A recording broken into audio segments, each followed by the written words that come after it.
This young man was originally a martial arts master, but for some unknown reason, he was captured and taken to an island. However, a master like Don Van here wouldn't easily let others bully him. So with just one stomp, he caused that entire island to explode. You damn old geezers want to take my life. Just wait to be buried down there. Serves you right. After tossing out this sentence, he used a skill like Lingbo Weibo to step on the water, running straight back to the mainland. The place Don Van headed to was the most bustling commercial center of Hoa Man. Standing on the roof of the highest building, looking at the bustling scene below, Don Van was so excited that he immediately jumped down from the rooftop. Fortunately, no one saw him. Otherwise, they would definitely think he was a madman. His joy didn't last long before hunger struck, making Don Van exhausted. After all, it took him a week to run back to this place. If it weren't for his internal sustaining power, Don Van would probably have become a starving ghost in the middle of the sea by now. Currently, he had to figure out a way to get some food first. Don Van looked up at the recruitment notice board in the middle of the square, then noticed a hiring notice for a chef. Anyway, his skills in this area were quite good.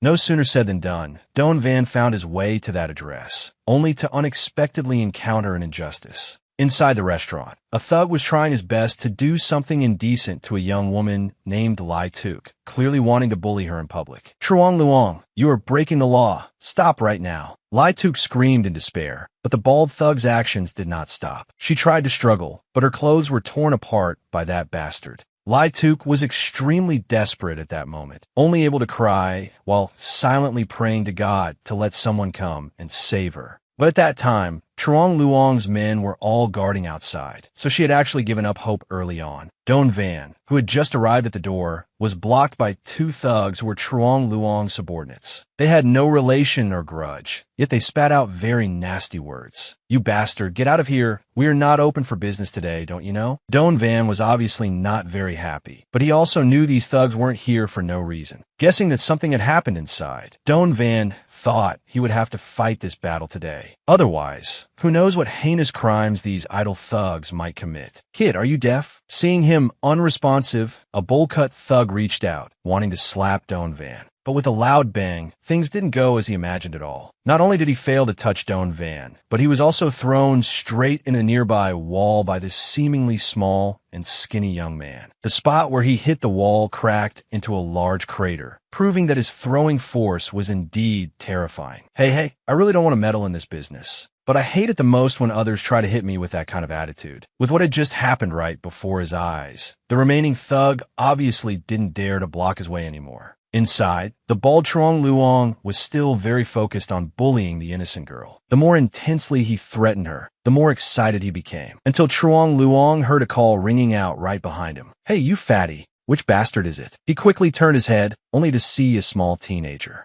Truong Luong finally let go of Lai Tuk, then approached Don Van with his underlings, wearing a threatening expression. Damn you, are you a secret agent or what? Wait, where are those two? Are you talking about them? Don Van sneered, then threw out the two unconscious guys. Seeing his two burly underlings beaten beyond recognition, Truong Luong's forehead broke out in a cold sweat. You, who exactly are you? Answering him was Don Van's confident smile. Then he closed in on the opponent, asking with an intimidating attitude. Well, don't want pay compensation? Huh? Compensation.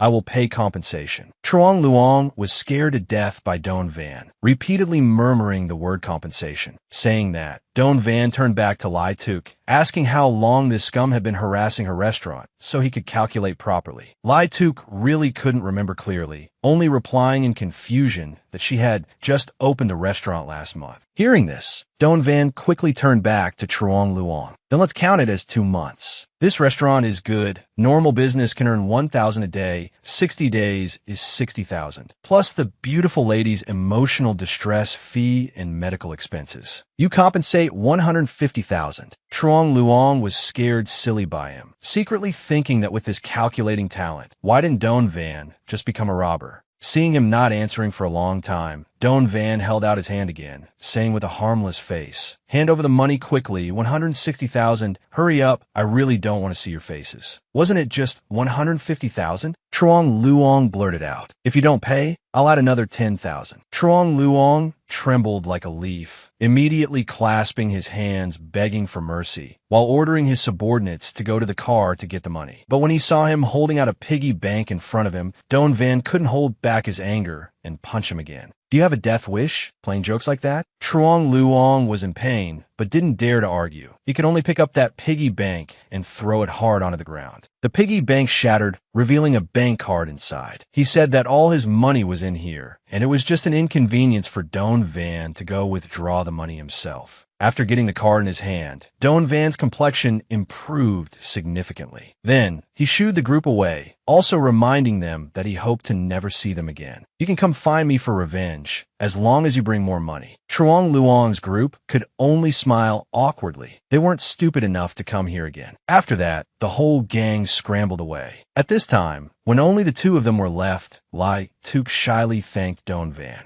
No need to thank me. However, could you make me some food? Don Van said earnestly, and Lai Tuk could clearly hear his stomach rumbling like a pot of boiling water at 100 degrees right now. She couldn't help but burst into laughter. It was just some food. What did a restaurant lack? So Lai Tuk went to the kitchen herself, making many delicious dishes and bringing them up for Don Van. But his speed of sweeping through the food was truly too fast. More than a dozen dishes had been served, yet he hadn't slowed down at all. An unknown amount of time later, when his stomach was full and couldn't stuff in any more food, Don Van burped loudly in satisfaction, then thanked Lai Tuk for treating him. It's nothing. I should be the one thanking you. Thank you for saving me. I don't know how to repay you. You have already repaid me, because you being safe and sound is already the best repayment for me, whether intentional or deliberate. These words of Don Van were truly fatal, worthy of entering the flirting textbooks passed down to future generations. Lai Tuk's cheeks unconsciously blushed. At that moment, she suddenly felt that Don Van was the most handsome man she had ever met in the world. Lai Tuk didn't even dare to look straight into his eyes. My name is Lai Tuk. May I ask, may I ask? Lai Tuk kept saying may I ask, but couldn't form a complete sentence. And Don Van also understood what she wanted to say, so he proactively replied, My name is Don Van. Please take care of me in the future.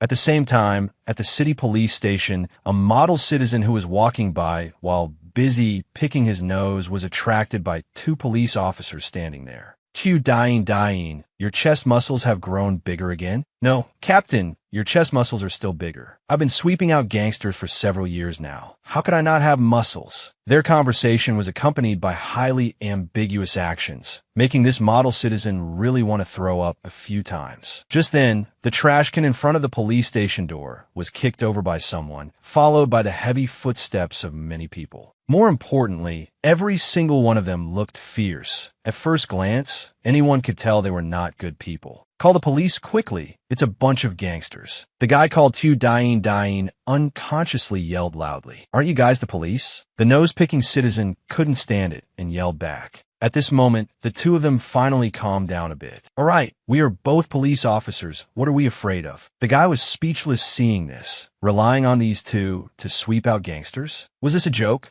Meanwhile, at Lai Tuk's restaurant, she and Don Van were doing something, with a conversation no less ambiguous than those two police officers. Sister Tuk, it's a bit difficult at first, but you'll get used to it gradually. No way, this is too big. Sister Tuk, please just accept it. Don Van still pleaded. No, it can't be. Anyone with a dirty mind would definitely think of something sensitive. But actually, Don Van and Lai Tuk had been struggling for a whole 15 minutes, just because of the bank card Truong Luong handed over earlier. Don Van wanted to give it to her, because the restaurant had few customers for the past 2 months due to Truong Luong, and the losses were not small. This money could be considered as compensation. But Lai Tuk was hesitant because the amount was too large, so she didn't want to accept it. Sister Tuk, anyway you've hired me as an employee, and you'll have to pay me a salary later. My salary won't be low either, so please accept it. Lai Tuk was extremely embarrassed, but finally, in the face of Don Van's excessive enthusiasm, she had to accept that card. Having completed this task, Don Van was very happy and breathed a sigh of relief. After that, he returned to the main issue, which was applying for a job. Lai Tuk had already agreed to him applying to work here as an employee, but there was still another problem. That was, the recruitment notice said room and board would be included. However, that was only when Lai Tuk first posted the ad. But by now, the rental place Lai Tuk had originally secured had already been seized by Truong Luong's gang for his own men to live in. Lai Tuk didn't want to bring this up, afraid it would only cause more trouble for Don Van.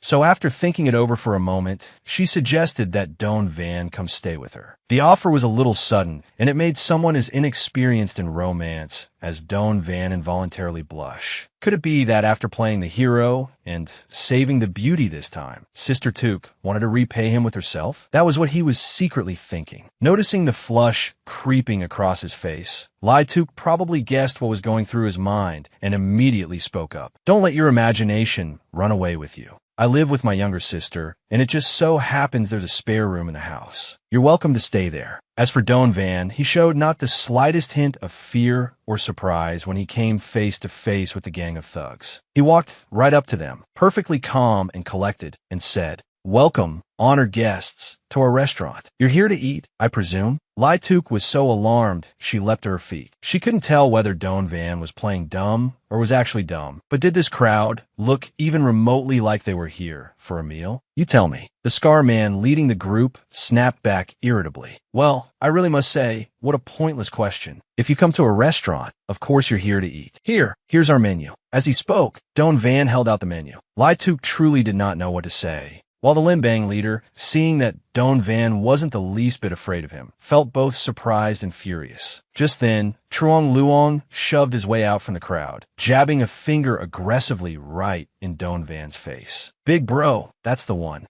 It was obvious. This rat had snitched and was using numbers to bully the weak. Everyone expected that after laying eyes on Truong Luong, Don Van's attitude would shift. At the very least, he should have realized he was being hunted down for revenge. But to everyone's surprise, Don Van put on a show of warm delight, striding over to clap Truong Luong on the shoulder. Well, if it isn't little Truong, I knew you'd turned over a new leaf and become a decent person. But you really didn't have to bring so many of your brothers to my restaurant like this. As he spoke, Don Van rubbed Truong Luong's shaved head, making the man tremble uncontrollably from head to toe. "Hey," the one they called Brother Wong barked out. "Kid, don't you know who we are? We're Lin Bang." Lin Bang. Only then did a flicker of shock appear on Don Van's face. Exactly the reaction the thugs had been hoping for. They assumed their reputation had successfully intimidated him. But then he followed it up with a question that left the entire crowd frozen. "Who's Lin Bang?"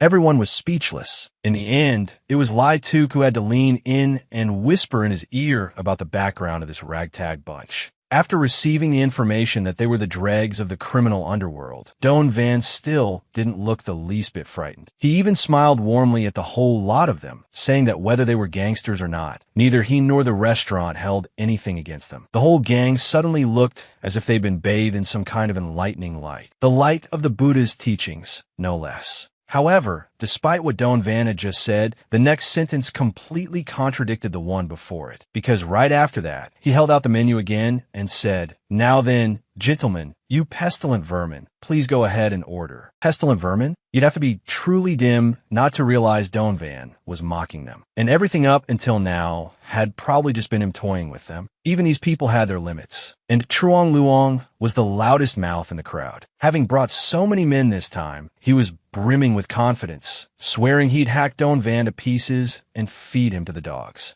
And as for Lai Tuk, he'd make her the plaything of every last man in Lin Bang. Recalling what had happened earlier, when Truong Luong had pinned her down, Lai Tuk felt a chill run through her entire body. With this many people here now, she truly had no idea what to do. How disappointing. I actually thought you might be capable of remorse and turning your life around. Don Van suddenly spoke up. Then, in an instant, just as the crowd heard the sound of shattering glass, they saw Truong Luong's scent flying by Don Van, crashing straight through the glass door and landing flat on the ground outside. Both Brother Wong and his subordinates stared wide-eyed in shock at the sight. While the Lin Bang crew had already been at Lai Tuk's restaurant causing trouble for some time, the two useless police officers from earlier had only just made it back to the station to report to their superior. Honestly, looking at their almost comically feeble state, I genuinely had doubts about the police department's recruitment process. "Captain Ng, we're in trouble." The two of them gasped out between heaving breaths. Their superior was a beautiful female police officer who was at that moment leisurely sipping coffee in her office. "What's all the fuss about at this hour? Are you too tired of living? It's that thing. It's that person." The two of them kept stuttering without managing to get a complete sentence out, which made the beautiful female officer lose her patience. She immediately stood up and gave each of them a slap. It took a little physical persuasion to settle them down. The two then reported that Lin Bang had gathered again and was causing trouble. The moment she heard this, Thursday slammed her hand on the desk and shot to her feet in fury. How many times had that gang of thugs stirred up trouble now? They clearly had no respect for the police whatsoever. With that thought in mind, she ordered her subordinates to assemble immediately and go root out this criminal gang once and for all. At the same time, back at Lai Tuk's restaurant, the Lin Bang crew had just witnessed a shocking scene. Trong Luong being sent flying out of the restaurant by Don Van. For Brother Wong, this was the first time he had ever seen someone dare to strike one of Lin Bang's men right in front of him. He also recognized that Don Van was no ordinary weakling. But even so, what of it? They had numbers on their side, and he didn't believe Don Van could take them all down. With that thought, he ordered his subordinates to charge all at once, every one of them targeting Don Van. Of course, Don Van wasn't afraid of these muscle-brained thugs. He was more than capable of handling them. But before he even had a chance to make his move, the wail of police sirens filled the air. Thursday, Ng had arrived on the scene, leading a large contingent of officers. "Everyone, get down on the ground and put your hands on your heads," she shouted. The police had guns, so most of the thugs had no choice but to comply. However, when everyone else had gotten down with their hands on their heads, Don Van remained standing there, perfectly still. His silhouette was far too conspicuous, and it sent Thursday storming over in fury. "Hey, you there, are you deaf? Can't you hear me talking to you? I'm warning you." But before she could finish her sentence, she stopped dead in her tracks at the sight before her. In front of Don Van, a group of Lin Bang members were sprawled all over the ground, clearly the result of a beating. As a seasoned officer, Thursday immediately identified Don Van as a dangerous individual and drew her gun, aiming it directly at him, demanding that Don Van raise both hands above his head. What she got in return was a face wearing an expression that was clearly less than pleased and a voice that was ice cold. "Miss, that's really not very polite of you. Shut your mouth. Tuding, stop it. Hands up or I'll shoot." However, she didn't actually fire. Instead, she holstered her gun and then, swift as a flash, closed the distance between herself and Don Van, not even minding that her skirt was far too short, and launched a high-level kick aimed squarely at his head. What Thursday hadn't anticipated was that her kick would be blocked with effortless ease. Don Van used his left hand to lightly catch her leg. Don Van reacted quickly, pulling back the leg she had just thrown, then spinning around and launching another kick. But this time, the result was no different. Don Van even grabbed her leg firmly, leaving Thursday completely unable to move. Now, a woman being this violent will make your figure suffer, you know. As he spoke, Don Van channeled a bit of force in his left arm and shoved forward hard. Thursday was pushed and fell backward. Fortunately, Don Van's right hand quickly caught her by the waist. Otherwise, she really would have hit the ground. The scene was, it must be said, absolutely cinematic, enough to make the entire police unit and even the Lin Bang thug simultaneously throw up a thumbs up in admiration of Don Van, because every curve of Thursday Ying's figure had been put on full display through that move. As for her, overcome with embarrassment, she drew her gun once more. This time, the other party truly intended to fire, yet Don Van still showed not the slightest sign of fear. "Don't do something you'll regret," he warned. Thursday pulled the trigger, but nothing happened. Only then did she realize her gun was out of bullets, which was frankly absurd. How could a police officer go out on duty with an unloaded weapon? Don Van casually let go, sending her dropping to the ground, still dazed and unable to process what had just happened. "Your bullets are in my hand. You can't just go around pulling a gun on anyone you please. So I hope there won't be a next time." With that, Don Van opened his hand, and a fistful of bullets clattered to the ground. Everyone present was left stunned, speechless by the sight. Having said his piece, Don Van walked over to Brother Wong and gave him a few pats on the shoulder. "Whether or not I got into a fight with them, you can ask these people yourself. Brother Wong, you'd best explain things to this officer here." "Not a problem. Brother Wong nodded vigorously. Having witnessed Don Van's true capabilities firsthand, he knew better than to make an enemy of this young man. He then turned to Thursday Ng and said, "Hey, officer, my name is Brother Wong. As for today's matter, I'll go explain it directly to your chieftain myself. The truth is, this gentleman and I have nothing to do with each other. So, do you want to take me in, or are you going to let us go?" Brother Wong's tone was utterly arrogant, making it perfectly clear he had no regard for the police whatsoever. After all, Brother Wong had always been diligent about greasing the palms of the police station, which was precisely why his criminal activities had always been met with a blind eye. Who would have thought? Today they met a tough guy. Thursday was already annoyed from losing face to Don Van earlier, and now being provoked by Brother Wong. She lifted her leg and kicked him right in the crotch. Brother Wong immediately rolled on the ground. This move of Thursday was truly vicious. "Don't mention those corrupt things in front of me. It's not your turn to speak here," Thursday said angrily. Today, no matter what, she had to bring this Lin Bang gang back and deal with them all at once. And Don Van, she didn't want to let him off either. Right at that moment, Lai Tuk, who had been hiding inside the restaurant out of fear, timidly came out. She stood in front of the imposing Thursday which only further contrasted her own weakness. Lai Tuk muttered that she wanted to testify. Today's incident was caused by Lin Bang looking for trouble first, and Don Van was not involved at all. However, Thursday didn't want to hear these words. She insisted that Don Van was also a hooligan and advised Lai Tuk to stay away from him in the future. As for Don Van, he was deeply moved because even though they had only known each other for a few hours, Lai Tuk was so worried about him. He spoke up to reassure her. "Sister Tuk, don't worry. It's just cooperating with the police for a statement. I'll go to the police station for a bit and we'll be right back." After that, Don Van obediently listened to Thursday and along with the Lin Bang gang, they piled into the cars and headed to the station. However, Don Van did not expect that after arriving at the station, he would be locked in a holding cell for a full 2 hours. Just when he was about to die of boredom, the cell door opened and 2 police officers entered, leading him to another room. And Thursday was already waiting there, with a smile that seemed devoid of humanity. "Hello," she waved. Don Van immediately showed a look of disgust. "You again? Hey, what's with that expression?"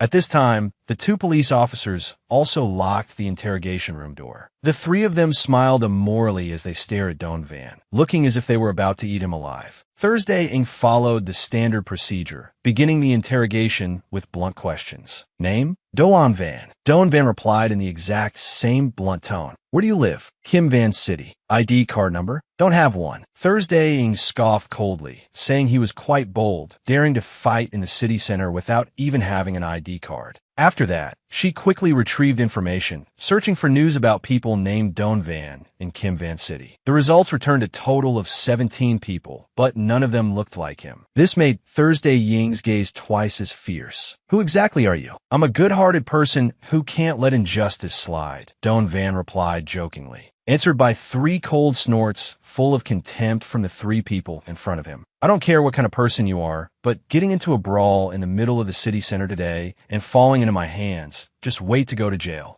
Don Van seemed indignant. He didn't know why Thursday was holding such a grudge against him, and it really made him feel she was too troublesome. Furthermore, it was clearly the Lin Bang gang who came to cause trouble first, and he was only acting in self-defense, which wasn't illegal. So why was she biting down and not letting go? Seeing Don Van argue back, Thursday got even angrier, slamming the table and standing up. "I don't give a damn whether you broke the law or not, but what I say goes. If you won't admit it, that's fine. I'll still have ways to make you talk." When Thursday said this, the other 2 police officers had already taken out their tools of the trade. It seemed they were all too familiar with extorting confessions like this. Don Van sincerely advised them not to get physical, but no one listened. One officer circled behind him, forcefully locking his body in place, and placed a thick book on his chest to muffle the impact. The other grabbed an iron baseball bat and walked over. "How dare you offend Sistering? Watch how we teach you a lesson." The iron bat was swung aggressively, aiming straight down at Don Van's chest. However, somehow, it hit the face of the guy standing behind his back. The 2 officers looked at each other in bewilderment, while Don Van took the opportunity to break free from the chair. "That's why I said you guys shouldn't get physical."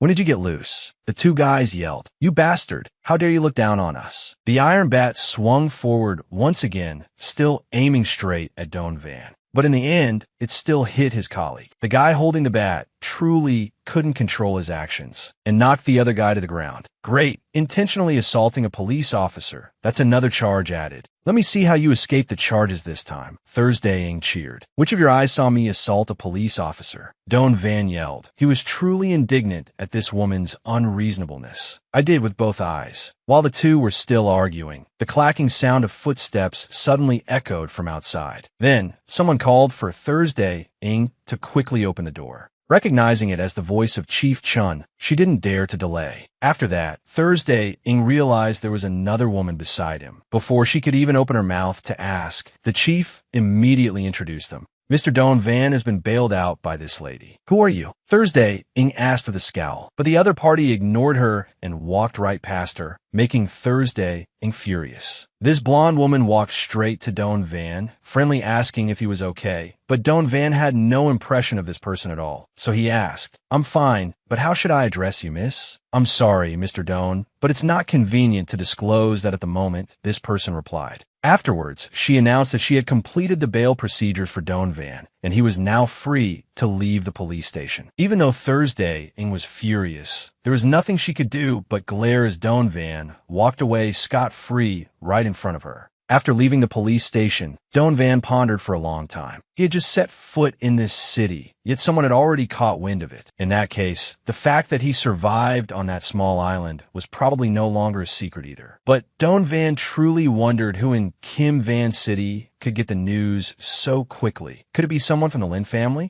Just as he was thinking this, Donovan suddenly heard someone calling his name loudly. Turning his head, he spotted Lai Tuk running towards him with an extremely worried expression. After asking thoroughly and learning that Donovan was fine, she finally breathed a sigh of relief. Looking at Lai Tuk running over so hastily that she was drenched in sweat, Donovan suddenly felt a bit moved. Sister Tuk, how about we first discuss renovating the restaurant? After all, business still needs to be done. Haha, all right. After resolving all the troubles, the two of them set to work on reviving the restaurant. Because it had just opened, but had been harassed by the Lin Bang gang for 2 whole months, Lai Tuk's Kim Van restaurant had quickly flopped. Donovan spent the whole day handing out flyers to recruit staff, but he didn't achieve any success at all, and there was no progress on Lai Tuk's side either. When both of them were feeling extremely discouraged, thinking that no one would come today either, the front door suddenly opened. Excuse me, are you still hiring? The owner of this voice was a young man.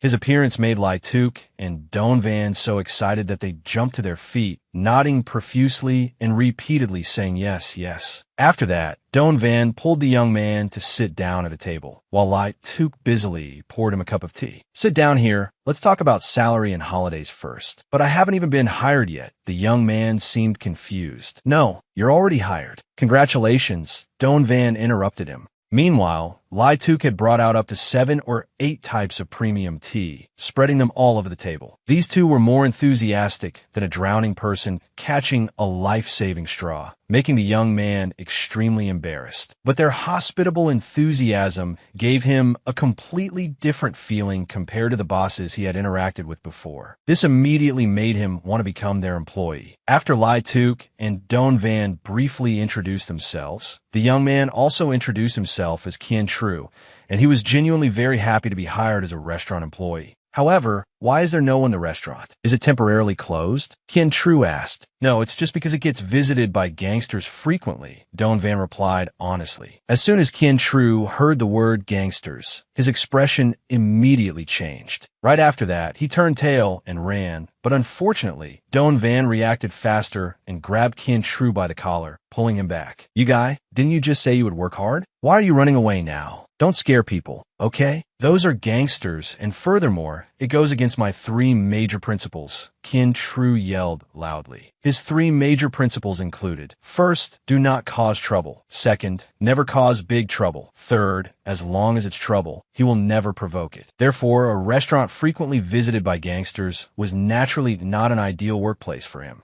Kian Tru had been talking nonstop, but Don Van and Lai Tuk felt like he was only talking about a single issue. Lai Tuk wanted to plead with him a bit more, but Kian Tru resolutely turned away. Seeing this, she could only sigh heavily. As expected, it still won't work out. Well then, although it's a great pity, I respect your decision, and I also wish that your future life will not encounter any trouble. Perhaps Lai Tuk had the aura of a goddess of peace. Therefore, when she sincerely said these words, Kian Tru's heart was strongly moved. Just a second ago, he was still acting tough, absolutely refusing the job here. Yet a second later, he knelt down and kowtowed, begging to stay and help even without pay. This young man was truly too fickle, making Don Van's emotions go up and down like a roller coaster. I could do any job, please just assign it to me. Kian Tru shouted with burning enthusiasm, and Lai Tuk didn't hold back at all. On Kian Tru's very first day on the job, she took him to buy ingredients, and his task was to carry a large bag of rice, while Lai Tuk only carried a relatively light basket of fruit. With such heavy work on the first day, if it weren't for the goddess of peace, Lai Tuk, he wouldn't have done it even if he was paid. After walking a few steps, Kian Tru started wondering why Don Van didn't come to carry the rice with him. After all, there were no customers at the restaurant right now anyway. Don Van said he wanted to stay behind to decorate the restaurant, so he couldn't go shopping with us. Lai Tuk replied, humming as she spoke. She was really looking forward to seeing the restaurant's new look after Don Van's touch.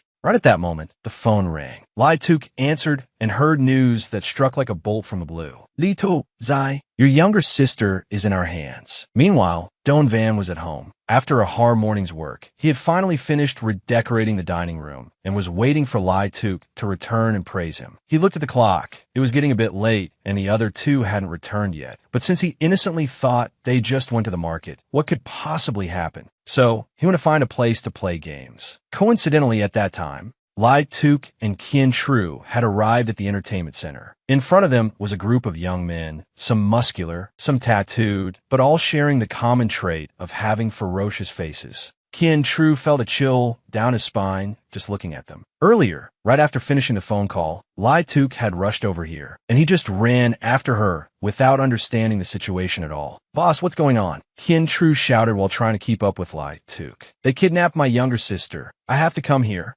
Kian Tru felt like he had been struck by lightning, his inner self endlessly lamenting his misery. Who would have thought he'd encounter something like this on his very first day of work? Lai Tuk frantically walked around the entertainment center for a while until she finally heard the voice of her younger sister, Lai Noyet. The girl was having her wrists held tightly by a large man, and no matter how hard she struggled, she couldn't break free. As soon as she saw her sister, Lai Tuk anxiously ran over, but was blocked by another man. So you were that little girl's older sister? It's me, what do you want? The man openly sized Lai Tuk up and down with a lecherous gaze, then silently concluded that she had a great figure and was a rare beauty. As for Lai Noyet, she was brought here because her classmates lost a game of billiards and used her to pay off their debt. Now, if Lai Tuk wanted to take her away, she had to pay a ransom. Otherwise, she would have to pay in another way, such as with her own body. Lai Tuk could tell at a glance that these people were all scoundrels. But as soon as the man finished speaking, before she could even reply, Kian Tru spoke up indignantly. What you're doing is illegal. Kidnapping someone as a betting stake is completely absurd.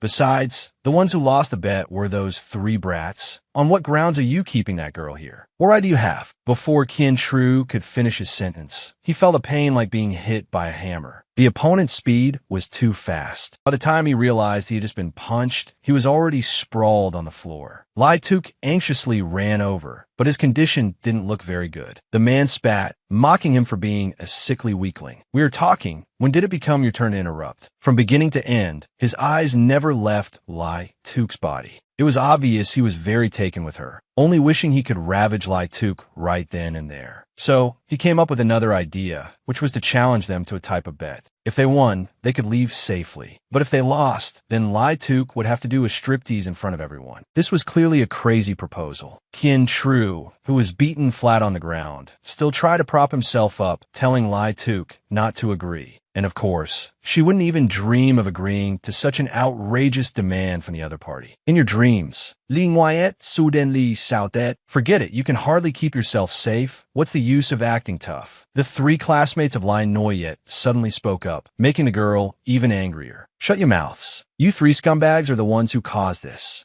The two sides started arguing, causing a commotion in a corner of the entertainment center, while Lai Tuk remained silent, because she didn't know how to handle the situation properly. Naturally, she couldn't strip here, but she also couldn't just watch her sister be bullied by them like that. After thinking for a while, Lai Tuk suddenly jerked her head up, looked at the tattooed man, and said, "Let my sister go. However much the debt is, I'll pay it." The man laughed out loud, then told his subordinates to calculate how much the three scumbags had lost in the bet. However, after the calculation, the number made Lai Tuk's face turn ashen, because the three of them owed up to 1 million. Qian Tru was shocked. This was too absurd. How could normal people bet up to 1 million? Let alone the fact that all three of those brats were still students. It was obvious that these people were deliberately inflating the number to make things difficult. Sure enough, Lai Tuk didn't have 1 million to pay, so she had to sacrifice herself. "Let my sister go. I will stay," she said in despair. As if just waiting for Lai Tuk to say this, the whole group of men swarmed around her. They were like starving demons, all waiting to see Lai Tuk's body. This feeling of being toyed with was truly too humiliating. Lai Tuk's eyes began to turn red, welling up with tears.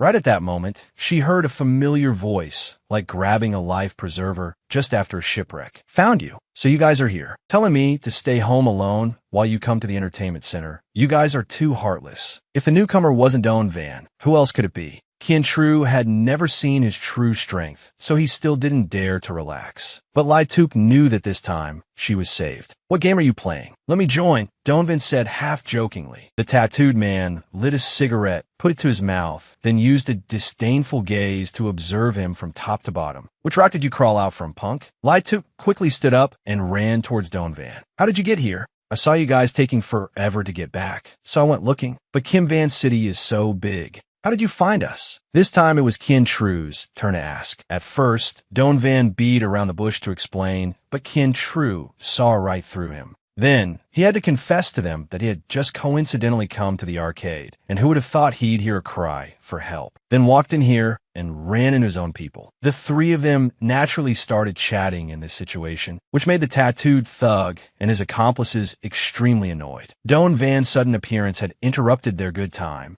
so the tattooed man ordered his subordinates to throw him out. Compared to the Lin Bang gang from last time, the number of thugs here was not much less. But of course, Don Van wasn't afraid either. Quick as a flash, he circled to the front to shield Lai Tuk and Qian Tru. After that, anyone could guess the result. The whole group of thugs was effortlessly knocked out by Don Van. Even though this was the second time seeing him in action, Lai Tuk still couldn't help but be amazed seeing Don Van take on 10 opponents alone like that. Qian Tru was even more surprised because Don Van's actions just now were so fast that he couldn't even get a good look. Wow, so amazing. Lai Noyet couldn't contain her excitement and cheered. These thugs were thrown back right at the feet of the tattooed man. His strength made the man wary, but he was still acting tough. "Are you their friend?" "All right then. Her sister lost 1 million in a bet. You pay up." "I didn't." Lai Noyet immediately jumped up in protest. "I didn't bet. They forced it on me. I didn't agree." Don Van understood the problem at a glance and said, "Let's do this." She doesn't agree with this accusation. If you want to demand money, demand it from the three brats who lost the bet themselves. If they don't have money, you can just chop off an arm or a leg as you please. That's your business. As Don Van said this, the three brats immediately trembled like leaves. But the tattooed man still didn't want to let things go so easily. Ultimately, he still wanted to ravage Lai Tuk. Furthermore, Don Van had just beaten his subordinates, so he couldn't possibly let this slide. "What do you think this is, that you can come and go as you please? Let me tell you, this place is the territory of the Lin Bang gang." Hearing this, Don Van was left speechless. The Lin Bang gang again. He didn't expect to have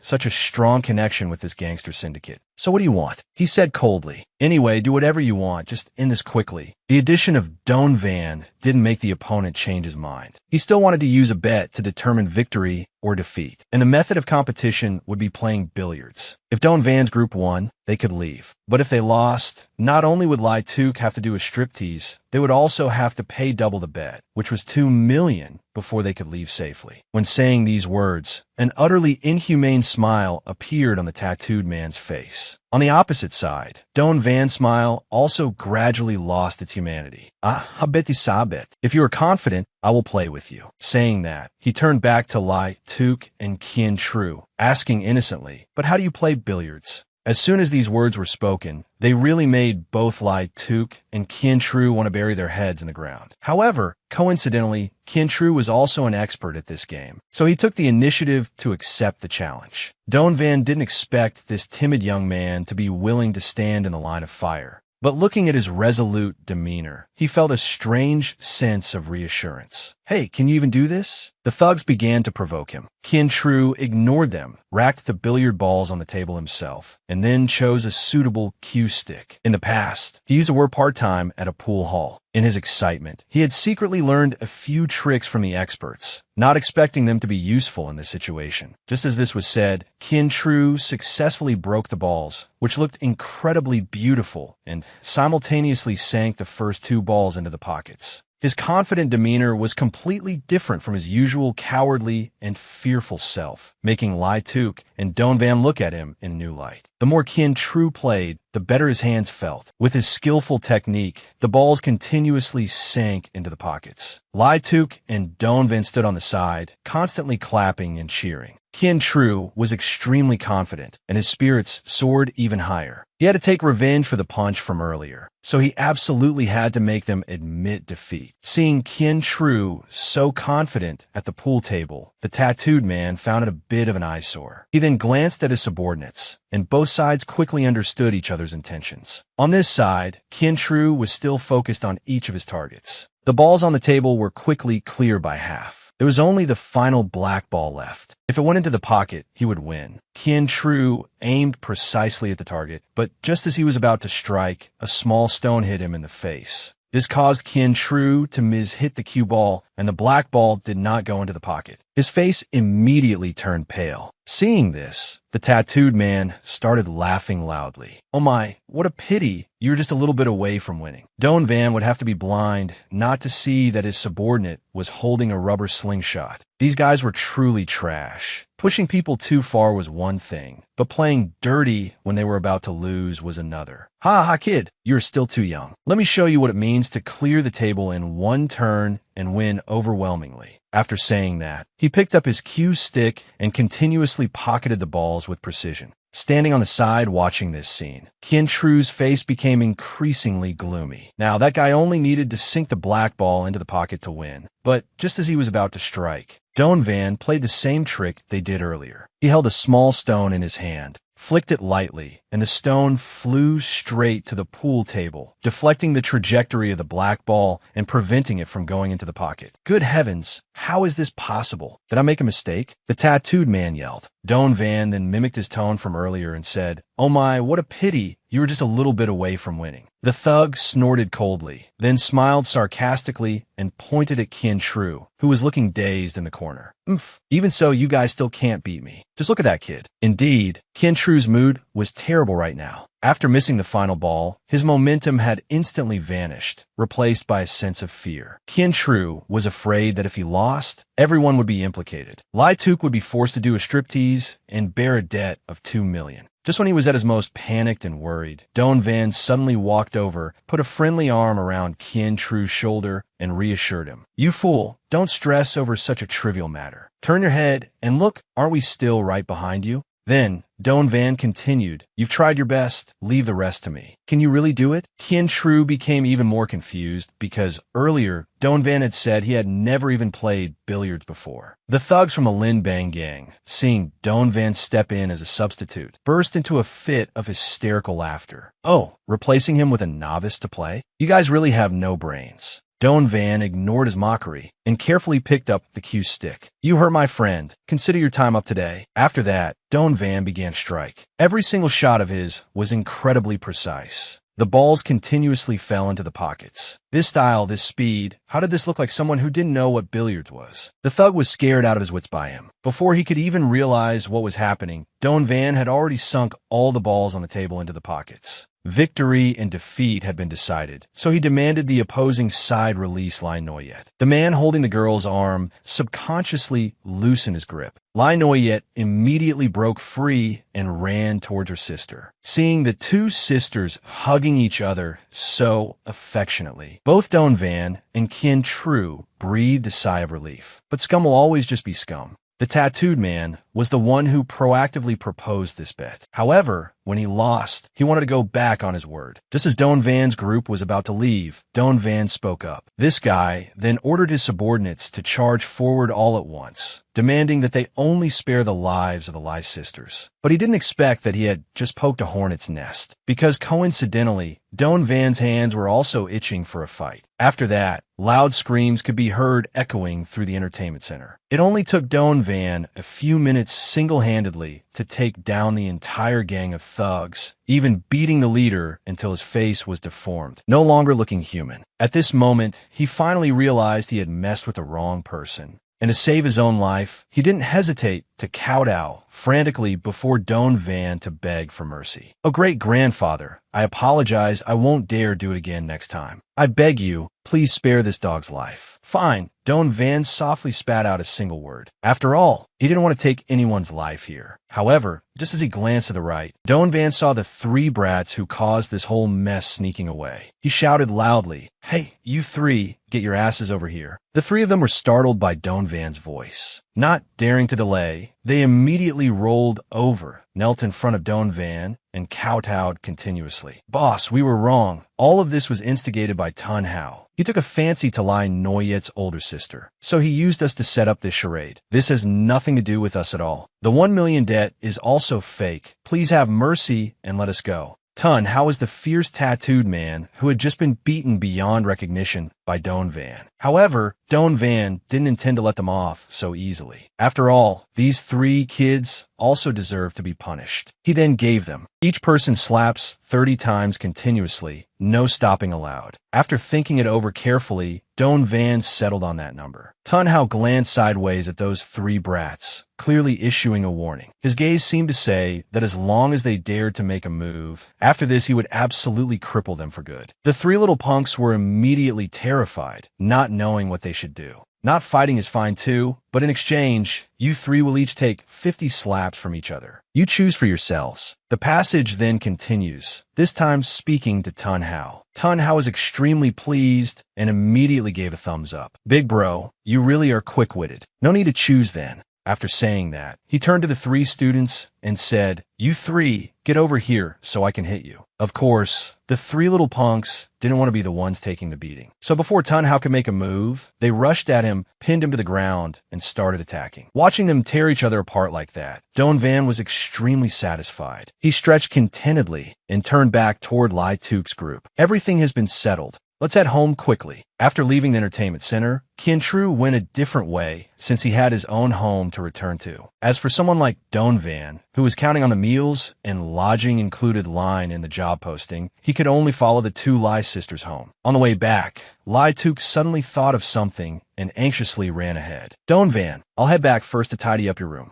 Guessing this would take quite a bit of time, Lynette quickly caught her sister's hint and grabbed Don Van's arm, saying warmly, "Then let me take my brother-in-law shopping." Those two words, brother-in-law, made both Lai Tuk and Don Van flush with embarrassment. She turned her head back, her face already as red as a ripe tomato, but she didn't say a word. Lai Tuk's silence led Don Van to quietly assume that she was tacitly agreeing with her younger sister's words. And so he had no choice but to follow Lai Noyet to the shopping center. An hour later, the two of them returned home. The moment the door opened, Don Van immediately saw Lai Tuk standing in the middle of the living room, wrapped in nothing but a bath towel. Her fiery figure half hidden beneath the thin bath towel made his nosebleed refuse to behave, immediately gushing out. Lai Tuk was also embarrassed beyond belief, instantly raising her hands to cover herself, and stammered, "Don Van, why did you two come back so fast? I'll go change first."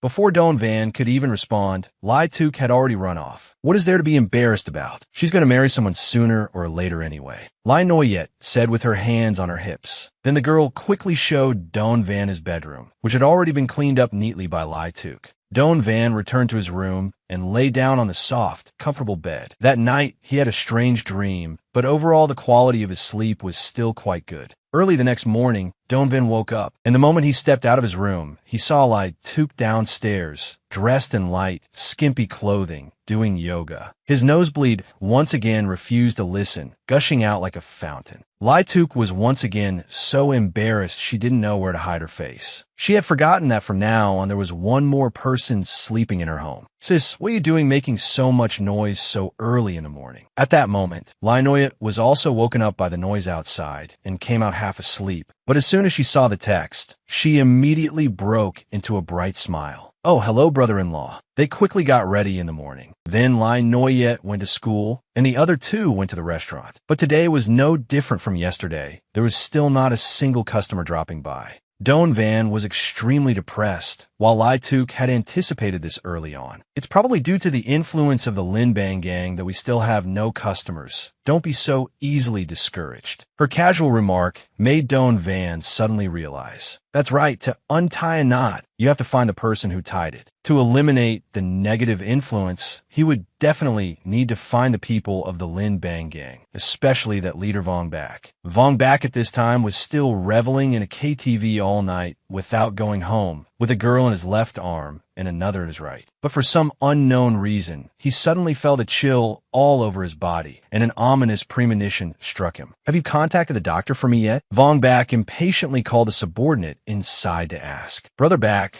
I've already contacted them. You can go for an examination this afternoon." Vong Bak gritted his teeth. He was originally healthy and strong. He didn't expect to fall into such a miserable situation one day. Mainly because the other day, he was kicked in the groin by Thursday Ying. Since that day, he could no longer show his manhood. If this matter were to spread out, he, Vong Bak, would have no face to meet anyone anymore. So he asked his subordinates to book an appointment with a doctor as discreetly as possible. While he was still engrossed in this matter, suddenly the door of the private room, along with several of his subordinates, were kicked flying by someone. Vong Bak was so shocked that he jumped up and shouted loudly, "How dare you cause trouble in my territory? See what I do to you." "Brother Bak, don't be angry. I said I came to find you, but it's because this group wouldn't let me see you." Doan Van appeared behind the door, holding a Lin Bang gang thug in his hand. As soon as he saw him, Vong Bak's imposing manner immediately shrank. "Ah, hello, Brother Van. What a coincidence. Why are you here?" This time Doan Van also brought Kin Tru along, saying he came to find Vong Bak for a small matter. Upon hearing this, he put on a righteous appearance and patted his chest vigorously a few times. "Brother Van, whatever matter you have, just give the order. Your little brother will definitely do his best." Doan Van nodded, adding that this matter could indeed only be done by Vong Bak. After giving him various instructions, Doan Van and Kin Tru returned to the restaurant in satisfaction. They wanted to give Lai Tuk a big surprise, so they temporarily blindfolded her. The two of them firmly believed that Vong Bak could erase the bad impression of the restaurant. However, when they led Lai Tuk to the place, they saw his subordinates standing in 2 horizontal rows in front of the restaurant door, then bowing deeply and shouting in unison, "Welcome!" Lai Tuk was stunned by this scene.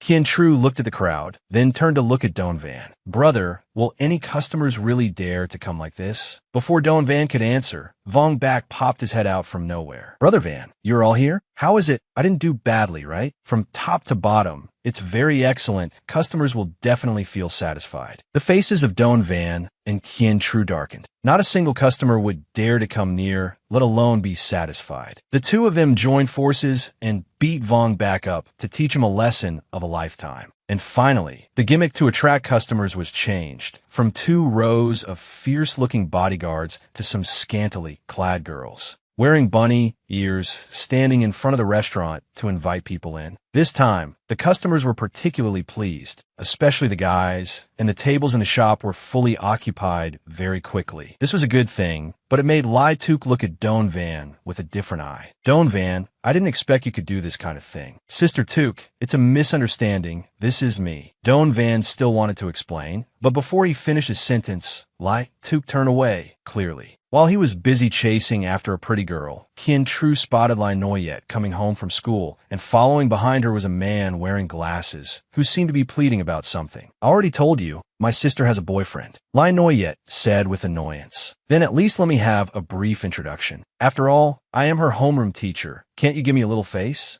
Lai Noyet impatiently pointed toward Doan Van, originally intending to point at Doan Van, but her homeroom teacher mistakenly looked over at Kien Tru instead, and so he rushed over eagerly, not even waiting for the other person to speak before launching a preemptive strike. "Hello, I am Lou Van Hock, the homeroom teacher of Little Noyet. I would trouble you to stay away from Lai Tuk from now on." A pile of question marks immediately appeared above Kien Tru's head. "What on earth is going on here? You've got the wrong person," Kien Tru said with irritation, and then turned toward Doan Van and called out loudly, "Doan Van, someone is looking for you." At this point, Doan Van still hadn't finished lecturing Lai Tuk, and Lou Van Hock, not knowing any better, came over and repeated the same lines he had just said to Kien Tru, this time directing them at Doan Van. What greeted him was a face full of fury. "Blah, blah, blah. Can't you see I'm very busy right now?" After going back and forth for a while, Doan Van finally realized that the person in front of him was Lai Noyet's homeroom teacher, and so he invited him inside for tea. In his capacity as the girl's unofficial brother-in-law, Doan Van treated Lou Van Hock with great courtesy and respect. However, this man turned out to be someone who didn't know his place. He stretched himself a little too far and tried to meddle in their household affairs. "There's no need to waste words. As far as I know, you two aren't married yet, correct?" When he said these words, Doan Van had the feeling that Lou Van Hock sitting before him wasn't Lai Noyet's homeroom teacher, but their father instead. He felt annoyed and pushed back. "What does this have to do with you, teacher?" "Of course it has everything to do with me." Lou Van Hock sat up straight, and then a shameless smile gradually appeared on his lips. "I advise you to quickly leave Lai Tuk, because she is destined to be my girlfriend. Do you understand?" "Oh," Doan Van responded with indifference, and somehow a cup of instant noodles had appeared in his hand without anyone noticing. This dismissive and disrespectful attitude of Doan Van drove Lou Van Hock absolutely mad. If he weren't a teacher, he truly would have wanted to roll up his sleeves and give him a good beating. Doan Van couldn't be bothered to keep going back and forth with him, so he set down the cup of noodles in his hand and questioned him seriously. "I must say, teacher, you really look down on people far too much. Deciding someone else's life on your own behalf. Is that something a teacher should do? On what grounds does Lai Tuk have to become your girlfriend?" When Lou Van Hock saw Doan Van talk back to him so bluntly, he immediately sat up straight, signaling that he was ready to argue, very ready to argue with him. But right at that moment, Lai Tuk walked out from the kitchen,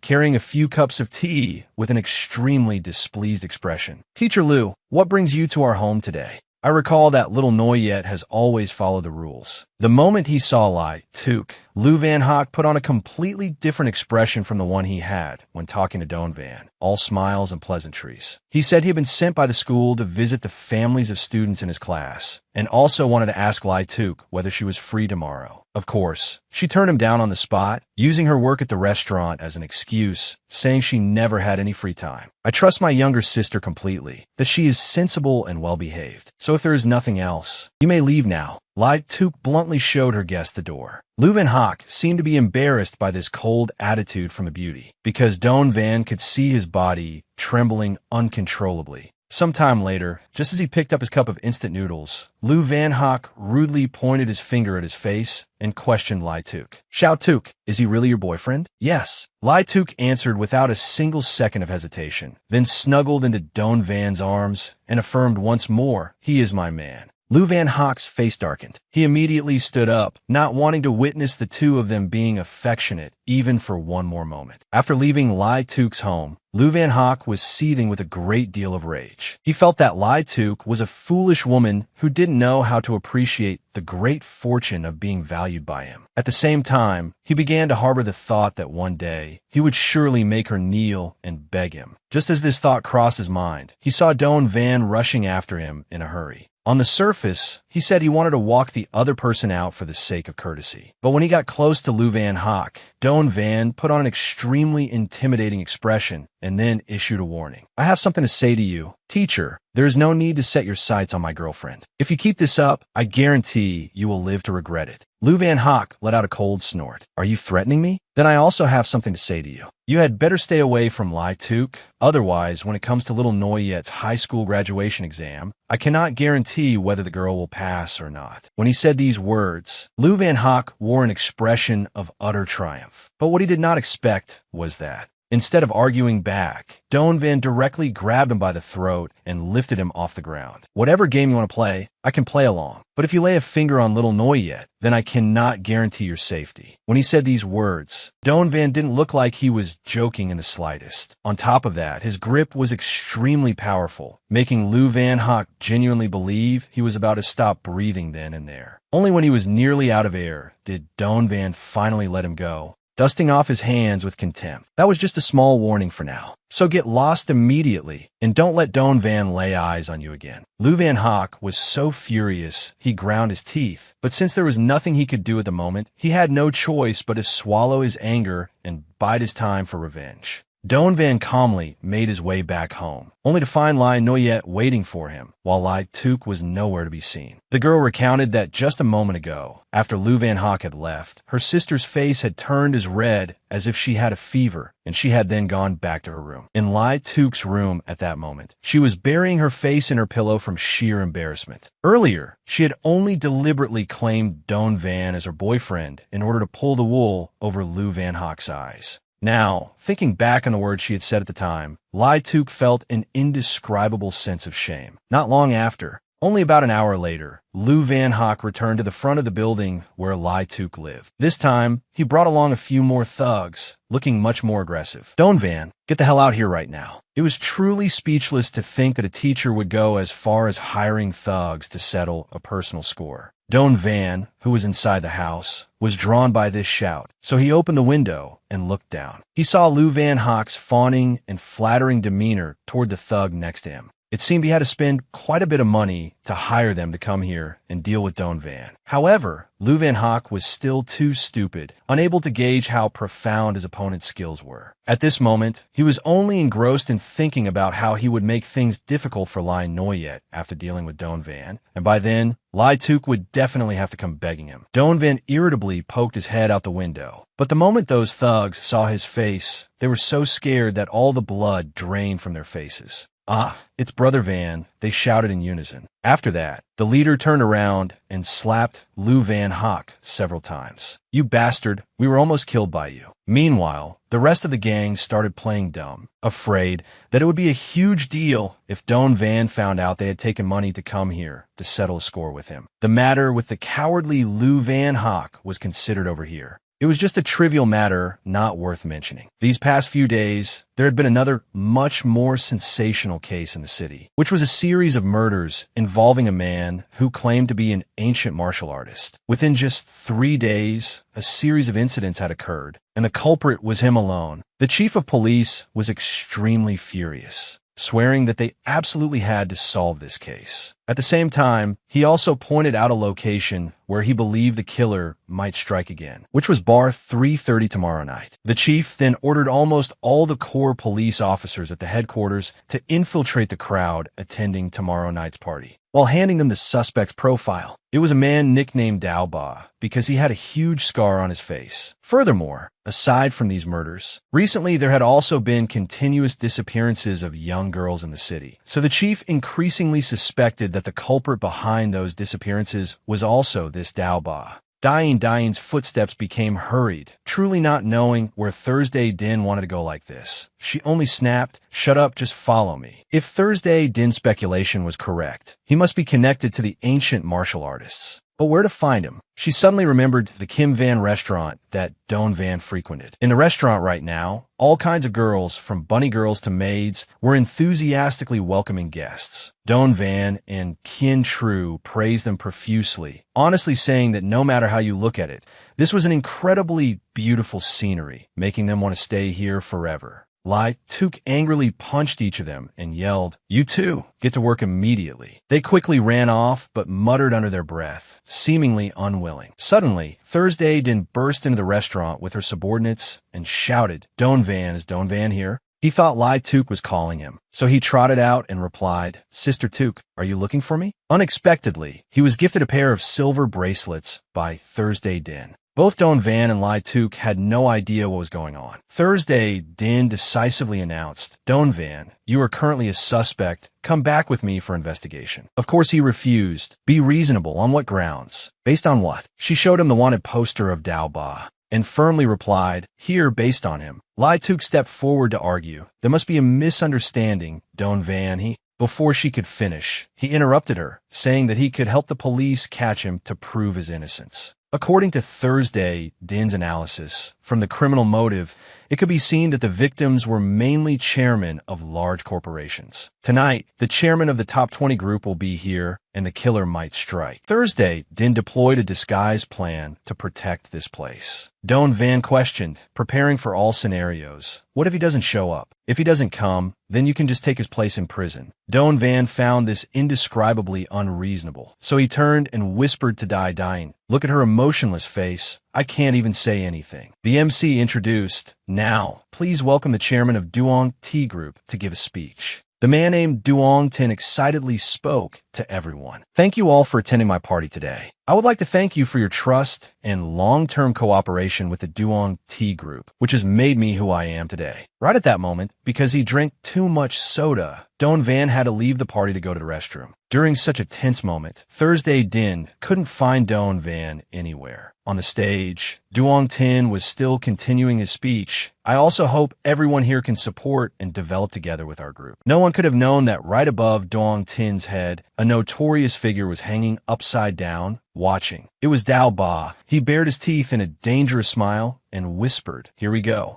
The extravagant party that was taking place suddenly encountered an incident. There began to be murmurs. "Why is the power suddenly out? Who touched my butt? Sorry, my bad." Thursday Din alertly asked herself, "That guy, has he appeared?" Suddenly, a flickering light caught everyone's attention. It was Dain's chest muscles shining brightly like stars. When the light swept across the stage, everyone screamed loudly. "Ah, Chairman, tu jing hat ditsko zung tin ling un konsio in zao basha hence." She immediately ordered, "It's him, catch him." He cast a glance and sneered. Then, using his agile skills, he escaped outside. Thursday Din instructed Dain to stay at the scene and call an ambulance, while the rest followed her to chase after Dao Ba. When they chased him to the hallway, it was also the moment Don Van had just finished using the restroom. He wondered what crazy person had just run past. Thursday Din swore that she absolutely had to catch him. This was the only chance. They had run to the rooftop of the building. Thursday Din pulled out her gun to threaten him. "Hands up, you're under arrest." Surprisingly, Dao Ba stood there laughing maniacally. He said he had achieved his goal. The best way to exterminate a bunch of rats is to let them gather into a swarm. Thursday Din and her subordinates were still standing there dumbfounded. Dao Ba dashed forward, intending to finish off the entire group of police officers, and they finally realized that they were his actual targets. Very quickly, the first 2 police officers were punched so hard their faces skewed, and a few more suffered the same fate. Thursday Din luckily dodged it. She raised her gun and cursed. Damn it. A knife thrown by Dao Ba flew toward her, hitting the gun in Thursday Din's hand, knocking it to the ground. The incident happened so fast that she couldn't even process it. Without letting her wait long, Dao Ba rushed up, intending to give Thursday Din an earth-shattering blow. Fortunately, she dodged it again. However, dodging the second strike was unsuccessful. Just as Thursday Din raised her leg to counterattack, Dao Ba grabbed it. He laughed contemptuously. "You bugs. There are some people you just can't mess with." Thursday Din had her leg grabbed by him. Her whole body hung upside down as she struggled. "Let me go." He had already seen everything he shouldn't have seen, and even offered a compliment. "Looking closely, you're not bad at all."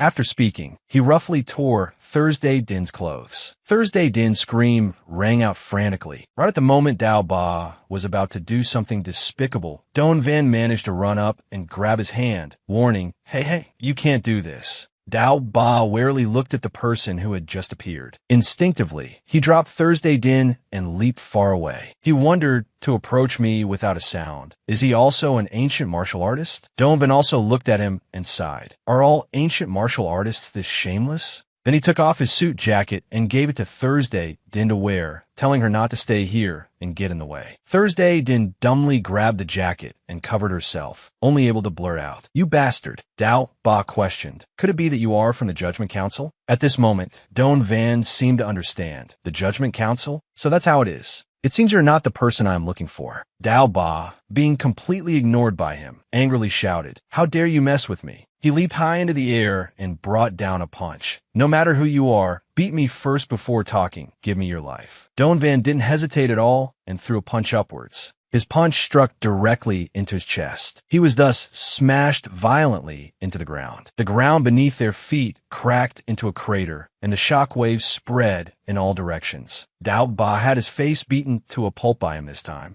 Don Van coldly evaluated him. Third-tier martial artist. Thursday Din looked at this scene in awe, thinking to herself, to defeat him with just one strike. This young man is truly extraordinary. At this time, her subordinates rushed in just in time and asked, "Captain, are you okay?" Sister Din, Little Din. Seeing them, Thursday Din was very surprised. Looking at Dao Ba lying dead still on the ground, she reported, "Chief, the culprit has been caught." He happily replied, "You completed the mission excellently this time. I will definitely report to the superiors to reward everyone." Seeing Thursday Din looking around, he asked, "What are you looking for?" She honestly said, "Chief, catching the suspect today was thanks to a young man." The chief asked, "Who is it?" She regretfully answered, "He left. I will thank him another day." As for Don Van, he was leisurely returning home at this time. The misunderstanding has been resolved. Time to go home. On the other side, Thursday Din continued. This credit should still belong to him. While they were busy, Duong Tin quietly observed them from afar. He directed his gaze toward Thursday Din, his eyes gleaming with calculation and malice. As Kim Van City returned to the night, Don Van walked briskly on the street. "Everything is done. I should go back." On his way home, Don Van happened to meet an acquaintance. Looking at the person ahead, he recognized this silhouette from behind, seeing Van Tien walking into a bar.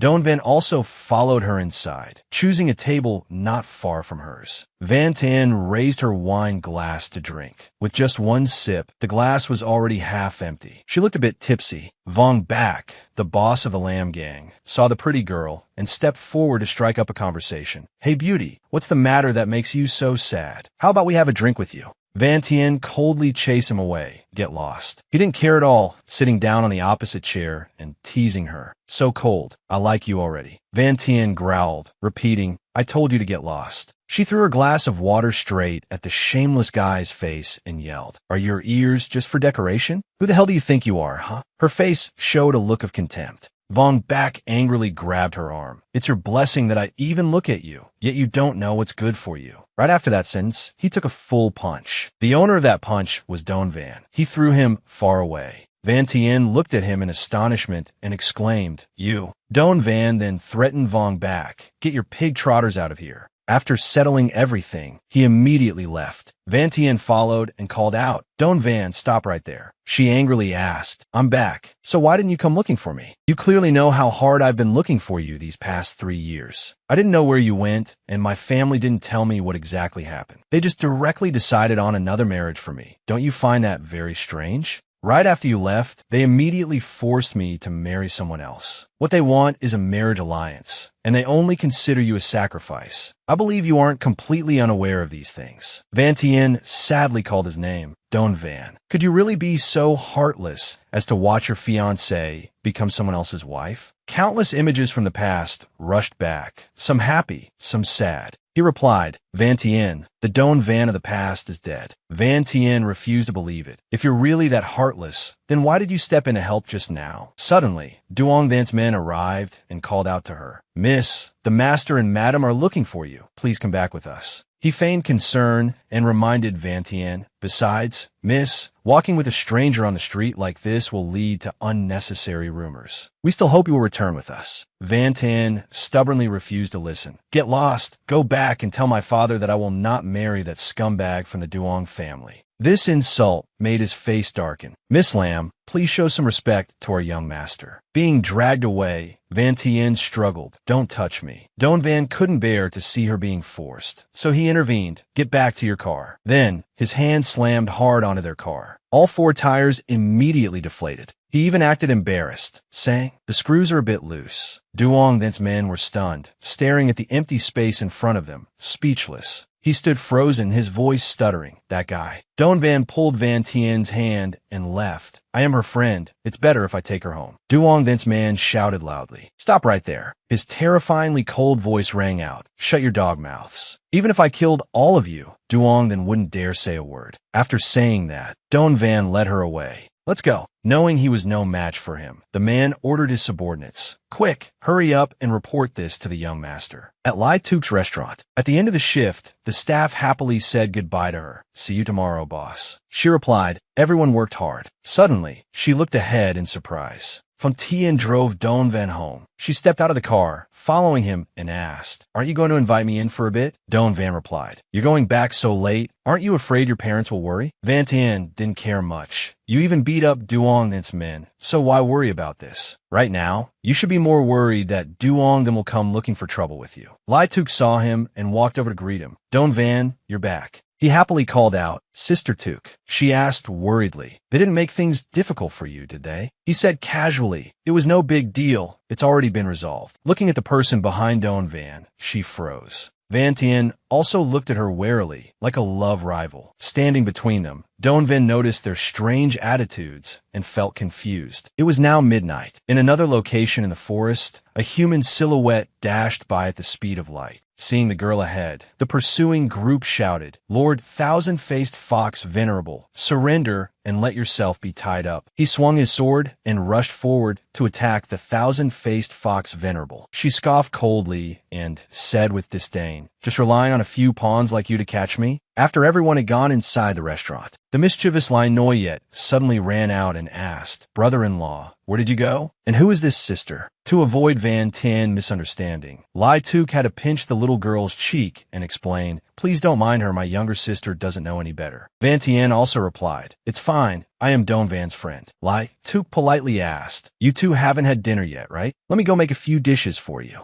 But Van Tien said her goodbyes. My parents are looking for me for something. I have to go back. Don Van advised, then be careful. After seeing her to the car, Don Van then told Lai Tuk that she was the current CEO of the Lam Tea Group. Lai Tuk sighed with emotion. She is just as beautiful in person as she is on TV. I didn't expect her to be your friend. Hearing that, Don Van only hesitated and then sighed. This is a matter from many years ago. After Van Tien left Kim Van restaurant, her mood became even heavier. A new day arrived, and Don Van continued to return to his cooking duties in the restaurant. Kien Tru was carrying a stack of bowls, singing loudly, my barbecue is very lovely. Glancing over at Don Van, his jaw dropped in shock. I thought that guy would be doing odd jobs like me. I really didn't expect him to know how to cook. Even now, I'm still feeling smug just because I get to eat the food cooked by the store manager. Seeing him standing there in a daze, Lai Tuk asked, Kien Tru, what's wrong with you? Just feeling a bit hurt. Manager, I'm going to take out the trash. She politely replied, thanks for your hard work. Kien Tru threw the trash bag away and sighed. Suddenly, he noticed something unusual. A man had fainted and collapsed right near the trash cans behind the restaurant. He hurriedly called the manager. This person is gasping for air outside. It looks like he's not going to make it. Seeing him carrying the man on his shoulder and struggling to walk into the restaurant, Lai Tuk also hurriedly said, quick, help him lie down. After examining the situation, Lai Tuk stated, he is very weak and needs nutritional supplements. Over there is the first aid kit. Hurry and bring it here. Hearing the noise, Don Van came out of the kitchen and asked, what's going on? As if realizing something, his demeanor suddenly became unusual. The man finally opened his eyes to everyone's joy, still wondering, here, who are you people? Suddenly, he sat up abruptly, then continuously bowed his head, apologizing profusely. I'm so sorry. I accidentally dirted the table of your store. I will wipe it clean immediately. He looked very miserable, his mouth nonstop begging, "Please don't take offense to this. I will leave here right away." His actions made everyone feel extremely awkward. Suddenly, Doan Van called out, "Six Senior Brother." He stared blankly at where he was standing. Slowly remembering the familiar face, he hesitated. You are?" Six Senior Brother regained a joyful expression and couldn't help but call out, "Little Van, this is great. You're completely fine." While running towards Doan Van, he felt a sharp pain throughout his body. Unable to hold on any longer, he fell straight to the floor to Doan Van's worry. He heartbrokenly supported his senior brother and asked, "Six Senior Brother, how did you end up in this state?" He recounted to him, 3 years ago, you killed members of the Adjudication Society, and the Adjudication Society played dirty by capturing you. Master led the entire sect to the Adjudication Society to demand your return. Then the Adjudication Society sought out a mysterious group of people with immense power. Countless members of our sect were slaughtered. Doan Van momentarily couldn't believe what he was hearing. Six Senior Brother continued, "As for me, I lost all my cultivation and became a cripple. For the past 3 years, I've lived no differently than a rat, scurrying and hiding to avoid the eyes and ears of the Adjudication Society." Doan Van questioned, "Then where did that mysterious group of people come from?" But Six Senior Brother just shook his head. "Even now, there are still no clues. Master risked his life to help me escape from that place, and repeatedly warned me that my strength was insufficient, so he forbade me from seeking them out for revenge." Hearing this, Doan Van's heart was torn with agony, and he collapsed to his knees on the floor. He then swore, "Senior Brother, rest assured, I will definitely find that group of people to take revenge for everyone." The streets were flooded with freshly printed newspapers. Newspapers here, special edition here. People were clamoring and discussing noisily across the whole area. Did something like this really happen? At the city hall, the secretary rushed in a panic to report, "Mayor, this is bad. Today, all the newspapers are reporting on that incident from last night, and the citizens out there are all in an uproar." Mayor Savan Tri said grimly, "I already know." The secretary suggested, "The election campaign is coming up, yet something like this happens. This is very disadvantageous for you, Mayor. I will immediately go deal with those reporters to shut them up." In Duong Tin's office, he looked at the brand new newspaper lying on the desk. Hot news. Today's newspaper of Kim Van City. The mayor betrays the trust of the people. The security team failed to guard diligently, allowing the scarred man to escape. Duong Tin's colleague at the Electronics Corporation had met with misfortune. He leisurely took a sip of tea, then smiled smugly. He was half a step closer to his goal. That night, when seeing Six Senior Brother off, Doan Van asked regretfully, "Senior Brother, will we see each other again? Why don't you stay here for a few more days before leaving?" But he replied, "I still have things to do. I can't stay any longer." "On the contrary, you've become more reliable, Little Van." He placed his hand on Doan Van's shoulder and expressed, "I feel very happy. Obviously back then you only brought us trouble. Yet in the blink of an eye, you've grown up so much and can shoulder responsibilities yourself." Hearing this, he was moved and blurted out, "Senior Brother." Six Senior Brother couldn't linger any longer. He turned to leave. "All right, see you later." Doan Van recalled the past, the days when he had to train hard in the horse stance. Six Senior Brother strictly supervised and reminded him, "Incorrect posture, do it again. Stand firm on your feet, don't move." He complained, "It's too hard." When it was time to rest, he complained about him to Vivi, senior sister. Senior Brother is so unreasonable." She gently patted his head and said, "Take a little rest." Doan Van happily replied, "Senior sister is still the one who treats me best." Six Senior Brother angrily scolded, "You brat, you still dare to blame me over there." Recalling those memories, Doan Van fell silent. He clenched his fists, trying to suppress his anger. Ancient Martial Arts Adjudication Society. Sooner or later, I, Doan Van, will have a day when I destroy your Adjudication Society. Looking back at his current strength, he was a bit thoughtful. However, even a master like Master couldn't deal with them. They were definitely not a group he could rely on his current strength to face. He began to check the extent of his abilities. When he finished checking, Doan Van was a bit disappointed. Being at the 4th level of the Vokai, art was still too weak. Suddenly, the shadows of experts flashed by, He vigilantly looked in their direction. He only saw Phuong Deep being hunted down by a group of experts. Don Van thought to himself, to think that Kim Van City would have so many experts appear. Ahead was an abyss, a dead end. Phuong Deep froze. She turned to look at that group of people. They surrounded Phuong Deep in the middle and said, "Lord Thousand-Faced Fox, you won't be able to escape." Phuong Deep didn't flinch at all, just relying on the likes of you. She threw 3 darts at them. "Stop your delusions of grandeur." They charged forward in unison. "You've been hit by Lord Rose's 9 rose powder. Right now, even if you still have a fraction of your strength left, you won't be able to escape. Did you think we'd be afraid of you?" Phuong Deep fought alone against the entire group of experts. She struggled to dodge every vicious attack from her opponents. A punch from an opponent sent her flying far away. Then she fell heavily to the ground, and the mask on Phuong Deep's face shattered. Seeing her pitiful state, he burst out laughing. Phuong Deep's true face was revealed.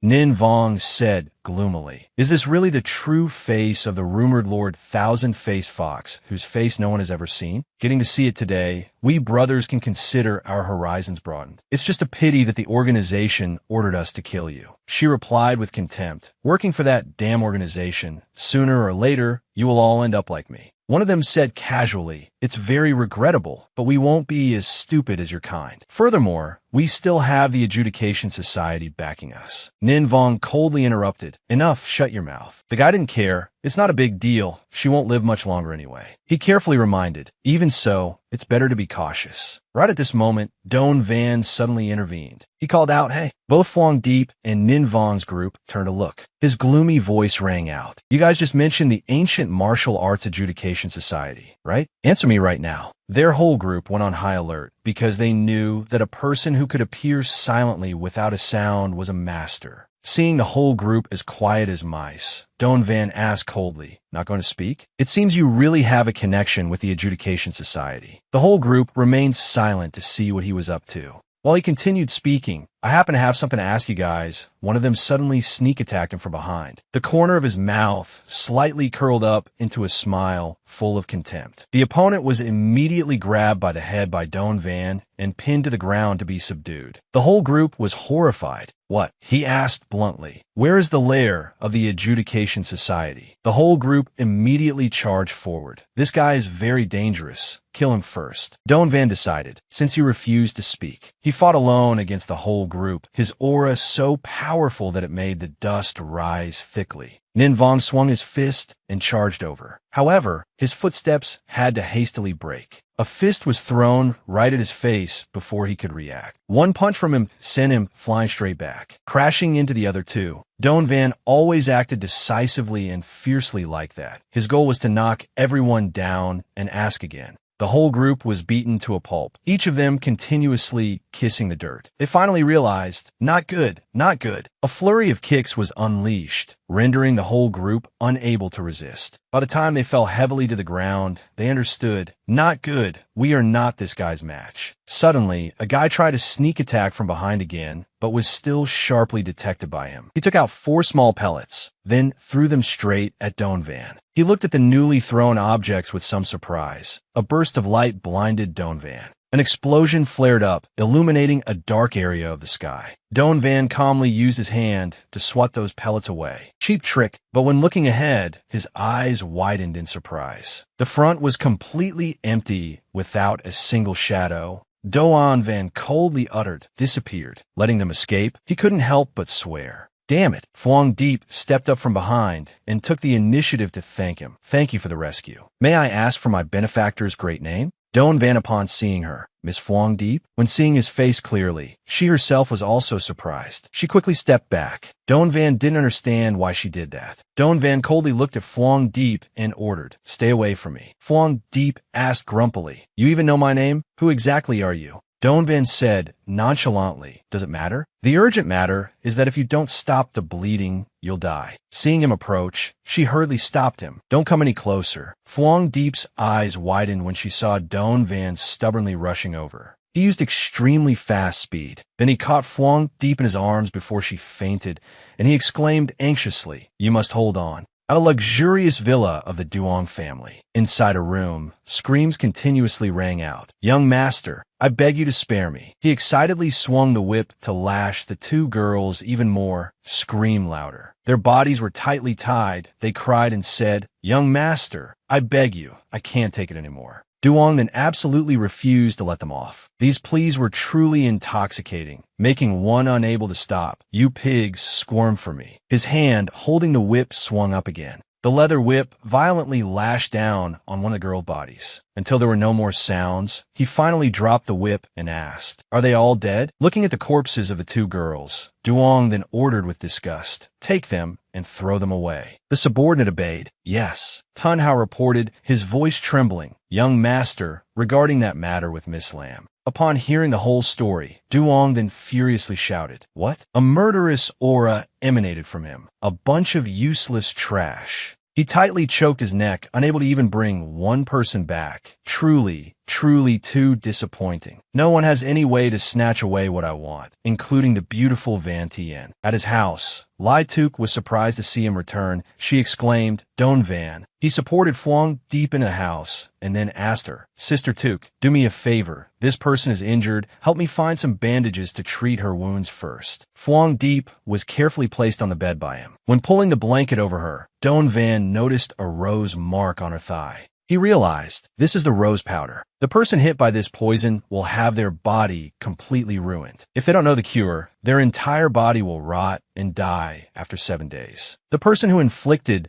this is truly ruthless. Seeing this situation, I'm afraid she won't be able to survive tonight. There's no other way. Lai Tuk walked in from outside and said, "Don Van, I brought hot water." But when she saw the scene in the room, she was stunned. Lai Tuk's eyes were filled with surprise. When she saw Don Van bowing his head and touching his lips to Phuong Deep's thigh, she was trembling in pain, then even let out moaning sounds. Lai Tuk's face immediately darkened, until Phuong Deep slowly woke up. She gently opened her eyes. Holding her still aching head and sitting up, Phuong Deep was curious. "Where's this?" Suddenly, she saw bloodstains on the bedsheet. Meanwhile, Don Van was outside explaining to Lai Tuk. "That's how it happened. I have no intention of deceiving you, Sister Tuk." She replied, "I know." She said gently, "I believe you." He breathed a sigh of relief and looked at her happily. "Thank you, Sister Tuk." Right at this moment, the bedroom door was flung open with a bang. Don Van was surprised. "Oh, I didn't expect your wound to heal so quickly." The clothes fit perfectly too. Phuong Deep coldly lifted her leg. She gave him a painful kick with her leg straight. He angrily asked, "What is this woman suddenly doing?" Phuong Deep's eyes were filled with anger. Without saying a word, she gave him another kick. Then she coldly exclaimed, "Scum!" She gathered momentum and rushed over, preparing to beat him up again. "Unforgivable. Taking advantage of my weakness, you left an indelible humiliation on my body. You dared to ruin my purity." Don Van was dumbfounded upon hearing this. Phuong Deep didn't give him a chance to process it and charged at him. "I will kill you." Don Van felt that this woman was sick in the head. He stopped her first and spoke. Meanwhile, out on the street, a person was hurriedly fleeing. Dao Ba muttered in frustration, "Fine, to think that I would fall this low. Duong Tin, with things escalating like this, it can't be settled with just that little bit of commission." Previously, he had handed him a briefcase of money. "Here is half of the commission. After the matter is successful, I will pay double." At that time, he confidently patted his chest and assured, "A piece of cake. Just wait and see how I wreak havoc." Duong Tin replied, "Looking forward to your success."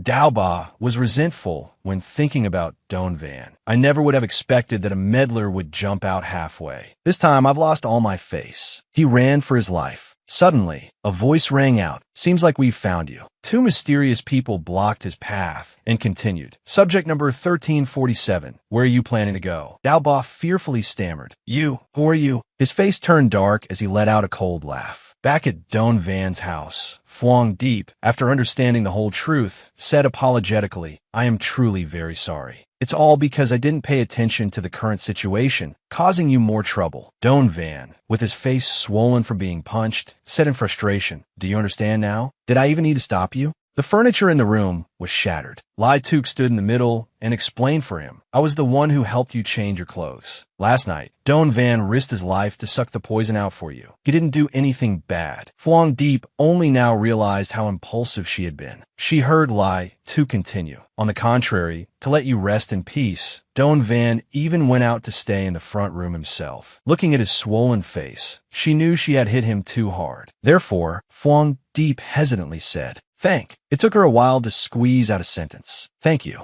Doan Van angrily shouted. Phuong Deep added, "This is me holding back for a long time before saying thank you. It moves me to tears." Hearing this, he became even more furious. A person like her was truly strange. Lai Tuk, seeing him lose his temper like that, secretly felt that something was wrong. She wondered in her heart, since when has there been such a heavy feeling in my heart, lingering for so long without dissipating? This feeling is probably... Dai Dain looked at his glowing chest and wondered, "Tell me, how could this Dao Ba suddenly disappear?" Chu Dain replied, "Speaking of which, it's strange. The guards didn't notice it either. I guess this doesn't seem like a futile effort. Maybe the situation is not simple." Suddenly, something caught the attention of the two of them. Dai Dain turned pale and exclaimed, This is... Looking at the person in front of them, they shouted, "Dao Ba!" His body slammed hard into the wall, causing it to crack. At the same time, on the roofs of the buildings in the city, silhouettes darted past. They moved at an extremely fast speed. It turned out to be Nin Vong and Hatch Mong. Hatch Mong asked, "Is this okay? Shouldn't we quickly bring him back?" Nin Vong replied, "This is really troublesome for me. People like him shouldn't even deserve to live in this world. Bringing him back to be imprisoned is not as good as finishing him off on the spot. He should be glad. At least I let him go peacefully." The two of them landed on a roof. Nin Vong coldly said, "This can be considered me being very merciful to him." Suddenly, a voice rang out from behind. "It seems you have a misunderstanding of the word merciful." Both turned around to look. Ning Vung et Gelim. "It's you?" Vo said with a slightly sarcastic tone. "Always a lone wolf, as usual, team leader." Nin Vong asked, "Your arrival here also makes it clear that the other side has taken action. Compared to that, where you, the team leader, have been during this time, is what causes more of a stir. You guys are really strange, only allowing the magistrates to set fires, but not letting the commoners light lamps." Vo replied, "Of course I went out to play." Hatch Mong revealed, "Currently, the entire situation is developing according to the other side's data. Right now, the end of the Great Degeneration is not far away." Vo was curious. "Aren't you planning to stop them?" "This isn't something we should do, and we don't even have the right to interfere." "Is there really no breakthrough in this matter?" Nin Vong said ambiguously. "Who knows how it will be?" The breakthrough, the person they were hoping for, Don Van, was currently eye to eye with Phuong Deep. She looked at him with eyes full of resentment. Phuong Deep started complaining. "How many times have I told you?" Don Van replied while washing the dishes, "I really don't know." She coldly reminded him, "There are not many people in this world who know my name. Even though you are my lifesaver, this is the only thing I want to know clearly." Don Van sweated profusely, fearfully thinking to himself, "What do I do now? How can I tell her that I was just a blind cat finding a dead mouse? And it was on some random day 3 years ago. And to say that someone would carve their name on their back? Of course not. I absolutely cannot say it out loud." Phuong Deep asked warily, "What exactly do you know?" He hesitantly made up a story. "Actually, your name is very similar to my childhood sweetheart's. Her name is Phuong Deep. Seeing you, I couldn't help but think of her."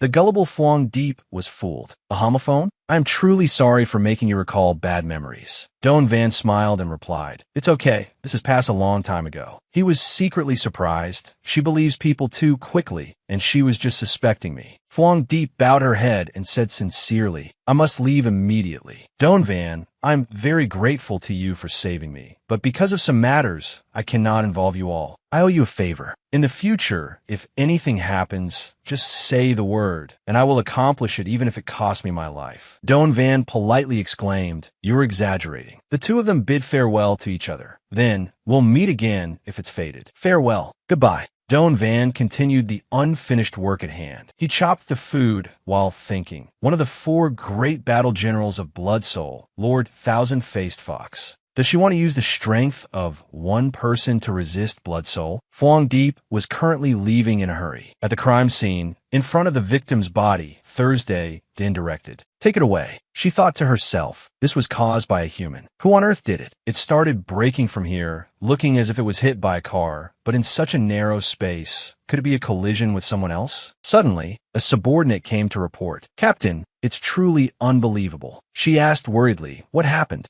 On Don Van's side, he urged, Kin Shu, walk faster. Sister Took is still waiting for us to return to work. He gloomily sighed. I was thinking about it too. Waking up this morning felt so painful. He implicitly advised, even though I know it's the weekend, endure it, but take care of yourself a bit. Kin Shu replied indignantly, thanks for your concern. Put away that disgusting expression. Looking at the crowd gathering in front, he was curious. What's going on? Suddenly, the faces of the passers-by turned terrified. Blood dripped down onto the road. Don Van was also shocked to the core. The entire crowd was looking at the pair of legs dangling, suspended in the air ahead. His eyes seemed to glaze over. When he saw the person hanging in front of him, he recognized the familiar silhouette. His entire body froze, unable to recover his senses for a long time. He despairingly screamed, Brother! Kin Shu teared up. As for Don Van, he was desperately hugging the corpse of his sick senior brother and howling. Murderous intent radiated around him as he continuously asked himself, who is it? Who on earth is it? Vai stood silently watching this scene. She immediately turned around and left. Right behind them, a stranger appeared. The sky turned gloomy and dark clouds rolled in.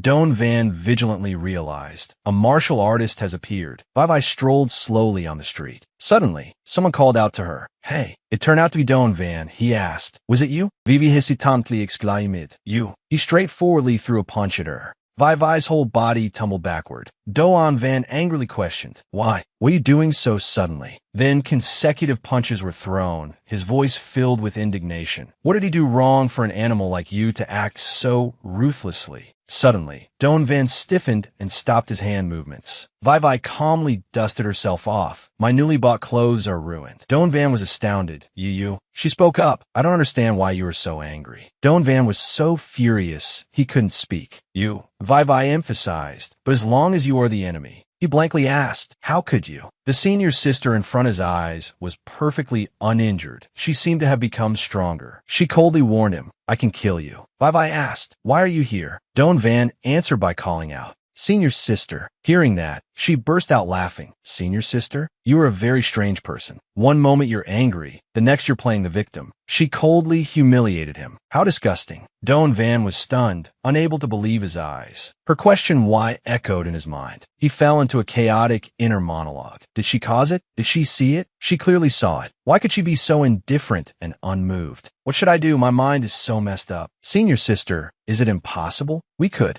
Don Van remembered the day they got married. He came to celebrate. Congratulations on your marriage. Thinking of this, Don Van got angry. Husband and wife? Vai asked back, not understanding you. He replied, you saw it. She doubted, what? He gritted his teeth and reminded, at the square. Vai seemed annoyed and spoke up. That matter. How pathetic. These 4 words made Don Van freeze. Looking at Vai continuously disparaging. That dead man had no moral character at all. He was so angry that he trembled and shouted, I tell you, how could it be? Why do you look like it has nothing to do with you? That is our senior brother. What is wrong with you, senior sister? Don Van is shouts Vivi. He asked heartbrokenly. What exactly are you? Vai looked at him coldly. In her mind, she remembered Duong Tin's order. Those who approach you with hostility are all enemies, and if they are enemies, there is no need to spare them. So when Don Van rushed over, Vai gave him a kick. This kick was so strong that it made him slam hard into the wall behind him. He suffered internal injuries and spat out blood. Looking at Vai, a pleading voice rang out. Don't go. Despair surged in his heart. Why? He couldn't understand this ending. He looked at his beloved senior sister opposite him, never expecting that one day she would become so cruel. Don Van slowly fainted until he woke up to find himself lying on a bed. Looking at this unfamiliar room, Don Van was curious. Where is this? A voice spoke up. You're awake. This is the hospital. You've been in a coma for a long time. Luckily, we found you in time. I ask you, why did you end up at the crime scene? Looking at Thursday, Din sitting opposite interrogating him. He was dazed. The crime scene. Recalling that heartbreaking memory, he silently called out to a person, "Senior brother." Seeing Doan Van sit up and prepare to get out of bed, Thursday Din was worried. "Hey, where are you going?"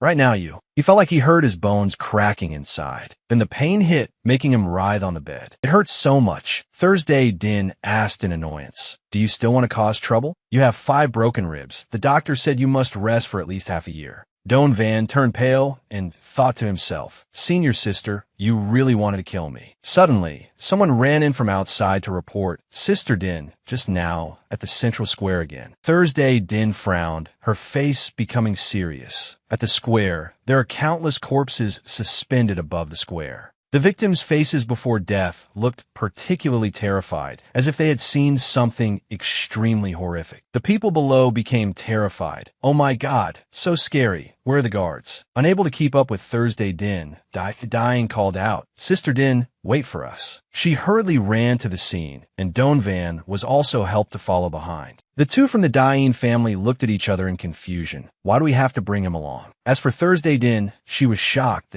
She silently cursed. Damn it. All around the symbolic spiral of the square, there was a series of corpses. Doan Van couldn't believe his eyes. This is Ferris wheel-style execution, a punishment of the adjudication society, hanging the murdered people from a high place, forming a wheel of reincarnation, displaying their prestige. Their actions are truly vicious, lacking humanity. Thursday Din's face became gloomy. This is too much, trampling on lives like this. Scum, bastards, animals, I must definitely hunt down this criminal and bring them to justice. All 4 of them were stunned by this barbaric crime. Someone noticed, "Look, Captain Thursday has arrived." The whole crowd clamored with criticism. "I say, what can you people even do? You're too useless." Thursday Din had raw eggs thrown at her by them. She persuaded them. "Please be quiet, everyone. We will quickly investigate. I believe it won't be long before we find the culprit." They still didn't let her off, relying on your power and authority to act tyrannically all day. Now here, you're just staring in fear. At the crucial moment, you're completely useless. Anyone can make promises, but in the end, what results do you produce? A family member of a victim broke down and spoke up. "My husband," he said, "today he would buy me a gift." I believed him. But the gift I received is him.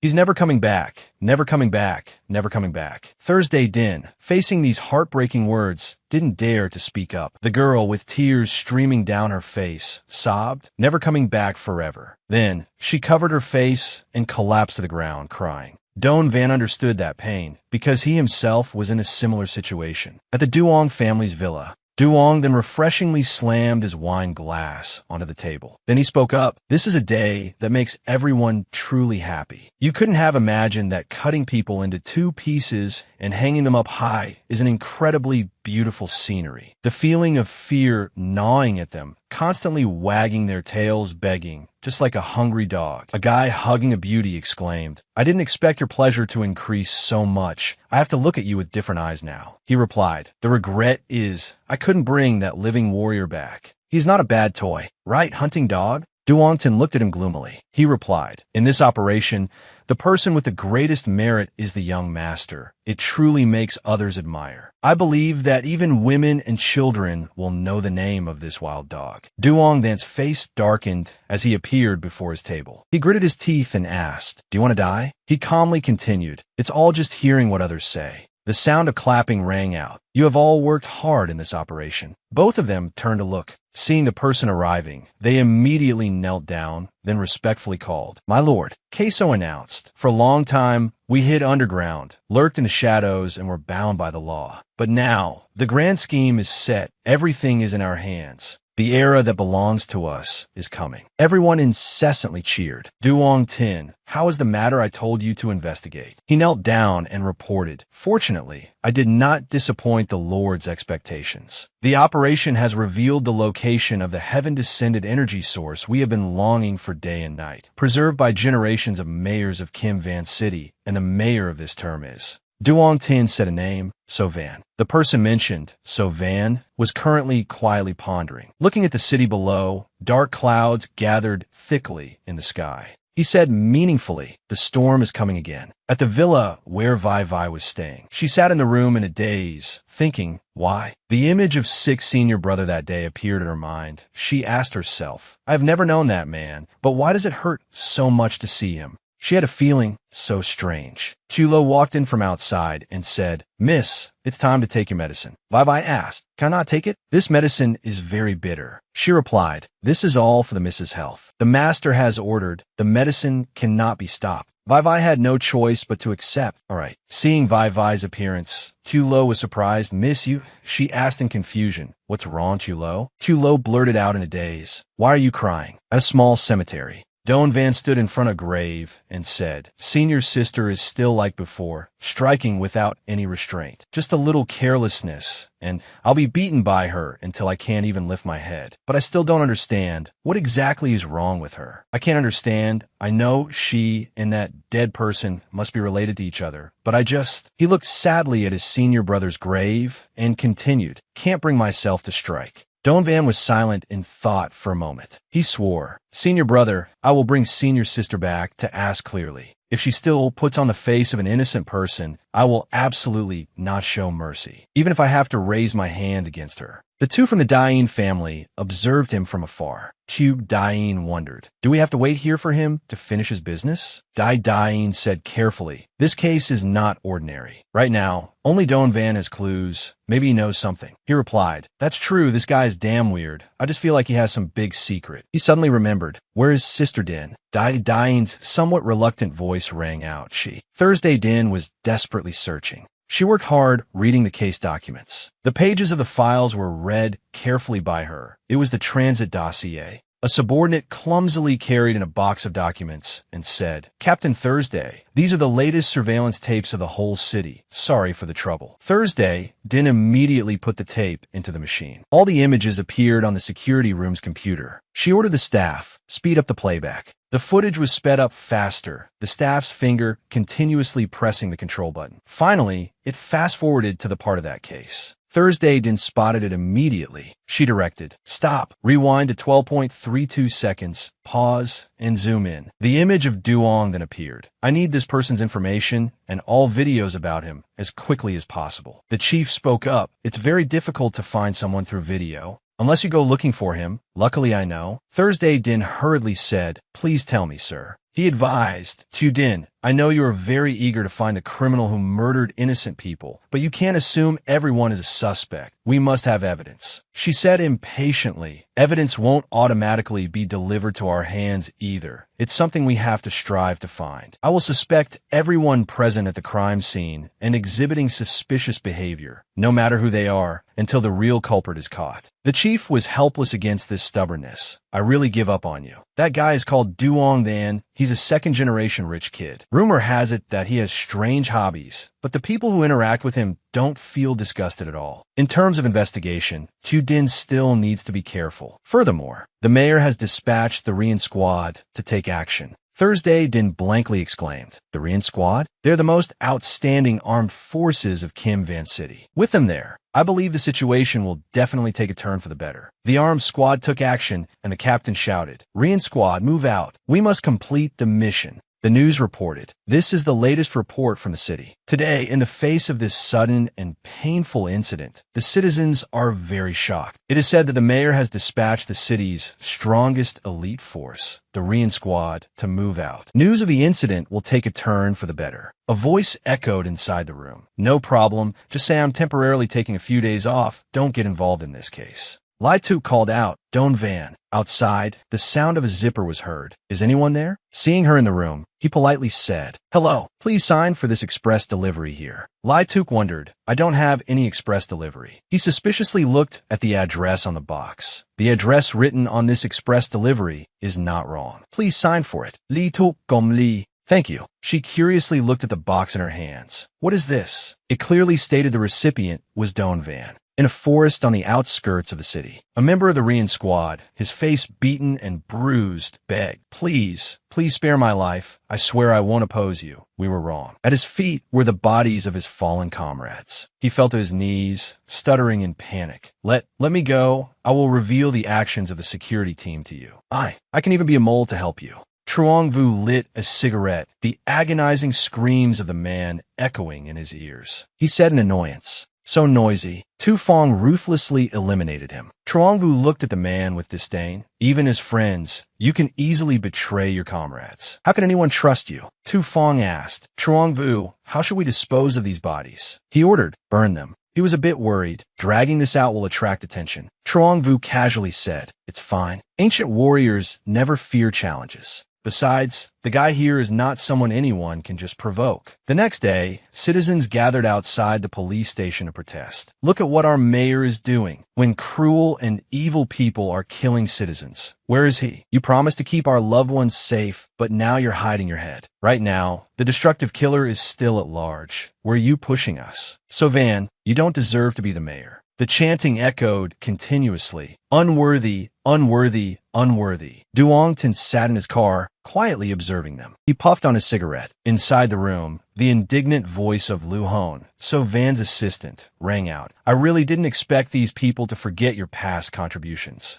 Blindly biting back, how shameless. So Van, seeing through the vanity of the world, said, if cursing could solve problems, then there would be no wars in this world. The human heart is the most complex thing in the world. We have a lot of work to do right now. The urgent matter is that we must hold a press conference immediately. The foolish citizens have started to panic. This is our best opportunity. The era of warriors is coming. We need to act. My iron fists have held back for a long time. We can't just pour a bucket of cold water here. Lu Hon wondered. Dispersing them is just a small matter, but is our observation capability only limited to this? On Lai Tuk's side, she was thinking, wouldn't that be too impolite? Looking at the parcel box, she was struggling internally, but I want to know what's inside. Finally, reason could not overcome curiosity, and she opened the box. Don Van, please forgive me. In So Van's office, Lu Hon looked at him worriedly. You'll be in danger like this. He calmly instructed, don't speak so soon. He still hesitated, but So Van resolutely replied, my mind is made up. Our ultimate goal is... The image of Queso appeared in his mind. As for Lai Tuk, when she opened the package, she was stunned. What is this? Looking at the envelope inside, she was surprised. A letter? She began to struggle internally again.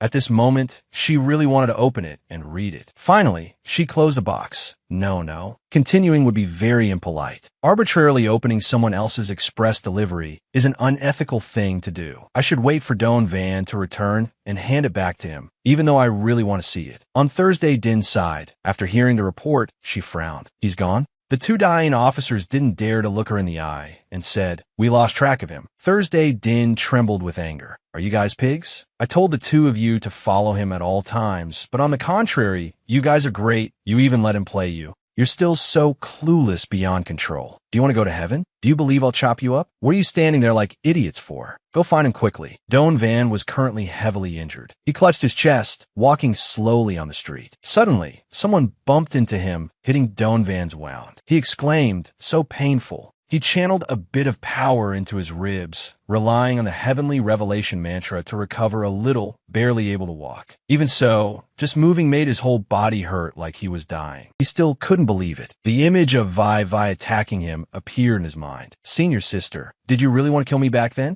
I don't believe you're a cold-blooded and heartless person. I definitely have to bring you back and ask you clearly. However, right now I have to recover as soon as possible. Looking at the restaurant in front of him, he teared up. I accidentally came back here again. I wonder if Sister Tuk cooked a meal waiting for me to return. Just as he was about to call out Tuk, he stopped in his tracks. This was the moment he made a decision, asking himself in his heart, can I? Next, I need to do some things that might implicate Sister Tuk and even endanger her life. Am I going to harm her just to satisfy my own selfishness? Seeing Lai Tuk's happy and smiling face, he blamed himself. I really am. I can't do it. Don Van turned and walked away. Inside, Lai Tuk prepared a table full of food. She sighed in relief. It's been a long time since I made so many dishes. Don Van will definitely be very happy when he returns. Maybe he'll even. She imagined the scene of him rushing over to hug her. Sister Tuk, I love you. She shyly covered her eyes. Look at what nonsense I'm thinking about. Glancing at the box, she decided, when he returns, I still have to give the express delivery back to him. Luckily, I have some methods for packaging. The box was sealed shut again. At the police station, Tu Dain carefully reminded, it's not that I'm lecturing you. Can we really find the killer based on these surveillance videos? If this matter blows up, they can use money to crush us to death. Do you understand? Thursday, Din angrily shouted, "You're the ones who don't understand." Through the investigation, Duong then is clearly suspicious. From the surveillance videos, it was discovered that this person appeared multiple times at every crime scene. He is definitely related to this case. Someone spoke up, "Thursday, Din, it cannot be denied that your working attitude really makes people unconvinced, but you must know, deploying people to arrest someone without accurate evidence, I believe. None of the people sitting here would agree. Furthermore, the Rian squad has been dispatched and everything will have a positive outcome." She decided, "In that case, I will do it my way." On the other hand, this is not an official duty. Going outside, she furiously kicked a tree trunk, a bunch of cowards. Behind her, someone ran up and asked, "Excuse me, are you Captain Thursday Din?" Thursday Din was surprised. "You are." The person, out of breath, said, "I finally found you." The appearance of the murderer. Thursday Din hurriedly asked, "Really? Please tell me everything." Chu Tui recounted, At that time I was very scared and hid. When he wasn't paying attention, I saw the murderer's appearance. I took a picture. Here's his picture." She showed Thursday Din the picture. She stared at it in shock. "This is..." In a peaceful neighborhood, a voice called out, "Brother Back." Vong Back was agitated when he saw the person. It's you again. You still came looking for me? Haven't I been harmed enough by you?" He kicked over the fruits on the side of the road to block him. "Don't come over here." The brother said I was incompetent and kicked me out of the Lamb gang. My woman also dumped me. I have nothing left. What else do you want me to do? Don Van was silent for a moment. A moment later, he spoke up. "I have a favor to ask of you.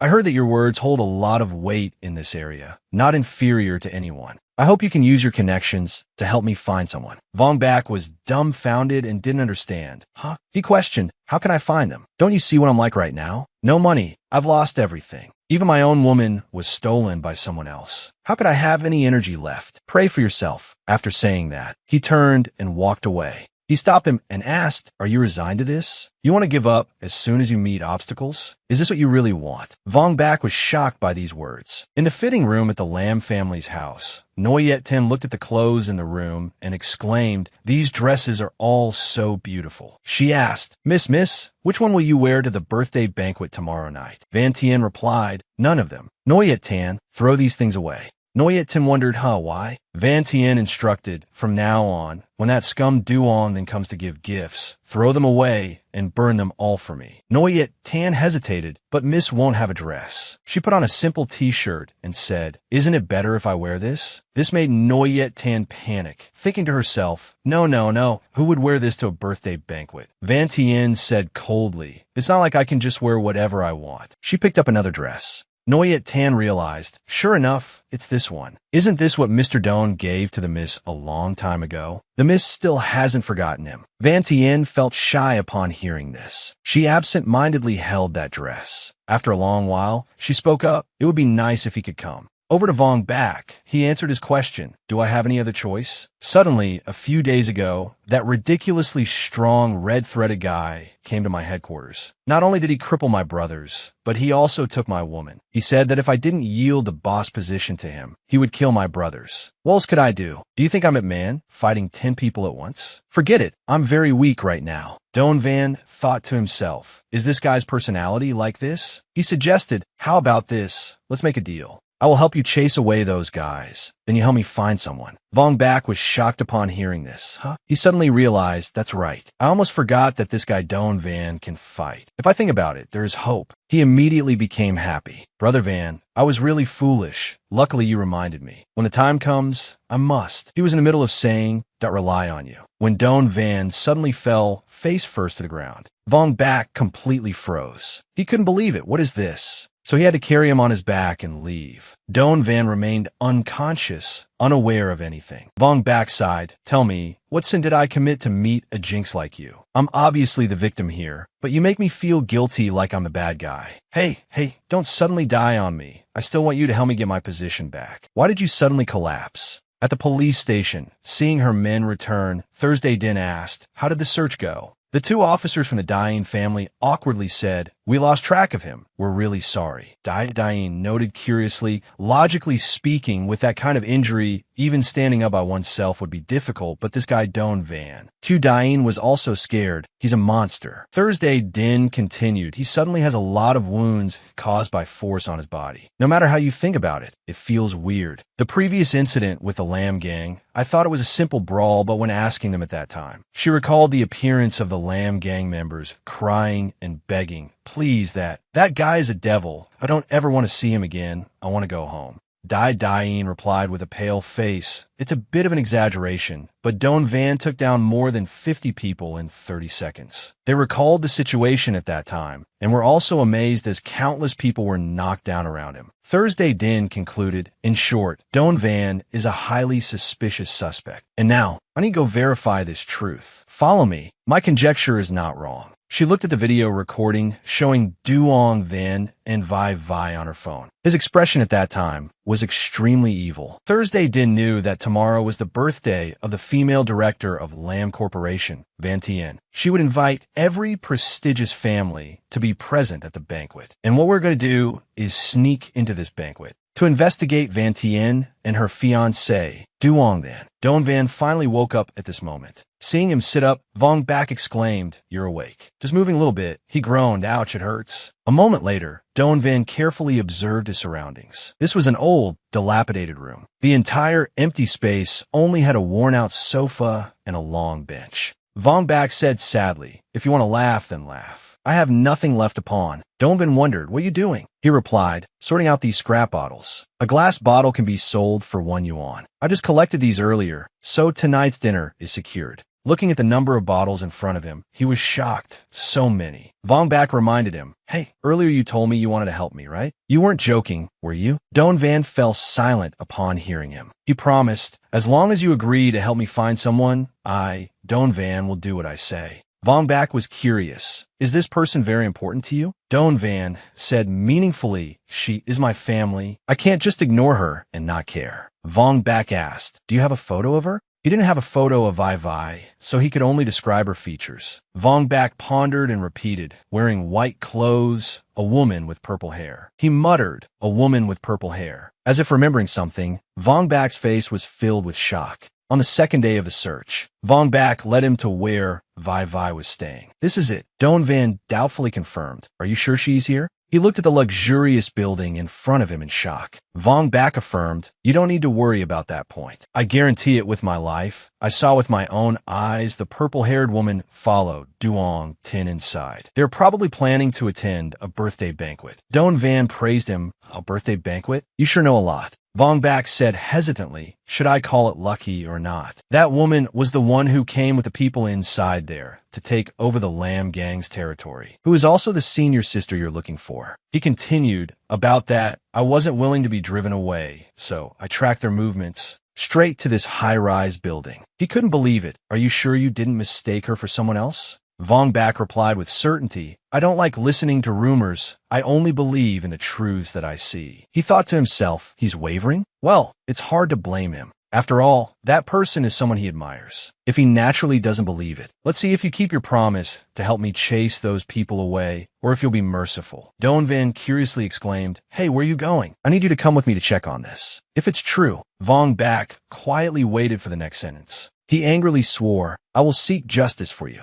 Vong Bak felt the killing intent radiating from him. He began to feel more at ease, this guy. At the mayor's building, outside, a large number of people were waving flags in protest. "So Van, you cowardly turtle, step down right now. You damn turtle, get down here and let's see. You gained our trust. What face do you have left to stand up there?" So Van knew it was time for him to step out. He straightened his clothes. A staff member guiding him said, "Please welcome Mayor So to the stage." A sea of protesters below continuously cursed, "You shameless senile old man. You coward. You don't deserve to be the mayor. Coward." He listened to all these insults. Then, holding the mic, he spoke with an imposing aura. "You're absolutely right. I completely understand how everyone feels. Anyone facing this situation would be very afraid. You're not wrong. It's all on me. It is I who failed to fulfill my promises to everyone, to bring blessings to Kim Van City and protect everyone's safety, which led to today's shameful day. Criminals are running rampant, committing crimes that outrage everyone. I feel extremely heartbroken. Day by day, we thought we were living in peace. I will kill all the murderers who have appeared in this place, who have made us uneasy and torn our families apart. Why is this happening? We did absolutely nothing wrong. Yet these blades of evil are still aimed at us, innocent people. Just wanted to live peacefully. Did we do something wrong? Is praying for every day to get better a sin? Valuing those who were brutally murdered by evildoers? Is it wrong for us to seek the truth and reclaim justice? No, it isn't. The ones at fault are not us. They fell silent. We're not wrong. The fault lies with. He continued his speech. Please answer me. Why remain silent? Facing this is like constantly being victimized. Is this our choice? How cruel of a reality is this for the victims and those people? Do we really have no way to find out the truth? Do we really have no way to catch the murderer? Is this the limit of our capabilities? Therefore, our choices. Flags are waved high. They shouted, it's all their fault. The murderers. We are not wrong. The whole crowd understood the issue. Why me a choice? So Van emphasized, right now, please speak up and answer me. What should we do? Everyone raised their hands in unison, their shouts echoing to the sky. Catch the murderer. I have successfully manipulated a whole crowd of people. He chuckled inwardly, a bunch of low IQ peasants. Duong Tin was also observing this entire scene. He evaluated, this speech is truly impressive. First, he went along with the people's will. Then he voiced their inner thoughts, following the turn of events, focusing on the target, making the people feel reassured. So Van is not simple. Two of his subordinates asked curiously, this person is right in front of us. Why not let us directly go and capture him? That's right. As long as we make a move, no one can stop us. Duong Tin explained, it's not that I don't trust you, but we must righteously subdue So Van, and only he understands that. At Van Tien's birthday banquet, Don Van wore a formal suit, having been forced to come, just as he tried to run away, saying, I want to go back. Vong Bat grabbed his hair and dragged him back. What are you doing? It took so much effort to get here. Have you forgotten why you want to come here? He knew. I haven't forgotten. But this banquet is her birthday. The beautiful image of Van Tien appeared in his mind. Vong Bak asked in confusion, what nonsense are you talking about? Are you moved by her? I advise you to drop this thought. She's not someone people like us can reach. Suddenly, someone called out Don Van. Still not seeing him answer, that person called again, Don Van. Don Van irritably asked, what, do you want a beating? Thursday Din spoke up, it really is you, why are you here? He fearfully pulled his companion to leave. Damn, why did I meet this crazy woman here? If this gets discovered, it will all vanish into thin air. Tu Jing the Pete, hey, I'm asking you. The two of them froze, then secretly exchanged glances. When they turned back, each of them twisted into a striking pose. Both of them coyly spoke up, what's the matter? Hey, do we know each other? Thursday Din and the two Daeins turned pale. She pushed him against the wall behind. Still the old question, she said, tell me, why did you appear in this place? As for the two Daeins, they were wondering how this guy could still walk around with such injuries. Don Van didn't know what to say.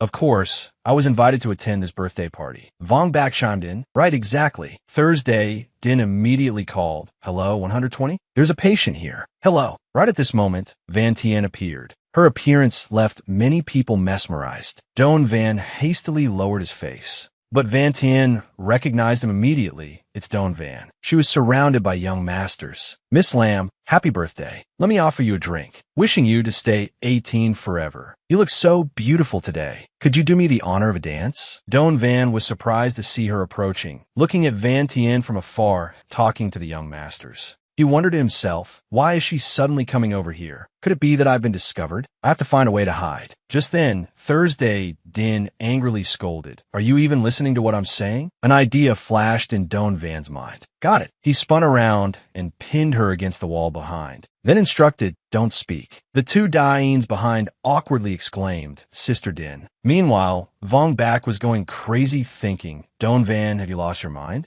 Seeing Don Van leaning his head down, she stammered, what are you doing? As for him, he only thought, like this, I probably won't be discovered, right? Van Tien froze when she saw that scene. Flirtatious words echoed in her ears. Here's my business card. You are so beautiful. Miss Lam, "Are you free today?" But she was only thinking, did I mistake someone else for him? Right at that moment, the guy who was asking Van Tien out was slapped. The slap was so strong that it sent him flying backward. Tun Hao questioned, "Who allowed you to casually talk to the lady?" The people around exclaimed, "Oh my God, how can he just hit someone like that? Don't make a fuss. That guy is untouchable." Tun Hao shouted loudly, "If you know what's good for you, stay far away. Is our young master's fiancé someone you people can dream of?" Duong then appeared. The guests whispered among themselves, "Who is he? You don't even know him? He is in Kim Van City. He is very famous, and also the heir of the Duongdan group. Both the black and white factions give him full respect. Not only that, he also has Van Tien as his fiancée." Chu Dain reported, "Sister Din, it's Duongdan." Thursday Din pushed Don Van, smashing his face into the wall, and ordered he actually came, "Keep an eye on him, just follow the plan." Vong Bak immediately noticed he saw Vai Vai following Duong Tin to attend. So he hurriedly reported, "Don Van, I see her." But Don Van still maintained his face-to-the-wall posture and said, "Don't make noise. It will be troublesome if she discovers me." He urgently urged, "Turn your head and take a look." Van Tien's father stepped forward to defuse the situation. "Young Master Duong, today is my daughter's birthday. Could you ask the guard behind you to lower their weapons?" Behind Duong, there was a group of thugs. They arrogantly said, "What is this old man saying? Do you have a death wish? Do you believe that in a few minutes we'll come and have a chat with you? Beat you until you're hospitalized?" Duong then stepped forward and grabbed Van Tien's hand. He threatened, "Van Tien, some things cannot be delayed, otherwise don't blame me." She disgustedly threw his hand away. Anger appeared all over her face.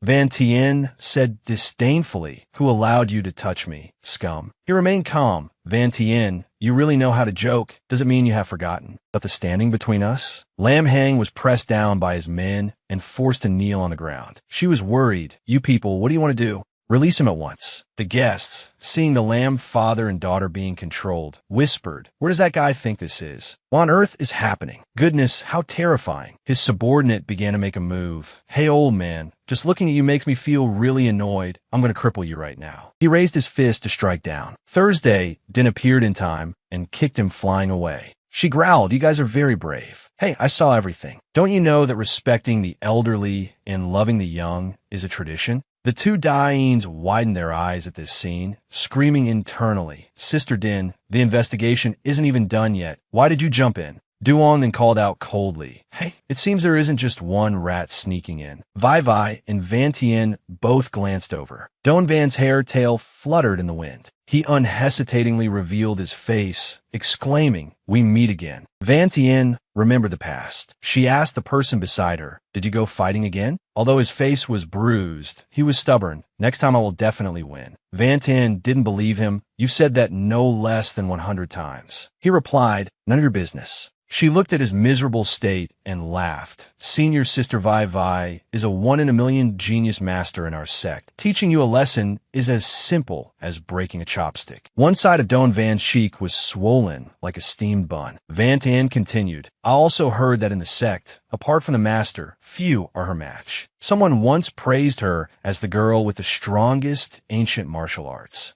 Don Van said with disgust, "Who is stupid enough to give such a title?" She answered, "Sixth senior brother." His resolute voice rang out, "Next time I will definitely win." Back to the present. Don Van gloomily looked at Vai Vai in front of him. She thought to herself, "Last time it was that guy who blocked my way. Why is he here?" Duong Tin asked his subordinate, "Who is he? I haven't seen him before." The guy replied, "Probably a nobody." Van Tien walked over step by step, not daring to believe it, Don Van. Van Tien's eyes welled up with emotion. "Is it really you?" Duong then raised his hand to stop her. He was annoyed. "Are you just going to meet your old lover like that?" He ordered, "I didn't expect that monkey kid could get out of prison. Cripple him for me." The subordinates rushed forward noisily. Thursday Din's group looked around warily. The three of them were surrounded. Don Van's side was no better. Those guys were all masters. Everyone was stunned. What is going on in the end? Are they filming a movie? "Mom, I want to go home." Van Tien looked at her worriedly. She questioned the ringleader. "Duong then, what are you doing?" "Currently, this banquet is mine. I absolutely will not allow you to act wildly. Stop right now. Do you hear me?" His hand reached out to cover her mouth. Heartbroken for him, "Van Tien, listen carefully. If you dare to betray me, in a few minutes this kid of yours will die instantly." She thought back to her old father lying on the sickbed, dying. Van Tien was so furious that she burst into tears.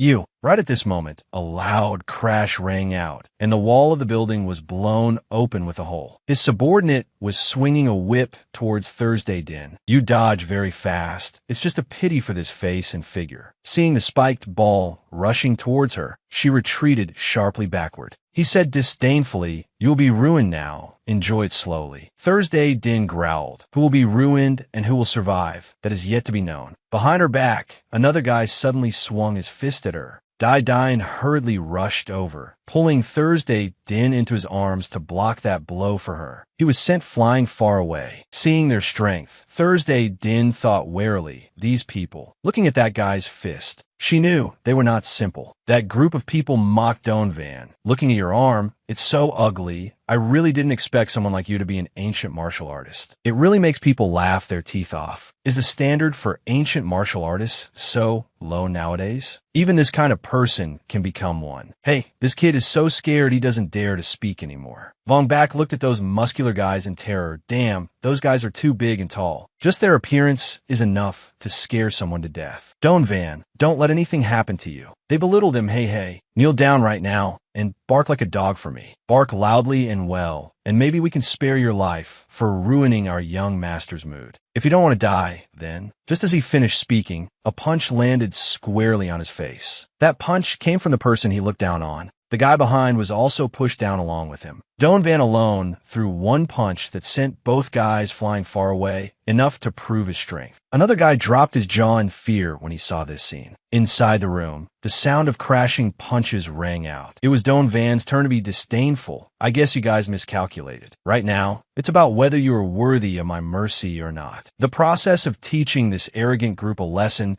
caused the entire room to be filled with dust and smoke. A huge section of the wall was smashed through. Vong Bak was so shocked that his mouth hung open, unable to believe his eyes. Donvan's long hair fluttered in the wind. He coldly spoke up, "Hey." Duong Tin had not yet recovered his senses, standing there dumbfounded with his eyes wide and mouth agape. Donvan ordered, "You guys all come meet together." Recalling the days when he was young, Donvan, with a swollen face, sadly said, "Master, I lost again. I still can't beat Senior Sister Vai. His master advised him, "Little Van, victory and defeat are common in battle. Be open-minded. No one will laugh at you." He exposed him. "You are laughing at me right now." He denied it. "I am not." Donvan's face was filled with disappointment in himself. He acted mysteriously and said, "If possible, I wouldn't want to teach it. I'm afraid." Donvan hurriedly pleaded, teach me please." He agreed. All right. He thought to himself, "If anything happens, I won't care. That is the strongest secret technique." It is. He emphasized, it is the Tien Kai quiet. And it was exactly that secret technique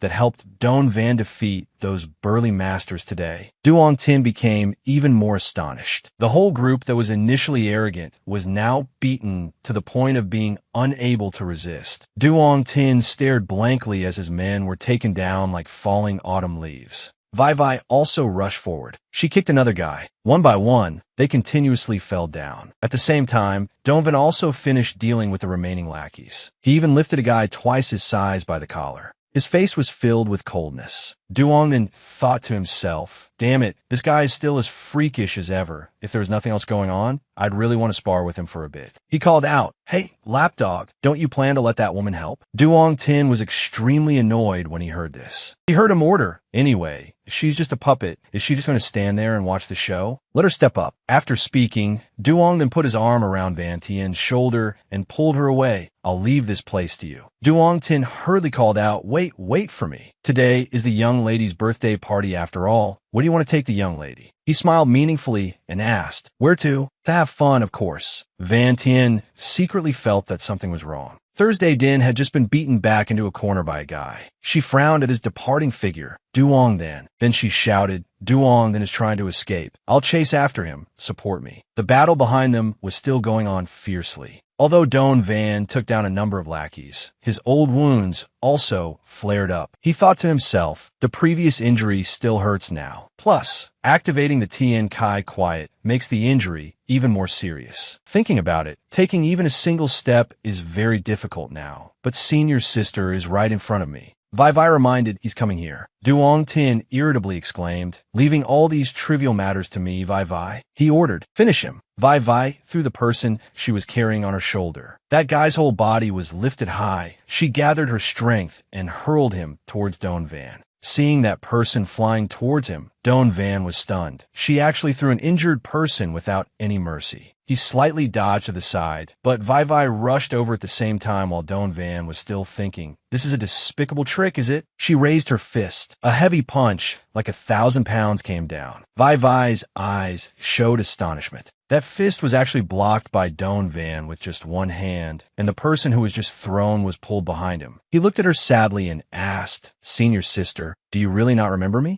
Duong Tin was surprised. It was the first time he saw Vi Vi reveal such an expression. He watched her unable to hit Don Van and thought to himself, I really can't believe it. All of this is true. That kid actually treated Vi Vi's attack like nothing. Vi Vi angrily threw the next punch, but everything seemed useless as she couldn't hit him. Everyone was stunned. Hey, no way. Vi Vi's attack, yet it has no effect. The Vi Vi in their memory could easily win an arm wrestling match against a burly guy. The crowd behind clamored, why is your strength so weak? What face is left for men? Anyone is fine. Quickly help me beat this woman. The present Vi Vi continued to launch a kick. That kick aimed straight at his face, but her expression was filled with horror. The other guys gaped in awe, that man, taking a full force strike and yet uninjured. Don Van coldly brushed her leg aside at this moment. The two of them were going crazy, not daring to believe their eyes. Damn it, this is like immortals fighting. Is this a normal person? Q Dain asked, did you notice? He replied, what?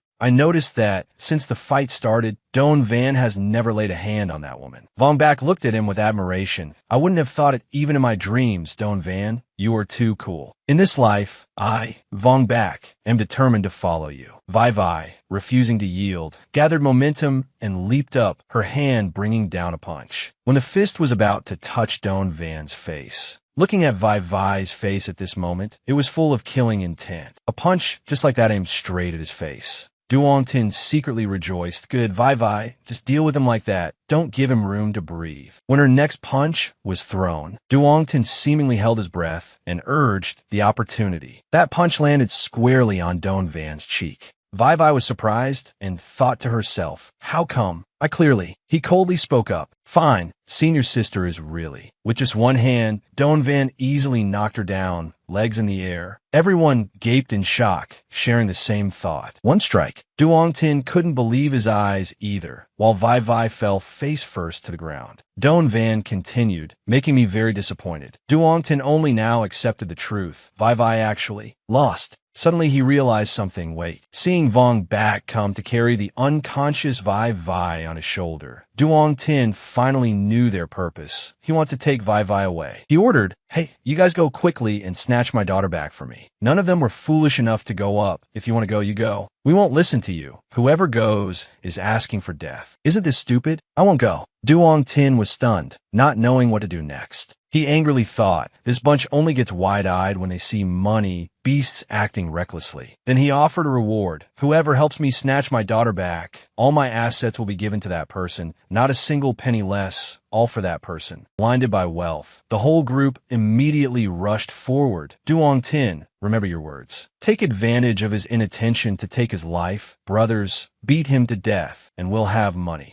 Don Van coldly looked at this restless crowd. He gently closed his eyes. The whole sky became gloomy. Loud rumbling sounds rang out, making the pedestrians outside wonder, what is this? An earthquake? What happened over there? Whose house had a room explode? The deafening roar made the walls shake. Someone felt the anomaly. Another group of 3 people came to watch the commotion. They arrived a step late. A woman angrily said, it seems we won't make it in time for this trip. On the side of the building hosting the banquet, thick smoke and dust rose high into the air. Duong Tin fell heavily to the ground. He muttered, my daughter has been taken away. An entire building was now bare and exposed to the sky, leaving only ruined walls and a crowd of people lying unconscious on the ground. The other guests were also terrified to the point of doubting life itself. Can anyone tell me what happened? Vong Bak took on the task of carrying Vi Vi. He walked a long distance and was already exhausted. Brother Don, I can't do it anymore. Let's rest a bit. There's a bench over there. Laying her down on the bench, he still muttered, "To be honest, this woman is also very heavy. This woman harmed me so miserably. Didn't you think there would be a day like this? Today I will let you experience my Masterback's 12 purple gold moves." Don Van, from behind, casually gave Ong back a smack on the head. With teary eyes, he foolishly asked, "Brother Don, why did you hit me?" He revealed, "Senior sister is the person I love and respect the most." Vong back panicked and hurriedly made an excuse. "Brother Don, you misunderstood me. I meant that I just wanted to let her reflect a bit. Jumping into the Yellow River 12 times wouldn't wash away my sins."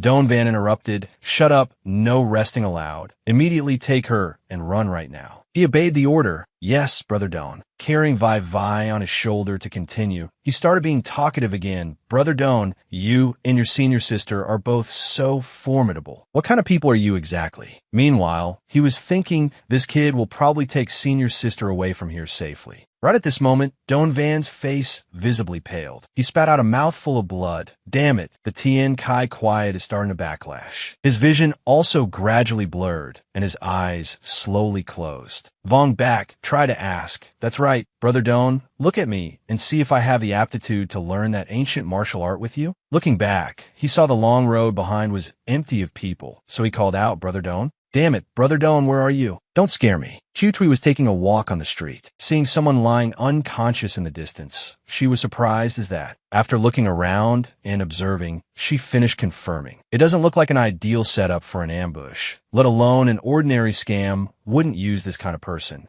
It doesn't seem like it. Could this guy be someone who escaped from domestic violence to the point of helplessness? Why is he dressed like this? She turned around to leave. All right, looking at him covered in injuries is so pitiful, but it has nothing to do with me anyway. But her conscience didn't allow her to see someone dying without saving them. Therefore, Tutui turned back. "Meeting me, your luck is quite good." On Duong Van's side, he forced Van Tien to follow him. She tried to push him away, but was powerless. Thursday Din and her subordinates used binoculars to secretly observe. What is this guy bringing Miss Lamb to this place for? If the informant's intelligence is not wrong, Duong then looks suspicious. The two guys surnamed dying were both as timid as mice. "Sister Din, this place looks scary. We should still go back." "Yes, Sister Din, I'm really scared." She directed, "I will think of a way to sneak in. You two stay here and wait for my news. If I haven't returned by dawn, you must go back immediately and think of a way to find his residence. Find Don Van and bring him here." After speaking, Thursday Din left right away. "I'm going," leaving the two of them anxiously calling Sister Din. At Chu Tui's house, Don Van had just woken up. He held his forehead and asked doubtfully, "Where's this?" Stepping out of bed, Don Van thought to himself. After waking up, Don Van wondered where he was. He realized he had been unconscious and saved by a good person. When looking at Chu Tui's reflection in the mirror, he knew that overusing the Tien Kai quiet would lead to this kind of situation. He guessed he had turned into a 12 or 13-year-old. It sounded not bad, but it seemed he had exceeded the limit and his life was at risk. Turning into his current appearance, his power was also broken. When he just touched the wall, a small crack appeared on it. Then,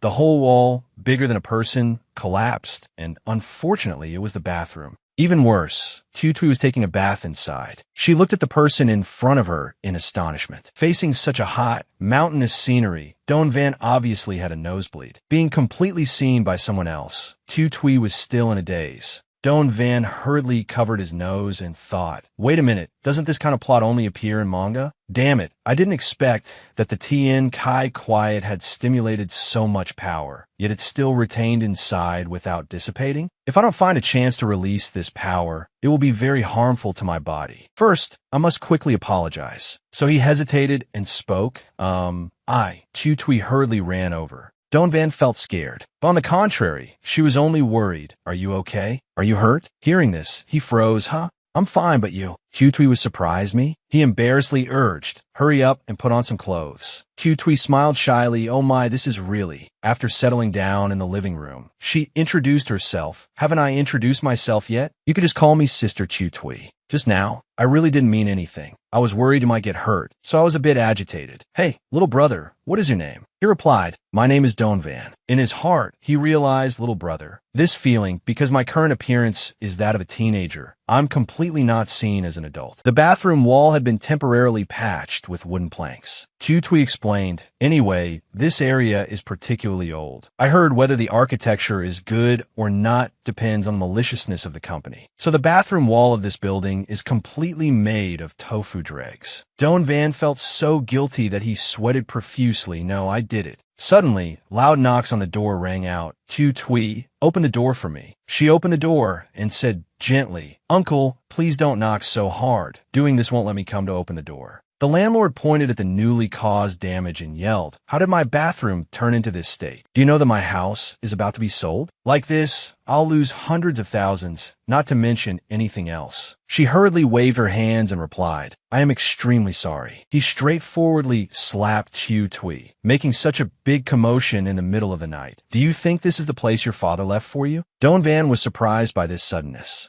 A dangerous voice rang out. Hey, casually raising your hand to hit a girl. Who are you guy? He angrily asked, where did you come from, you little brat? Could it be that you crossed the line with Tutui? In his heart, he thought this kid's eyes. Tutui explained, Uncle Landlord, this child is my younger brother. He is still young and doesn't understand things. Please absolutely don't take it to heart. This matter is all my fault. I guarantee I will bring the compensation money to you in a week. He left a sentence and slammed the door and left. I only give you 3 days. Give me 100,000. If you don't pay, you pack up and get out. Donvan felt extremely guilty looking at Tutui. Yet she smiled and said, finally fooled him. He was dumbfounded. What? Sister, weren't you crying just now? Tutui explained, this is because the uncle landlord is very easily moved. Just a few tears can make him stop. So I always keep my drops ready by my side. At that time, he can be considered to have a good point. Although he has a bad attitude, he is the only person willing to rent a room for me to live in. Even though her cheek was swollen tight, she was still very grateful. I am very grateful to him, even if it's just a little bit. Donvan silently listened to her story. In his heart, he felt puzzled. Can this also be called kind-hearted?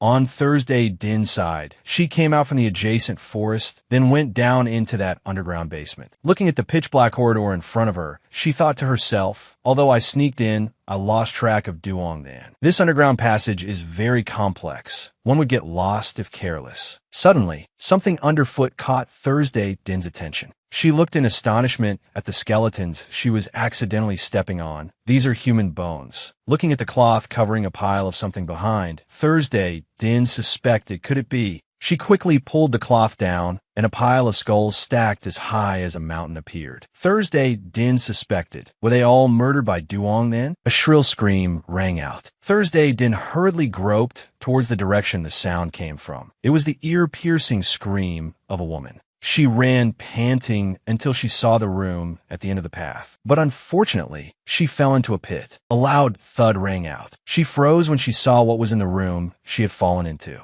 Sweat poured down her face like rain. In front of Thursday Din were jars containing human body parts. She angrily exclaimed, what kind of demon could do such a thing? Her whole body became stiff. When she heard Duong Then's voice whispering in her ear, hey, when did you follow me here? On the side of Chu Tui's house, Donvan spoke up. 100,000 is not a small number. Within 3 days, where can a female student like you get that much money? Chu Tui asked doubtfully, what female student? Aren't you a male student too? She held up her phone for him to see. It's okay to tell you. Donvan, I once helped someone take a picture and received 50,000 as a reward. Donvan thought to himself, this is a photo of senior brother when he was alive. Standing with him are Duong Then and senior sister. He hurriedly grabbed her hand and asked, where did you take this photo? Who gave it to you? Chu Tui cried out. Ouch, ouch, ouch. He embarrassedly said, sorry, I was a bit agitated. Chu Tui was curious. It's okay, it's okay. Donvan, your arms and legs are injured. How can your strength be so great? She recounted, I know a rich uncle named Duong Tin. He often asks me to help him deceive people. After getting the job done, he'll give me a lot of money. Doan Van pondered over the photo in his hand. He zoomed in on the image of Six's senior brother and asked Tu Tui, "This person is my senior brother, a very important relative. Do you know what happened to him?" Tu Tui recalled that day. "She had to warn him first. Doan Van, first I apologize. This matter might be a bit hard for you to accept. That day, I followed the rich uncle's arrangement and waited in the bushes. Then I saw." Six's senior brother asked at that time, "It's been 3 years. Have you finally agreed to arrange a meeting with me? Why aren't you answering me? Could it be that you really don't care about the feelings between us?" Vai Vai at this time just coldly looked at him. Then a shrill scream rang out, and Duong then revealed his face and said calmly, "Duong Tin was indeed right. Just using the appropriate bait can easily lure you out." Six's senior brother doubtfully asked, "You are?" He replied, "Although taking action against a man is very boring, I still have to resolve this according to the directive of the Adjudication Council. You." Tu Tui tremblingly recorded the video. A bloody scene appeared after the sentence. "That will have to die here." Ending the story, Tu Tui said, "That's how it is. That scary guy killed your senior brother." Suddenly, the whole room began to shake. Jars shattered loudly, and paintings on the wall fell down. Tu Tui panicked. "Hey, these broken things haven't been repaired for a long time." Doan Van called out gloomily from the side, "Tu Tui, do you know how to find Duong Tin?" He thought back to the sentence Tu Tui had once said. After leaving that night, I completely had no news of him. Hearing Tu Tui's explanation, Duong Tin and Duong then have a relationship with each other. Finding Duong Tin first means being able to find Duong then. At Lai Tuk's restaurant, she was very worried. Why hasn't Doan Van returned yet? A clinking sound came from outside the door, and she called out happily, "Doan." Before she could finish her sentence, she saw Vong back carrying someone in and asking, "Sister-in-law, come and give me a hand quickly." Lai Tuk was dumbfounded. "Why is it you?" Vong back hurriedly urged, "Sister-in-law, don't say any more. Quickly find a place to put her down. She is Doan Van's senior sister. We cannot delay." Lai Tuk was surprised. "Oh my, she is Doan Van's senior sister." Meanwhile, on the side of Duong Thin's dark basement, Thursday Din's scream of pain rang out. She counterattacked with a straight kick to the face. Duong then casually raised his hand to push her foot away. "This prey is challenging. I don't hate it that much." Thursday Din's body staggered and fell backwards. Right at this moment, the subordinate came in and called, "Young master." He whispered his report. After hearing this news, Duong then gloomily exclaimed, "What did you say?" He blamed everything on Thursday Din. "Slut, it's all because of you. I plan to stay and taste the sweet dessert before escaping. Next, I want you to use your body to repay this debt." Thursday Din looked at the opponent vigilantly, then said confidently, "Is that so? Then I must congratulate you." The two of them were currently discussing with each other. "Sister Din hasn't returned yet. What should we do now?" "It hasn't been long. What are you rushing for?" A rustling sound rang out behind her subordinate. The two hugged each other tightly. "I'm so scared." Diane had to comfort. "Don't panic, baby. Let's go check it out together." The two tiptoed forward. When looking through the bushes, both were astonished. Looking at Van Tan leaning unconsciously against the base of a tree, they were shocked. "Isn't this the eldest miss of the Lamb family?" At the same time, the fists of Duong then and Thursday Din crossed. The two were evenly matched. Thursday Din exerted all her strength to focus her power, then pushed Duong then backward. She felt tense. This name truly seemed like he became a different person. Each time he struck, the force was unimaginably powerful. His 5 punches came charging in, and Thursday Din quickly dodged backward. Duong then praised, not bad at dodging. Without hesitation, Thursday Din charged forward. He struggled to evade her punches. Her aim was this. Although each of his techniques had grown more powerful, his movement speed was slower. That was his weakness and also her opportunity. And so, seizing the opening, Thursday Din delivered a kick to him from behind. Duong then was kicked so hard he foamed to the mouth. Thursday Din successfully sent him crashing to the ground. No matter how formidable he was still human, and the weakest point was the head. Success. I have an embarrassed father. Duong then slowly got back up. The aura radiating from him made Thursday Din feel alarmed. A voice like that of a demon rang out. "Do you know? Using overwhelming force to crush an enemy is the most pointless thing there is. Because when the gap in power is clearly visible, the look of despair on someone's face is monotonous and dull. That's why I prefer to give someone hope first and then take it away. In that very moment, the expression on a person's face is the most beautiful. That's right. Your expression right now is exactly that. With those words, he beat Thursday Din mercilessly. He struck her so ruthlessly that her whole body went limp. Thursday Din, with no strength left to resist, collapsed flat on the ground. Duong then ordered, "Take her and tie her up." Van Tien, beautiful as ever, had fled. "Yes, let her serve as a replacement." A subordinate replied, "Yes, young master." At Duong Tin's house, he furiously slammed his phone onto the floor. He cursed incessantly under his breath. Damn it, Don Van was nowhere to be found, and the only connection left was between this kid and Thursday Din. Thursday Din had already been sent by him to tail Duong then. He rushed off in a hurry, knowing there was only one option left, to go back. Duong then was surely tormenting her, tried to extract information. Tu Tui was carefully warning Don Van, "There's a wealthy uncle inside. After you see him, don't go saying anything reckless. If you make him angry, we'll be thrown out." He obediently promised, "I know, you don't need to keep reminding me." Suddenly, a car came speeding toward them. He quickly pulled her aside, "Watch out." Tu Tui fumed with rage. Who is that? How can anyone drive that fast in a place like this? Don Van was surprised to see the person sitting in the car. He wondered suspiciously, is that person in the car Duong Tin? Without hesitation, he immediately gave chase. Tu Tui called out anxiously, "Don Van, where are you going?" He wondered to himself, Duong Tin looks so rushed. Where on earth is he headed? I have to find a way to follow. But Don Van's entire body suddenly seized up. He couldn't understand it. He was abruptly short of breath. Is this body not giving me enough time to circulate my true chi right now? Damn it. Am I just going to stand here helplessly and watch Duong Tin go? Tu Tui came rushing up from behind, calling out Don Van. He slowly turned his head. Tu Tui? She came riding up on a motorbike. Tu Tui urged him eagerly. Do you want to chase after that car? Get on quick. Don Van grabbed her outstretched hand and climbed on. Once seated, he said sincerely, "Thank you so much this time. But how did you get this bike?" Tu Tui accelerated confidently. "A small thing like this is no trouble for me." Duong Tin had already arrived at Duong Thin's place. Familiar with the way, he went straight down into the basement. He thought to himself, Duong Thin would absolutely not let Thursday Din go just because of a few words from me. I have to find someone who can keep him in check.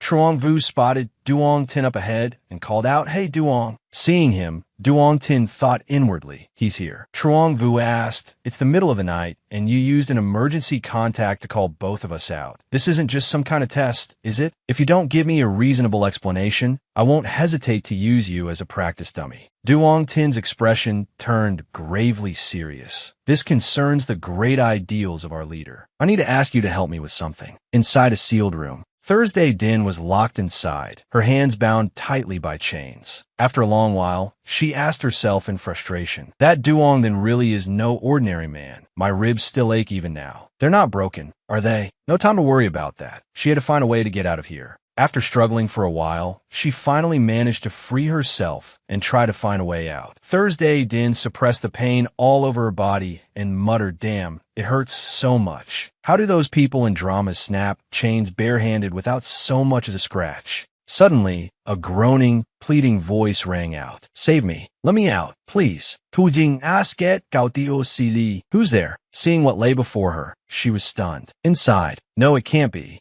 She clenched her fists and hissed through gritted teeth, "Duong Thin, I swear, I will make sure you get what you deserve." Outside, Tu Tui and Don Van had run into trouble. She complained irritably, "This wretched motorbike. After such a short stretch of road, it's already out of gas." Don Van replied, "It's fine. We can still follow the tracks left on the road. The path ahead is rough. If he wants to keep driving, he'll definitely have to slow down." As they walked, Tu Tui's curiosity got the better of her. "Don Van, I still haven't asked you. Why did you want to find that wealthy uncle? He didn't seem like a bad person." He answered vaguely, "I just wanted to ask him for information about someone." Tu Tui, sensing he was more hot-blooded than level-headed, tried to talk him out of it. "So that's it. Wait, don't tell me you're trying to track down a killer. Don Van, you're just a kid. Catching a murderer, that kind of dangerous thing should be left to the police." But he replied with a catch in his voice, "There are things that only I can do." After saying that, he placed his hand on Tu Tui's head and told her, "All right, from here on it could get very dangerous. It's better if I go alone. You should head back first." It was the first time a handsome boy had patted her like that, and Tu Tui felt a rush of excitement.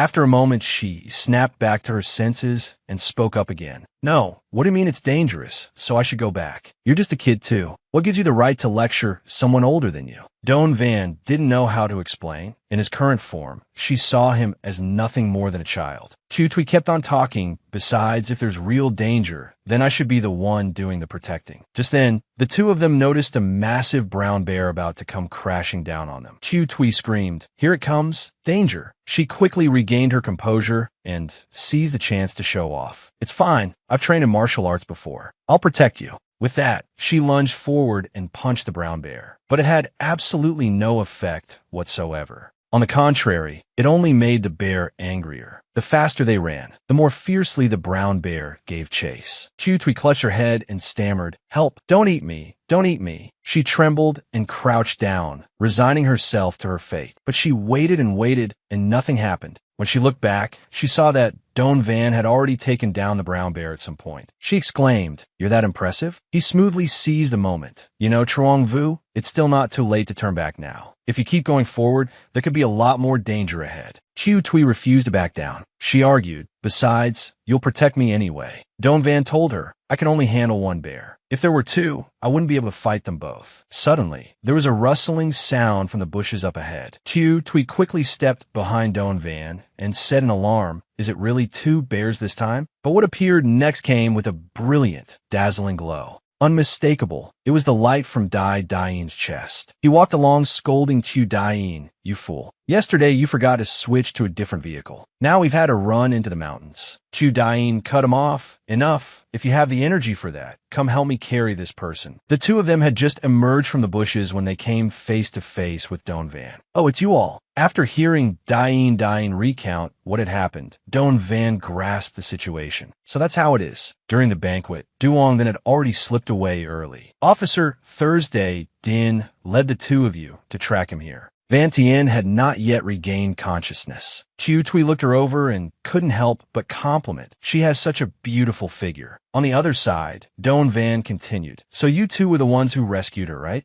"Thank you." Dai Dain and Chu Dain turned to look at each other, then interrogated Doan Van. "Who are you? Why do you speak as though you've been working alongside us?" "Exactly. Kid, it's the middle of the night and you're wandering around out here. Believe me, I'll haul you back and give you a good talking to." It turned out that because Doan Van had reverted to the appearance of a child, these two simply didn't recognize him. He had no choice but to put on the cool, composed manner he usually carried and asked them, "Even though my body has shrunk considerably, you should still recognize my voice, shouldn't you?" Dain's jaw dropped in shock. "You're Doan Van." It was like a dream come true. They dropped to their knees and pleaded earnestly, "Doan Van, please go save Sister Din quickly. She went in there alone and still hasn't come out. The two of us are worried sick." He answered with certainty. "You didn't need to say it. I was already going." Then he assigned tasks, "The two of you. One leads the way for me, and one stays here to look after these two." Tutwi called after him, "Doan Van, I want to go with you. I'll talk to that wealthy uncle. I'm sure he won't hide anything from me." He heard her out and was silent for a moment. Finally, he smiled with quiet confidence. "Don't worry, Tutwi. I no longer need to find him to hear about that person anymore." Something in Doan Van's manner made her feel a cold chill run through her body. Why is he clearly smiling, yet I feel so frightened? Inside Duong Van's base, a meeting was taking place between him and Truong Vu. Duong then gently swirled the glass of wine in his hand and asked, "Truong Vu, what wind has blown you here? Or should I say you are finally interested in my artwork?" Truong Vu also got straight to the point. "I'm a very direct person. You just caught a woman, and she's the guard captain, right? She is the mayor's daughter, the best bargaining chip. You can't just play with her until she breaks. Therefore, I want this person." Seeing Truong Vu's straightforward attitude, Duong then paused for a moment. Then his voice hissed, "Truong Vu." The glass in Duong Van's hand was shattered by him. "Since when do you have a right to snatch someone from me?" Truong Vu didn't show any deference to Duong then either. "We are all martial artists and allies. I only spoke so politely to give you face. Your limit is only post-heaven 6th grade. In this place, that's only mid-level. Normally, giving you some face is only out of respect for your family." He began to find this Truong Vu guy a bit interesting. Tu Fong suddenly stomped his foot and stood up. He threatened, "If you refuse a toast, don't blame me for forcing a forfeit." Duong then leisurely snapped his fingers to signal his subordinate. Then he challenged What if I say I refuse and go turn her into a piece of art right now? The subordinate understood and replied, "Young master, I will go prepare it for you." Chuangvu shouted, "Then don't blame me." Dufeng imeditan understood. He launched an attack to warn Duong then. Afterward, Chuangvu spoke in a contemptuous tone. The strength of martial artists is divided by grades. Ninth grade is the lowest. First grade is the highest. You're just a sixth grade martial artist. Being suppressed is completely understandable. If you don't have the strength, you should obediently tuck your tail between your legs. Duong then smiled wickedly and echoed, "That's right. If you don't have the strength, you should obediently tuck your tail between your legs." Chuangvu knew he had dodged the previous attack, so he warned Tu Feng to be careful. Very quickly, Duong then appeared out of nowhere behind Tu Feng. Naturally, he couldn't react in time and was easily taken down by Duong then. Blood from Tu Feng was still on his hand. He smugly raised his voice. "When did I ever say sixth grade was my limit? You can't even see through someone hiding their true strength. Your limit, it turns out, is only this much." Saying that, he glanced at the blood on his hand. Ancient martial artists. That is the term for those who rely on ancient methods to cultivate martial arts, able to form qi within their bodies and simultaneously use that qi to temper themselves. All qi is a special energy emitted by humans through specific methods, which can circulate throughout the 8 extraordinary meridians in the human body. The strength of ancient martial artists is divided based on the total amount of qi in their bodies, along with their skills in using it. The lowest is the 9th grade martial artist, who has only managed to condense a tiny speck of qi. But even a 9th grade martial artist can channel condensed qi into their palm. A single strike holds the power to shatter a rock. Duong then smiled wickedly and echoed, "That's right. If you don't have the strength, you should obediently tuck your tail between your legs." The 5th grade serves as the boundary between low and high levels. Reaching this stage allows one to circulate qi throughout their entire body. And martial artists of higher grades can even use qi to do unimaginable things. Duong Then's next prey was now Chuangvu. He was relentlessly attacked by Duong Then, leaving him with no choice but to defend. It only stopped when Chuangvu was knocked backward. Chuangvu cursed bitterly in his mind, "This bastard Duong Then. Is he also a post-heaven 4th grade like me?" Duong Then's attacks were so fast that they were hard to see with the naked eye. Chuangvu knew this was a formidable opponent, so he quickly fled. Duong then grew even more smug and yelled, "Why are you only running away like that? Didn't you say you wanted to teach me a lesson?" Chuangvu thought as he ran, "This guy attacks without knowing how to conserve his qi. Even if he's a 4th grade, his qi can't last forever like that." Thinking this, he turned back and provoked, "Duong then, if both you and I possess 4th grade strength, then we shouldn't fight in this cramped place. It's too restrictive. If you have the guts, follow me outside." He laughed loudly and threatened, "Don't think we don't know what you're thinking. You can't escape." Chuangvu felt contempt in his heart. What a reckless fool with no combat experience. I just need to use all my strength to stall for time, and he will definitely overexert his qi and lose by my hands. Inside the basement, Thursday Din was walking everywhere looking for an exit. Hearing a noise, she wondered to herself, "What's going on, an earthquake?" A few thugs were walking in, laughing and talking as they went. "Following brother then really guarantees us meat to eat." One of them echoed, "That's right. We were so blind and stupid to follow that trash Vongba before." Suddenly, the leader grew alert. The 2 lackeys behind him asked, "Why did you stop?" He replied, "I think I just saw a shadow here." The bald thug found something good and called his comrades, "Stop joking around. Let's go enjoy the grand feast." The other 2 went to a room where Thursday Din was being held. All 3 of them gasped in awe, "Oh my god, this is too amazing. I definitely have to taste it first this time." "On what grounds you get to go first?" Thursday Din heard everything, but she just gave a faint smile. The despicable thugs urged each other, "What are we fighting for? Let's all go at once." Suddenly, Thursday Din opened her eyes and used her skills to unlock her handcuffs. She grabbed the 2 iron chains, swung herself up, and kicked the 2 scoundrels. While she raised her legs, the bald thug saw everything he shouldn't have seen. While he was still standing there dumbfounded, Thursday Din locked her legs around his neck. With just a couple of strikes, she took care of the 3 scoundrels. She said, "So boring. A bunch of scum. Unexpectedly, Duong Then's subordinate appeared out of nowhere and added, "They're indeed a bunch of scum, but the young master's artwork should occasionally be cleansed, leaving a bit of wild memory on a blank sheet of paper like you." Thursday, Din noticed him, but he also managed to land 2 punches on her. She had to admit that this guy's strength was terrifying. Thursday, Din suffered internal injuries and fell to her knees. Her whole body couldn't move. The subordinate walked over and threatened, "Even though I'm the only one left here for the young master's artwork, I am willing to dedicate everything." She made a rough assessment. Although this guy wasn't as terrifying as Duong Then, he possessed a strength that didn't match his age. Suddenly, he became dizzy and collapsed. She couldn't believe that someone came to save her in the nick of time. A mysterious man wearing a helmet stepped in and said, "Even an ancient martial artist doesn't have a body of bronze and iron, impervious to water and fire. Captain Thursday, I'm here to save you."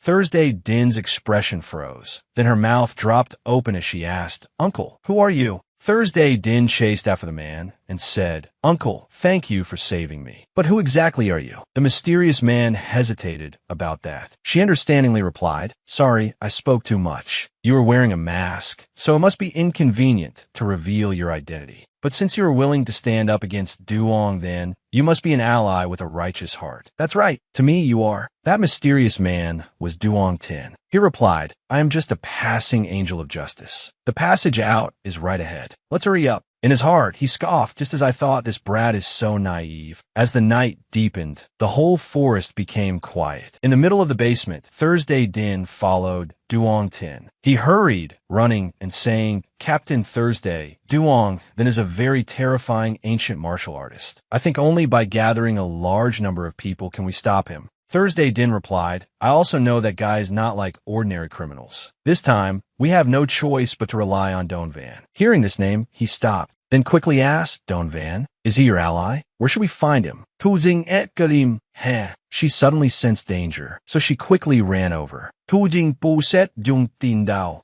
He was bewildered and didn't understand. Something extremely fast flashed past their heads. Both of them luckily escaped death. A second attack struck. Thursday Din raised her arm to block it. "Be careful." She was stunned. It was Duong Then, with 2 red horns growing from behind his shoulders, glaring viciously at them. Truong Vu, being trampled under his foot, blurted out, "How is this possible? Why hasn't your chi been depleted?" He laughed coldly and explained, "At the 5th grade realm, ancient martial artists can circulate chi throughout their entire bodies. You and I are both 4th grade. But when it comes to using chi, you're just a puny insect." Truong Vu couldn't believe it. Could it be that he... Truong Vu shouted loudly, "You actually didn't reserve any chi for defense, using all your chi for offense. Aren't you afraid I would counterattack?" Duong then laughed loudly. "My initial moves were all very powerful, pouring all my strength into the attack to make you think I was just someone who only knew how to attack and not defend. You would inevitably become arrogant, thinking you'd wait until I depleted my chi. How could you possibly counterattack me then?"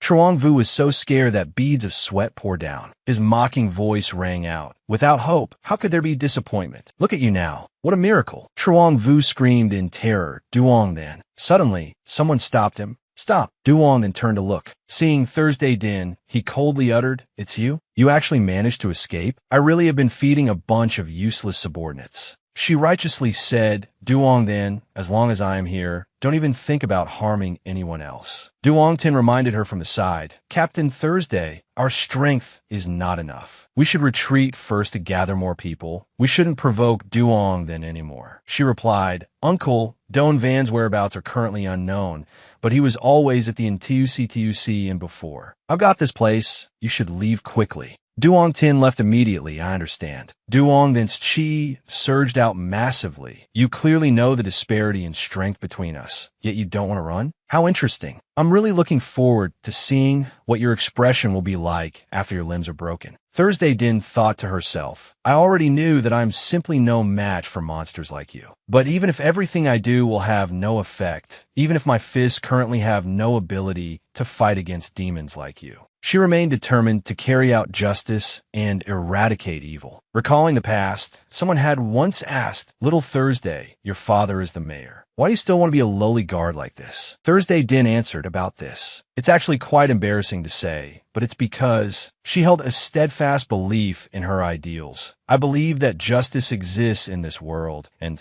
I am willing to protect this justice." Regaining her spirit, Thursday Din shouted, "Bring it on, Duong then." Duong then gladly obliged and rushed forward. "Don't die too quickly now." Suddenly, an extremely fast silhouette flew in. He didn't expect this. Someone's fist blocked him. A voice rang out, "Finally found you." It turned out to be Donvan. Did she call out for Duong then? Thursday Din doubted this feeling. "It's Donvan." Duong Tin hurriedly ran outside. He thought to himself, "The intelligence has been gathered. I have no reason to stay here anymore." As for Truong Vu, letting him die at the hands of Duong then will conveniently give the boss an explanation. The entire forest suddenly shook in the night, as Donvan's palm strike sent Duong then flying backward. Truong Vu's group was stunned. He realized that this kid was actually a 5th grade martial artist. To reach this realm at such a young age, he really has a promising future. It's just a pity that facing Duong than's 4th grade strength, he is a bit lacking. Duong then tried to steady his body after that attack. He released a surge of chi. "Although I don't know who you are, kid, I have no interest in playing around with a little brat like you."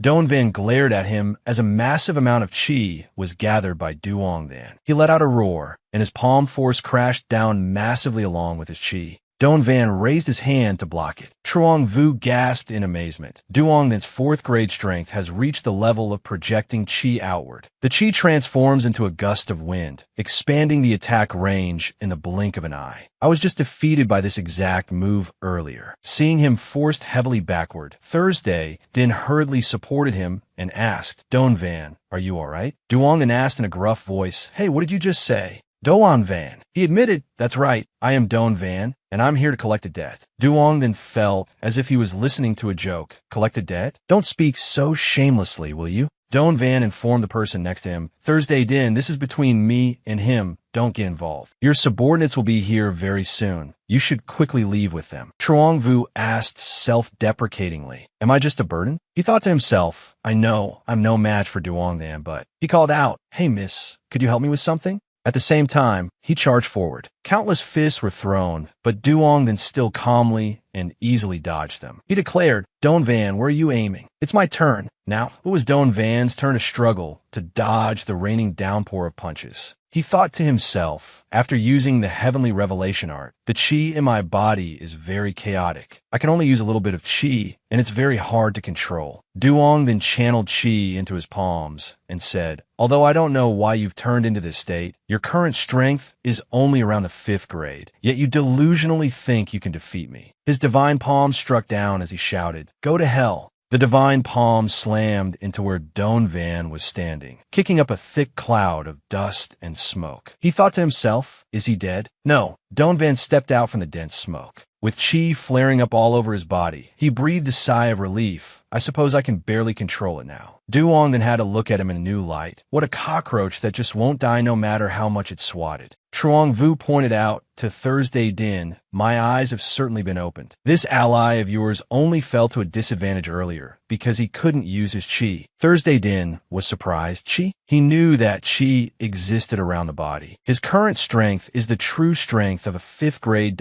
T presented in paragraph form. Thursday Din was surprised. Chi? He knew that chi existed around the body. His current strength is the true strength of a 5th grade. Duong Than's silhouette darted forward as fast as the speed of light. Don Van vigilantly slashed forward. However, he wasn't there, and only a tree was chopped in half. Duong Than's gloomy voice echoed from behind. "I have to admit, your current skills could be considered at the peak of the 5th grade. But when strength reaches our level, a difference of 1 grade can be said to be as vast as heaven and earth." Don Van immediately turned around and threw a palm strike at him. Duong then leisurely blocked it and said, "Your breathing is starting to get messy. It seems you have no way to maintain this state for too long." Huh. Don Van accumulated power in his fists and continued to unleash countless punches. Duong then disdainfully exclaimed, "It seems you still don't clearly understand the disparity between us, do you?" In this world, some people are born having everything, receiving the best education, and whatever they want, they can easily get their hands on it. When they get bored of playing with it, they throw it away, even if it means throwing those people out with the trash. It's still better than letting them be soiled by others. On the other hand, there are even more people who have nothing when they come into this world, miserably earning money just to feed themselves over trivial things. Even if they barely manage to get what they desire, they can never fully possess it, constantly fearing that it will slip from their grasp before they even have a firm hold on it. What do you think is the reason? It's exactly because in this world, people are divided into high and low from the moment they are born. Don Van leaped high into the air. He struck down with a palm. Duong then caught it with the same calm demeanor as before and said, "The noble should possess everything, while the lowly should just endure being oppressed. And obviously, I am the noble one, whereas you." His chest was pierced by Duong Van's hand. He sneered, "Or just a pathetic, lowly wretch trampled under my heel." Don Van, heavily injured, spat out blood, the warm blood splattering onto Duong Van's face. Thursday Din couldn't believe it. How is this possible? She screamed, "Don Van, Jungvu Hu Di Den How Tu Jingbak." Duong then looked at him triumphantly. How fascinating. Hey, your current expression really makes it impossible for someone to stop even if they wanted to. Don Van grabbed the hand that was inside his body. He growled, "What noble and lowly. I didn't come here to listen to you spout these words." Duong then was stunned. "How are you still not dead? Could it be you can use qi to shift the position of your internal organs?" Don Van repeated, "I came here only to collect a debt." He slowly pulled Duong Than's hand out. Duong Than was shocked. "How is this possible? I actually can't pull my hand out?" He actually used this method to bind my body. Don Van shouted, "It's time you paid your debt." Streams of qi shot towards him. Duong then thought confidently, "His qi has been depleting at a crazy rate. As long as I can avoid it, he will definitely die from overexhaustion. I just need to use my defensive qi, protective astral qi." Thursday Din on the other side couldn't believe it. Is it my hallucination? Why does it feel like there is something enveloping them? Truong Vu revealed, "This is the protective astral qi." Duong Than's strength has already reached the peak of the 4th grade, just one step away from breaking through to the 3rd grade. Normally, you wouldn't be able to see the qi enveloping the body with the naked eye. But if the qi reaches a certain level, it can almost materialize, forming an unbreakable protective layer of astral qi. Duong Than's hand on the other side maintained its state of piercing through his chest. To break this layer of astral qi, one would need at least 3rd grade strength. And you are currently just a lamp out of oil, so the winner is still me. Don Van said darkly, "The debt of 6th senior brother." Duong then suddenly had a bad premonition, as a punch from him was thrown. Then it slowly landed. He swore, "Must be paid." His face was distorted by his punch, and then he fell backward. A thick cloud of smoke rose. Duong then lay motionless. Meanwhile, Don Van quietly observed him. Looking at that despicable guy, he thought to himself, 6th senior brother. Old memories with him rushed back into his mind, from the times they practiced together to when they strolled through the streets. Then at the end of the day, 6th senior brother would carry him back on his back. Don Van remembered his gentle smile. In his heart, he remembered the name, 6th senior brother. You are no longer in this world. Then Don Van closed his eyes, and he also collapsed. Thursday, Din anxiously rushed over to support him. Don Van, are you all right? Being so heavily injured, you absolutely must not let anything happen to you. Truong Vu reassured her, "No need to worry. He is much more formidable than I imagined." This kid forcibly shifted his heart and blood vessels throughout his body, avoiding a fatal wound. Then he gathered his qi in his arm so it wouldn't dissipate, punching right through Duong Than's protective qi. Before losing consciousness, he forcibly sealed the 8 meridians of his entire body, stopping the bleeding from his chest wound. Even though the qi in his whole body is constantly in a state of deficiency, I can guarantee his realm is definitely above the 3rd grade. She breathed a sigh of relief. That's great. Doan Van. He had his answer. Doan Van. Well, I heard you call this name. I was still a bit doubtful, but looking at it now, you are exactly that Don Van. Hearing this, Thursday Din wondered, "Who exactly are you?" Truong Vu replied, Hey, no need to be so on guard, right? My qi is completely depleted. Even if I wanted to make a move on him, I wouldn't dare do it in front of you anyway." Right at this moment, Nin Vong arrived to join the fun. He let out an "Oh." Duong then, at the peak of the 4th grade, lost? He's not dead, is he? In his hand, he was carrying Dai Daiyin as he continued. "It seems I missed a good show. Dai sobbed and begged, "Mamma mia, save me. Boss, I already showed you the way. Please let me go." Nin Vong obligingly dropped him from a high tree branch. "You asked for it." A piercing scream rang out as the unfortunate Dain fell headfirst to the ground. Nin Vong turned to ask them, "Did you guys do this? Or should I say the one who is currently unconscious?" Little brother Don Van did it. Thursday Din was on guard. This guy gives off a really dangerous feeling. Furthermore, how did he recognize Don Van at first glance? He suddenly appeared behind her and said, "If he was the one who killed a member of the Judgment Society, even if I don't want to get involved, I should still put on a little show, shouldn't I?" He realized this is the after effect of the heavenly revelation art. How interesting. Don Van remained unconscious. Thursday Din looked at Nin Vong tensely. So fast, I didn't even see how he did it, but Don Van is already in his hands. He asked, "Did you guys also participate in killing Duong then?" "According to the rules, I could kill all of you." Truong Vu guessed these rules. Could he be a member of the Judgment Society? Damn it, even if I reveal my identity now, I'll still be attacked. Truong Vu immediately took a stance, preparing to fight. He instructed Thursday Din, "Don't be afraid, do exactly as I say." The cultivation method I practice has a move called using others as a vessel, which can distribute my chi to others, enhancing their strength. But this move requires time to prepare and is not suitable for combat. Truong Vu thought, "Fortunately, I had already prepared it just now to deal with Duong then." Transferring the chi to her, allowing her to possess the strength of a fourth-grade martial artist for a short time. Even though it's highly likely to only be the strength of an 8th grade, being able to stall the enemy for a moment is good enough. Tuzing stipet fawat. A burst of chi erupted all over her body as she demanded, "Let Don Van go." Nin Vong was quite surprised, this feeling. "You are also an ancient martial artist, and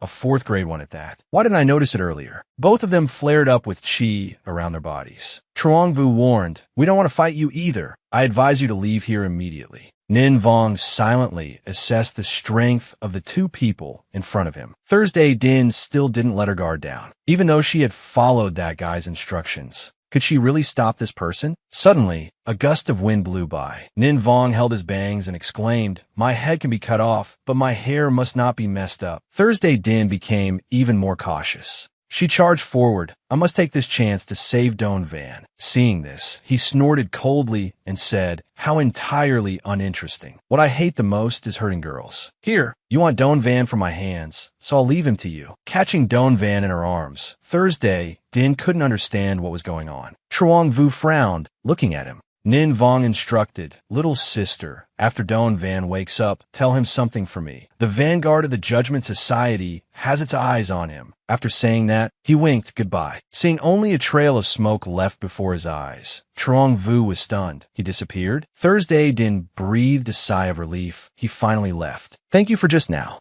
His body couldn't hold up anymore, and he collapsed to his knees. Seeing the person in front of her fall unconscious, she panicked. "Are you okay?" Even at this moment, Truong Vu was still thinking, suffering internal injuries, and then forcibly using chi. As a result, "I can't hold on anymore either." How embarrassing. Dine only showed up after the dust settled. "Sister Din, I'm here to save you. What should we do next?" Thursday Din coldly exclaimed, "Do you even need to ask?" Obviously, we take them to the hospital. It wasn't until 2 days later at the Lam Family Hospital. Van Tien spoke up, "Thursday Din, I really don't know how I should thank you." She replied, "It's nothing. I should also thank Miss Lam for providing us with food and lodging and conveniently finding a doctor to help us. Thankfully, because of you, Don Van and that older brother didn't die on the way to the hospital." Truong Vu was receiving treatment in the hospital. Van Tien was curious. "I really didn't expect the person who saved me to be Don Van, but how did he end up in this state?" Thursday Din replied, "I'm not sure either. I heard from my subordinate that he was with a girl earlier. I originally wanted to find her to ask, but she recalled the sight of Chiu Tui cowering and running away. She guessed, it seems that little girl was very afraid of seeing me, so she left before we could meet. Even though Duong Then's crimes were heinous, Don Van shouldn't have directly killed him like that. It would have been best to let the law punish him." Van Tien worriedly asked, "Are you planning to arrest Don Van?" Thursday Din denied it. No, how could I?" Seeing a scene like that, even I had the urge to kill that Duong Van. Even though all those girls who were captured earlier have been rescued, the hatred in my heart hasn't diminished at all.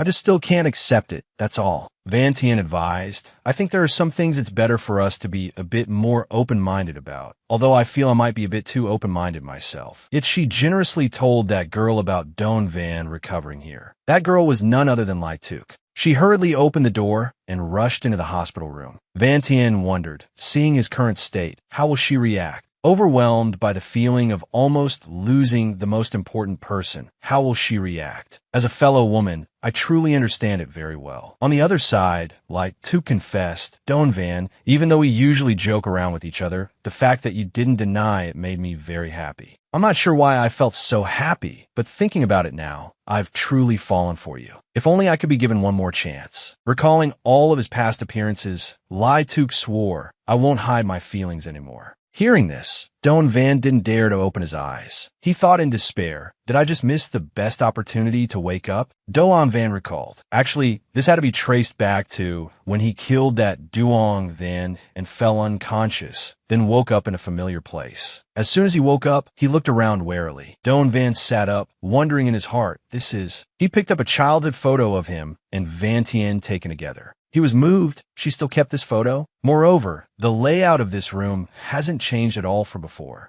Don Van put the photo down and decided, I need to check my body's condition first. Within the bodies of ancient martial artists who possess the aptitude to cultivate, Qi always flows through an inner microcosmic orbit, taking the Dantian as the foundation and the meridians as branches, allowing the Qi to continuously circulate throughout the body. The internal cultivation methods practiced and recorded by ancient martial artists all involve continuously activating the Dantian through cultivation, using Qi to clear the meridians and ultimately forming the inner microcosmic orbit. Throughout history, the number of ancient martial artists has been vast, and everyone's Dantian is different. That is why it's said that different people will cultivate different methods. Don Van sat on the bed, circulating his Qi. He knew that previously forcibly shifting the position of his heart, bones, and blood vessels to avoid a fatal injury was inevitable. But he truly didn't expect that after forcibly altering his muscles and bones, his inner microcosmic orbit would actually undergo a transformation. The inner microcosmic orbit of other ancient martial artists only has 36 acupoints, and before being injured, he only had 72 acupoints. But now, how come there are 73 acupoints? Don Van pondered in his heart. Previously, I never understood why. No matter how much I practiced, the fifth stage of the heavenly revelation art made no progress. It was completely unlike the normal operation of a human's inner microcosmic orbit. Could it be that to cultivate the fifth stage, one must use Qi to alter their muscles and bones and create a new Dantian? Just thinking about it felt like an agonizing pain worse than death. But as long as I can pass this fifth level, I can return to my previous form. Therefore, a supremely confident guy like me started using my remaining Qi, trying to break through the heavenly revelation art. After that, I finally understood what it meant to be in so much pain that you can't even scream out. Don Van's palms radiated Qi as he tiredly lay down on the bed. I really thought I was going to die, but in the end, I finally managed to concentrate the 3 Dantian points required for the 5th level of the heavenly revelation art. A moment later, he sat up again to channel his energy, just one step left. As long as I can activate these 3 acupoints and integrate them with the Qi entering my inner microcosmic orbit, it will be done. Having made his decision, he shouted, "Ah!" Streams of Qi burst forth from Don Van's body in all directions. A strong gust of wind blew the room's door open, making the black-haired maid's skirt fly up. She shyly held her skirt. Darn it, why is there suddenly a gust of wind? She worried. The young lady has instructed me to take good care of this young master. Absolutely no mistakes can be made. Looking at the sleeping Don Van, the maid exclaimed, "This young master is sleeping so soundly." She also carefully covered Don Van with a blanket. As for him, he didn't even know if he had succeeded or not before falling into a coma. Now, when facing Lai Tuk's confession, Don Van's heart was in turmoil. being suddenly confessed to by a girl like this. What should he do? Wait, he definitely had to wait. Lai Tuk noticed, why are Don Van's hands so hot? Don Van was endlessly tense. Could it be? Lai Tuk hurriedly shouted, Doctor, doctor, come here quickly. He felt even more helpless, thinking, there's no need to be so agitated. I'm fine. Just then, Don Van realized, this is bad. I don't have the strength to speak. Don Van's hand tried to reach up, but unfortunately, he knew he couldn't control his body anymore either. Lai Tuk suspiciously turned back to look, and his entire body fell down. Fortunately, she used her own body as a human cushion. Looking at the person lying on her, Lai Tuk was surprised. Don Van Vong Bok was strolling in the corridor. He exclaimed with admiration, I really envy Brother Don so much, having such a beautiful wife and knowing so many beauties. Looking at the items around, Vong Bok was even more impressed. The most important thing is that they're all very rich. Why is there such a huge gap between people? But then again, was my feeling wrong? Why does Brother Don look so small?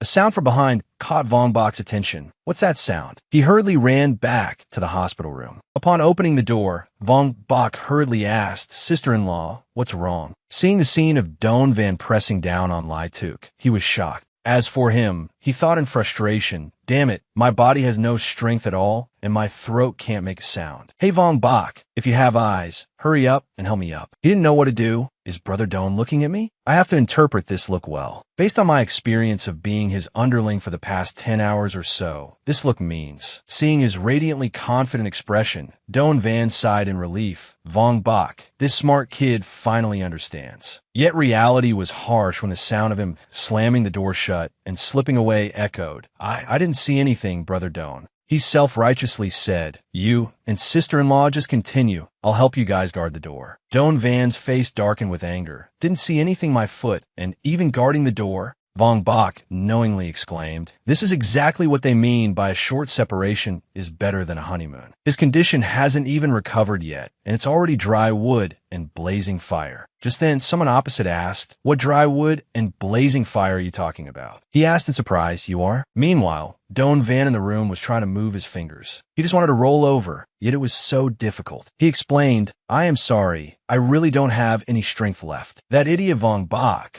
Wait until I recover. I will definitely beat him up. Don Van felt that his true chi was gradually recovering. Just a little more, and he could stand up on his own. Lai Tuk rubbed his head and said, Don Van, you're fine. She cried until her cheeks were bathed in tears, murmuring, that's so great, it's really great. Don Van reached out to wipe her tears. Don't cry. This time was my fault. I promise you there won't be a next time. I won't let you shed tears ever again. This is a man's promise. He looked at her gently. Lai Tuk hesitated that, Don Van, this sentence of yours, it's not what I'm thinking, is it? He thought to himself, obviously she confessed first. Why is she so flustered now? When he sat up, he breathed a sigh of relief. I can finally sit up. Then he said to the people outside, hey, peeping at others is not a good habit. Thursday Din whispered, oh crap, we've been discovered. Van Tien scolded, I told you we shouldn't stand here peeping. She replied, you still dare to say that? Then why did you raise both hands in agreement when I suggested it? Van Tien blamed it all on Vong Bok. This is all this blonde guy's fault. He raised his hands to show his innocence. My two grandaunts, I am innocent. Truong Vu was reading a book when he sensed it. So lively, it seems Don Van has woken up. At the same time, at Lai Tuk's shop, Kim Chu sighed. Sister Tuk went to see a doctor, leaving only me here. How can I take care of an injured person all by myself? Vai Vai's figure suddenly appeared behind him. He was startled and dropped the water basin in his hand. Vai Vai grabbed his neck and asked gloomily, don't mess around. Tell me quickly. Who are you and what is this place? He confessed in panic. I'll talk. I'll tell you everything. Big sister, spare my life. My name is Kim. I'm an employee of this shop. This restaurant is called Thursday Shop. It belongs to my boss. Vai Vai thought to herself, my head hurts so much. How long has it been since I last took my medicine? I must quickly return to my father's side. Otherwise, this place seems to be just ordinary people, but they could also be accomplices of the person who brought me here. She threw a palm strike that sent Kim Chu slamming into the wall. I can't let him go. A box on the cabinet fell down. Kim Chu begged, don't kill me. Meanwhile, Vai Vai was paying attention to a letter that fell out. Looking at the handwriting in the letter, her head throbbed in waves. It hurts so much. Why is the handwriting on this letter so familiar?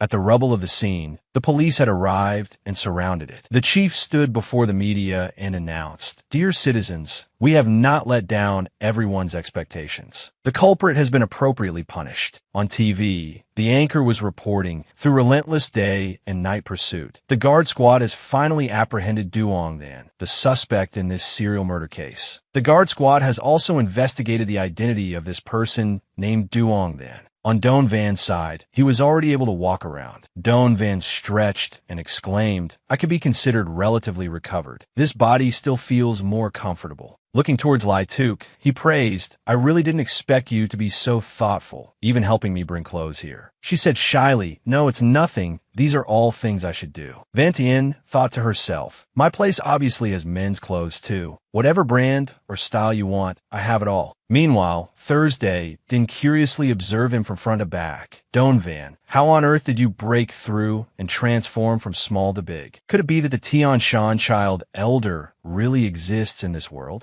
Vong Bok marveled on the side, thinking, truly worthy of being Brother Don. Seeing this reaction, it seems even this young lady is in the palm of his hand. Looking at the latest news on the phone, he breathed a sigh of relief. It could be considered somewhat capable, reporting through the media as well as on the internet. This way, no matter how powerful that Duong Than's family is, there is no way to erase this incident. He was quite satisfied with this result. Looking at Lai Tuk, he knew this matter had finally come to an end. At the familiar building, 3 cars stopped at the main entrance of Thursday's shop. Duong Tan spoke up. "This is the place Thursday Din mentioned." He thought confidently, "Don Van, this time I paid such a huge price to invite this great master here. I can definitely take Vai Vai away from here." Their actions were being monitored. At the Lam Family Hospital, Truong Vu was reading a book. He heard Don Van's voice. At that time, I was only paying attention to Duong Than, so I didn't care much. Turning around, he saw him at the door, continuing, "I really didn't expect that the person who stepped out to fight him before me was also an ancient martial artist." Truong Vu was not very surprised. "I really didn't expect you to be able to recover so quickly despite being so heavily injured. If you had the strength you have now back then, how could you have been locked up?" He replied, "Although speaking of ancient martial artists doesn't necessarily mean they are related to the Judgment Society, my intuition tells me that you definitely know quite a lot, don't you?" Truong Vu put his book face down and spoke. "The report states that you, kid, would lose control of your emotions just by hearing about anything related to the Judgment Society. What about now? Although it can be considered that I joined forces with you to deal with that Duong Than, I am not your ally." Thursday Din was stunned. Bro, didn't you lend me your strength to protect Don Van? Besides, aren't you and that righteous person in the same group?" Truong Vu was suspicious. "Righteous person?" He hurriedly asked, "Wait a minute, do you mean that guy wearing a mask?" She confirmed, "That's right, lending a helping hand in times of distress, eliminating the wicked together, just like what he said, a partner of justice." He pointed at himself and asked, "You don't also think that I am a righteous person who couldn't stand Duong Than's beastly behavior, so I fought him, do you?" Thursday, Din replied innocently, "Of course, you are definitely our ally too." Truong Vu immediately burst into laughter. Thursday, Din suddenly exclaimed, "Did I say something wrong?" Thursday, Din suddenly exclaimed, "Did I say something wrong?"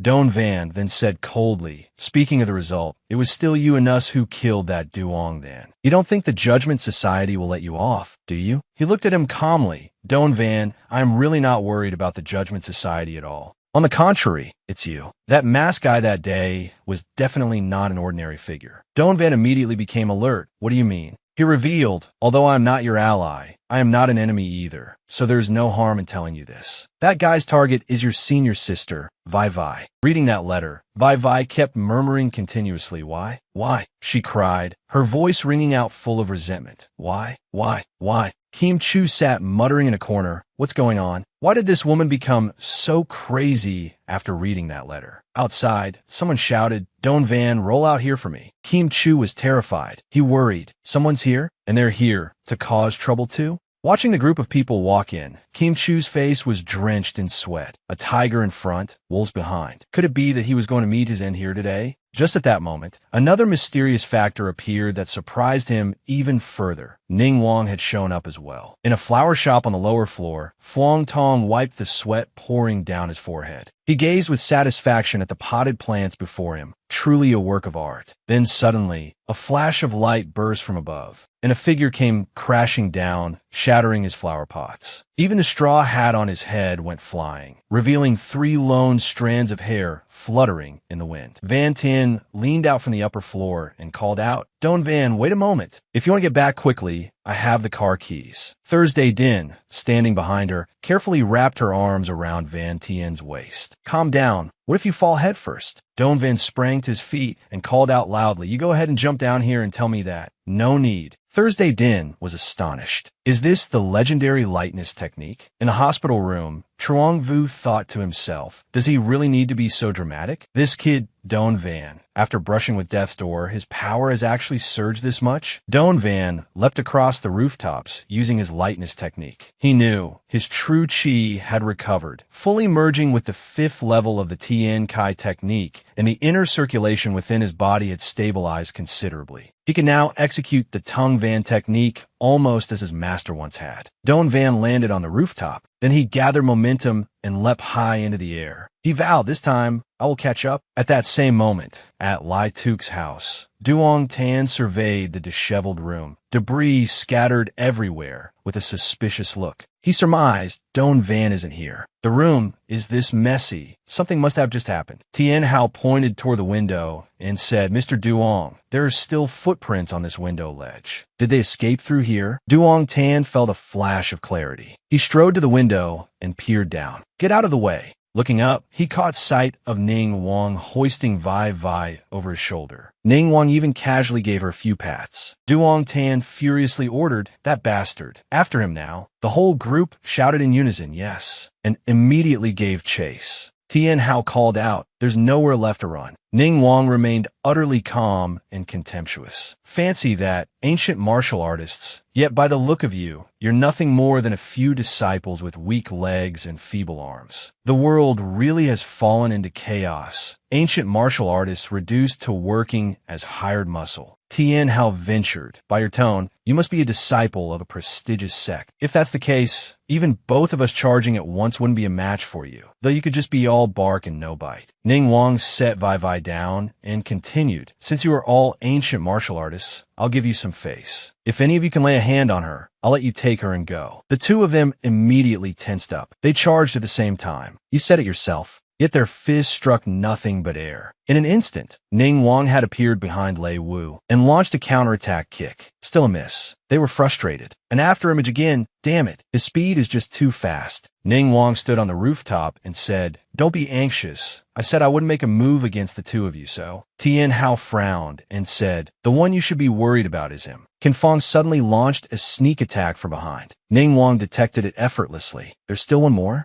His figure dissolved like smoke once more. "I've had my fun. From here on, you're all free to do as you please." The three of them stared at each other in stunned silence. "He's gone. Did he just run off?" Ning Wang's voice carried over, dragged on long enough. Don Van should be catching up by now, shouldn't he? After all, this is still a bit more interesting than just snatching that girl away. And indeed, Don Van was racing back with everything he had. After Ning Wang departed, the three spoke up. "Mr. Duong, we have successfully protected your daughter. Regarding our payment, shouldn't it be?" He assured them, "Rest easy. I won't shortchange you a single coin. Vai Vai, let's go home." Vai Vai came to her senses just in time. She looked around in confusion. "Father?" Duong Tan was moved when he saw her staggering to her feet. "Vivi, Yuri Avek." The other three were also touched. They reflected, helping each other along. "We still ought to do our best to protect our own daughters. Don't say another word. I miss my daughter terribly." All right. Once you've earned enough, you can go back and visit her." Duong Tan said gently, "Vai Vai, let's go." She spoke up. "Father, there's something I want to ask you."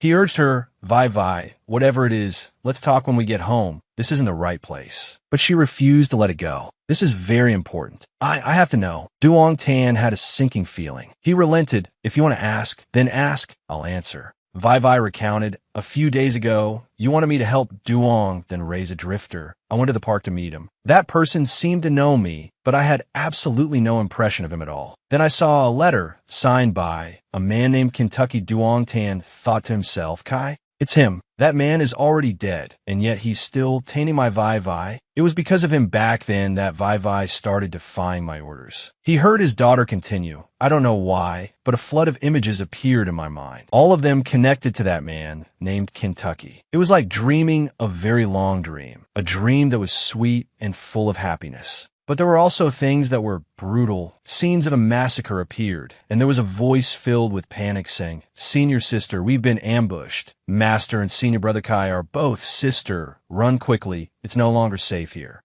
She continued, but his existence felt so real. Tears had begun to roll down her cheeks. Vai Vai asked with a breaking heart, Father, can you tell me? Those things were real, weren't they? Duongtan pulled her into his arms and soothed her. What are you saying, you foolish girl? It was all fake, just a nightmare you had. Vai Vai refused to believe it. No, that's not right. Father, I remember those things clearly. They're all my memories. Duong Tan seized the moment and pressed an acupuncture needle into the back of her neck. He assured her, as long as you live under my care, you will never have a single worry. That's right, be good. You were simply tricked by a bad person. Once you wake up, everything will go back to the way it was. Vivi Sobel, Fulla. Father, I'm sorry. She pushed him away. Duong Tan was taken aback. You dare defy me? Tien Hao moved a step forward, but Can Fong stopped him. We're just hired hands. Don't get too involved. Duong Tan ordered. What are you standing there for? Bring the girl back to me. Lei Wu stepped forward. We should follow orders. Vivi cursed. Demiti. Her consciousness was slowly fading. Don Van's voice rang out. Who dares touch her? He dropped down at blinding speed. A surge of energy radiated outward from where he landed, sending the three of them reeling. They were stunned. That presence, a peak third-rank master? Looking at Don Van's silhouette, she wondered to herself, who is that? So familiar. Vai Vai's consciousness continued to fade. He rushed forward and caught her in his arms before she could fall. Don Van swore, Senior sister, don't worry. This time, I will protect you. Can Fong saw an opening while Don Van was distracted and launched a sneak attack from behind. Don Van's eyes filled with danger, and a surge of true chi struck straight into Can Fong's chest. The two behind him anxiously asked, Senior brother, are you all right? Can Fong cursed. Damn it, I couldn't even see him make his move at all. His power has far surpassed mine. Don Van set Vai Vai down by the wall in a corner. Then it was time to settle things with the others. Your hired hands? If you value your lives, back off quietly. I have something to say to your employer. Tien Hao replied, Thank you for going easy on us. Lei Wu answered, But the three of us brothers have our own principles. Don Van said coldly, I already gave you a chance. He thought to himself, truly a bunch of reckless fools, but they don't seem like bad people. In that case, all three shouted together, We won't let you touch our employer. With that, they charged at Don Van, but in an instant his figure vanished. He reappeared behind them in the blink of an eye. All three were sent crashing face first to the ground. Don Van lectured them, Live well, perhaps our paths will cross again someday. Duong Tan thought bitterly, Damn it, first there was the masked man, and now Don Van too. Is heaven out to get me? But it's fine. That masked man has disappeared somewhere. If it's just Don Van alone, my arrangements still have a chance of working. Now it was time to settle things with him. Shall we have a proper conversation? Just the two of us? Duong Tan forced himself to appear calm. Oh, and what would you like to talk about? He knew that for now he had to stall. Don Van didn't know much about him. If he could leak information about the tribunal to lure him in, he might be able to buy more time. Don Van questioned him one matter at a time. The matter of his senior sister, and also the matter of the sick senior brother. You may not know this, I was in prison on that island. Even though my martial arts didn't improve in the slightest, I learned the most effective interrogation methods there. Duongtan quickly tried to stall for time. Stay calm. Didn't you want to destroy the tribunal? I can help you. He was waiting for Don Van. Just a little closer, just a little closer. When Don Van's footsteps finally stopped, Duong Tan knew this was the distance. Don Van, you finally stepped in my trap. Vanguard team, take care of this wanted criminal of the tribunal now. But the surrounding silence made Duong Tan's words sound like a bad joke. His hands began to tremble. Duong Tan could only scream at the top of his lungs. Brothers of the Vanguard team, Brother Hatch, Mr. Hatch, Hatchmong, come out here quickly. Hatchmong arrogantly exclaimed, You're quite an interesting old man. Didn't I tell you I wouldn't cooperate with your boring trap? Sneak attacks and ambushes aren't my style. He lifted a bottle of water, took a sip, and continued, I accepted your invitation only because I heard there would be a chance to fight Don Van. I don't care about anything else. Cold Coca-Cola is the best. He was Hatch Mong, the vanguard of the Tribunal's vanguard team, codenamed Pig, at the peak of the third-tier realm. Doan Van was surprised. How could he transmit his voice from so far away? This guy was a member of the vanguard team, the strongest execution organization of the Tribunal. Hatch Mong threw down his bag of snacks.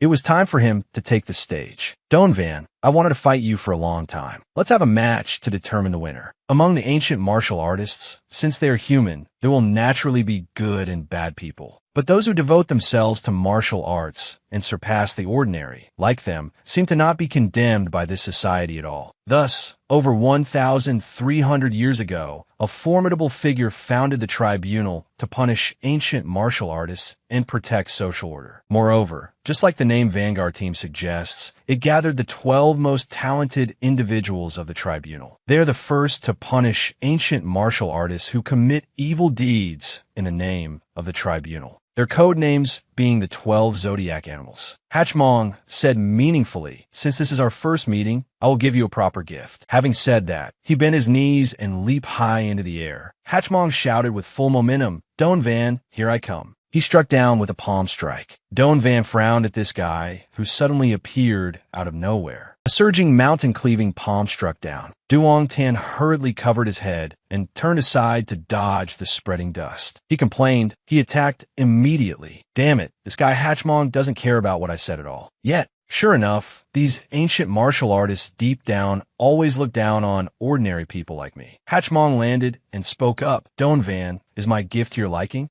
Looking at the thick dust before his eyes, he burst into laughter. Just as I guessed, you're pretty good, kid. Seeing Don Van holding Vai perfectly without a scratch, Hatch Mong continued, to be able to save your senior sister in the blink of an eye. He asked directly, what is your code name in the Vanguard team? He lifted his shirt to show off. I didn't expect you to know so much. There's no need to hide it from you. Pig, I am Pig. Listen here, Don Van. I was just being kind, wanting to blow away everything that might affect your fighting from this place. But you didn't accept it. You're not planning to hold her while fighting me, are you? Don Van glanced at Duong Tan in the corner. He shouted loudly, young friend, Vai is my daughter. Even if there is a misunderstanding between you and me, I would never harm my own daughter. He knew his chance had come. Under Hatch Mong's pressure, even Don Van wouldn't be able to take Vai away. He replied calmly, that makes sense. Therefore, Don Van threw Vai up. Senior sister, I'm sorry. Duong Tan looked in shock at his daughter's figure being thrown high into the air. What? Could it be that he wants to win in the blink of an eye?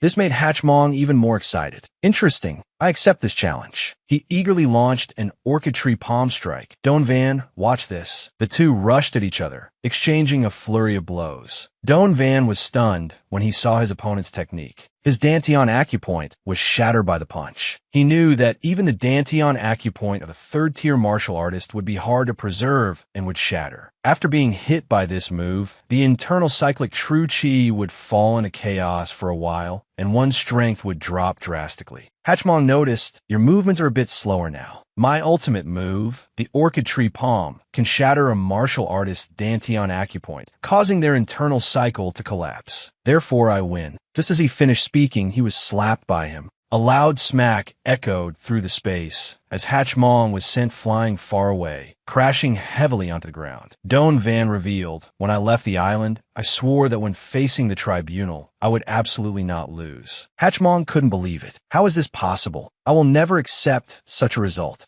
But a telepathic voice came to instruct him. Hatch Mong, you are no match for Don Van. Obediently take Duong Tan and retreat. The current Don Van probably won't pursue you. He recognized the secret voice transmission as the voice of the boss. Duong Tan was grabbed by the collar by Hatch Mong and panicked. Brother Hatch Mong, what are you doing? He said briefly, go. In just a moment, Hatch Mong used his lightness skill to carry Duong Tan and fly away. Don Van thought to himself, the vanguard team of the tribunal. They are finally appearing before me one by one. Meanwhile, Ning Wang, watching from afar, was curious. The reason the orchid tree palm was useless against Don Van isn't complicated at all. It's simply because Don Van changed the position of the Dantian acupoint in his body a long time ago, establishing an internal cycle different from other martial artists. But he is still not used to his new internal cycle, which is why his agility is inferior to Hatch Mong's. This is starting to get interesting. Don Van brought his senior sister home. He carefully laid her down on the bed. Taking this opportunity, he checked her pulse. Don Van made a guess. Looking at his senior sister's condition, she was poisoned, but from her pulse, it wasn't life-threatening for the time being. Then he stepped outside. As soon as he opened the door, a messy and chaotic room was right in front of him. He was shocked. Why is it so messy? Don Van was stunned when he glanced at a corner. Qian Chu was lying there unconscious. Helping Qian Chu up, he breathed a sigh of relief. He just passed out, nothing major. Don Van decided, I should call to tell them I'm safe. Also, if I want to detoxify senior sister, I need to find someone to help. Lai Tuk's car quickly returned. She hurriedly stepped out of the car. Vong Bak reminded her from behind, Sister-in-law Don, be careful. Let me go scout ahead first. You don't need to rush in. Lai Tuk said casually. Don Van already called, didn't he? There's no danger. She turned to ask, Miss Lam, aren't you getting out of the car? She replied sadly, it's enough that I brought you two here. Anyway, it's nothing. I'm leaving. Lai Tuk opened the door and entered the house. Seeing the scene inside, both of their jaws dropped. She anxiously went to him. Qian Chu, I hope he's okay. Vong Bak carefully observed the surroundings. If it's been ransacked this messily, cleaning it up will be a bit exhausting. Lai Tuk replied, Don Van already said that Qian Chu and his senior sister are not in any danger. It doesn't matter if the shop is messy, as long as the people are fine. He peeked out from the room and called, Sister Tuk, you're finally here. Come give me a hand quickly. Lai Tuk happily agreed. Don Van, I'm coming. Vong Bak asked from behind, Brother Don, what about me? He instructed, you take care of Qian Chu. If there's anything unusual, knock on the door and let me know. He obeyed. Rest assured and leave it to me, Brother Don. Inside the room, Don Van spoke up, First, I will blindfold myself. Lai Tuk pointed at herself doubtfully. Then what about me? He affirmed, Don't worry, it's not a difficult task. I just need a girl's help, not to mention, you're the person I trust the most. She replied, Don Van, what do I do next? Don Van pointed out the first step. Next, please help me take off senior sister's clothes. Lai Tuk walked to the bedside, only then realizing, Don Van, what did you just say? At the secret sanctuary of the tribunal. Inside the sanctuary, a heavy atmosphere loomed. Kazuo asked, how did Duong then die? She knelt down and reported, yes, sir. Furthermore, according to the boss, the person who killed Duong then is Don Van. Kazuo was annoyed. Don Van. Him again? 3 years ago, he prevented me from stealing the Heaven's origin plan. Your boss is the leader of the Vanguard team, yet he let him go? She replied, I don't understand the boss's methods. If he doesn't give the order, the Vanguard team will not deal with Don Van for the time being. But the Duong family will know about this soon. When that time comes, someone will naturally go deal with Don Van. Kazuo growled upon hearing this name, the Duong family. So, is that sleeping old tiger about to awaken? At the Duong family villa, Duong Tan reported, Boss, while you were in secluded cultivation, we encountered a major disaster. The eldest young master.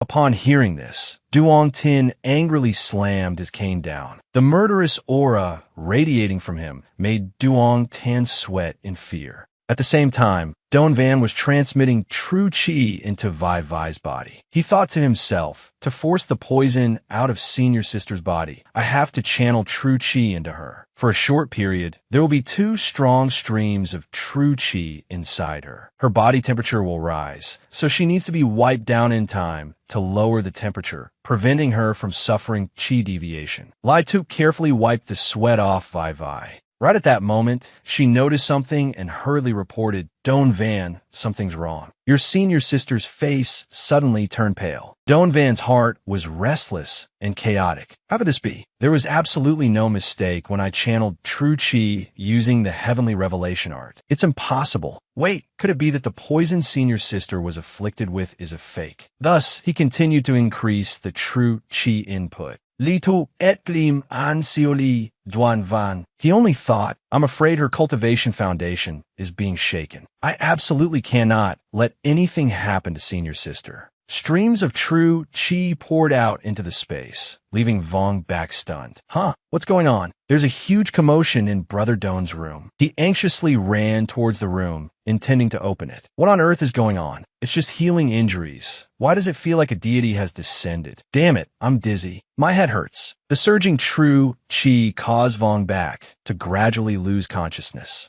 Outside the Tuk Kwan restaurant, passers-by also felt the true chi escaping. They wondered, what's wrong with that shop? Why is there such a cool breeze blowing out? Everyone fainted in front of the shop, so sleepy. Inside the room, he was still maintaining the increase of true chi into Vai Vai's body. Lai Tuk called out anxiously, Don Van, Don Van. Streams of true chi rose high and intensely behind his back. Lai Tuk could feel it. Don Van's body was so hot, just like a furnace. Earlier, Don Van had said that during the healing process, his senior sister's body temperature would rise very high and cold ice compresses were needed to cool her down. Now he was the same. Perhaps that method should be used to handle it. She carefully used a towel to wipe the sweat for him. She promised, Don Van, rest assured, I will definitely not let anything happen to you too. From the void space of his subconscious, Don Van opened his eyes and looked. Dark shadows appeared around him. He thought this is, at first glance, it seems to be memories of the past. I heard that martial artists who reach the innate realm can do things that only the main characters in fantasy novels can do. Could it be that my true chi and senior sisters resonated, creating a pseudo-innate realm? Speaking of these people, everyone is like a passerby, making me unable to remember which is which. Suddenly, a voice rang out, Don Van, obediently surrender. Otherwise, I can't guarantee the subsequent fate of non-cac. He was startled to realize this voice is. The other person said disdainfully, You're exactly as imagined, daring to come here alone to save a woman. He reached out a hand with sharp claws and asked, Is it okay to strike like this? Must you really save that girl? Master was punished by the tribunal for saving you. The brothers fought with the tribunal's people to protect the sect and sacrifice themselves.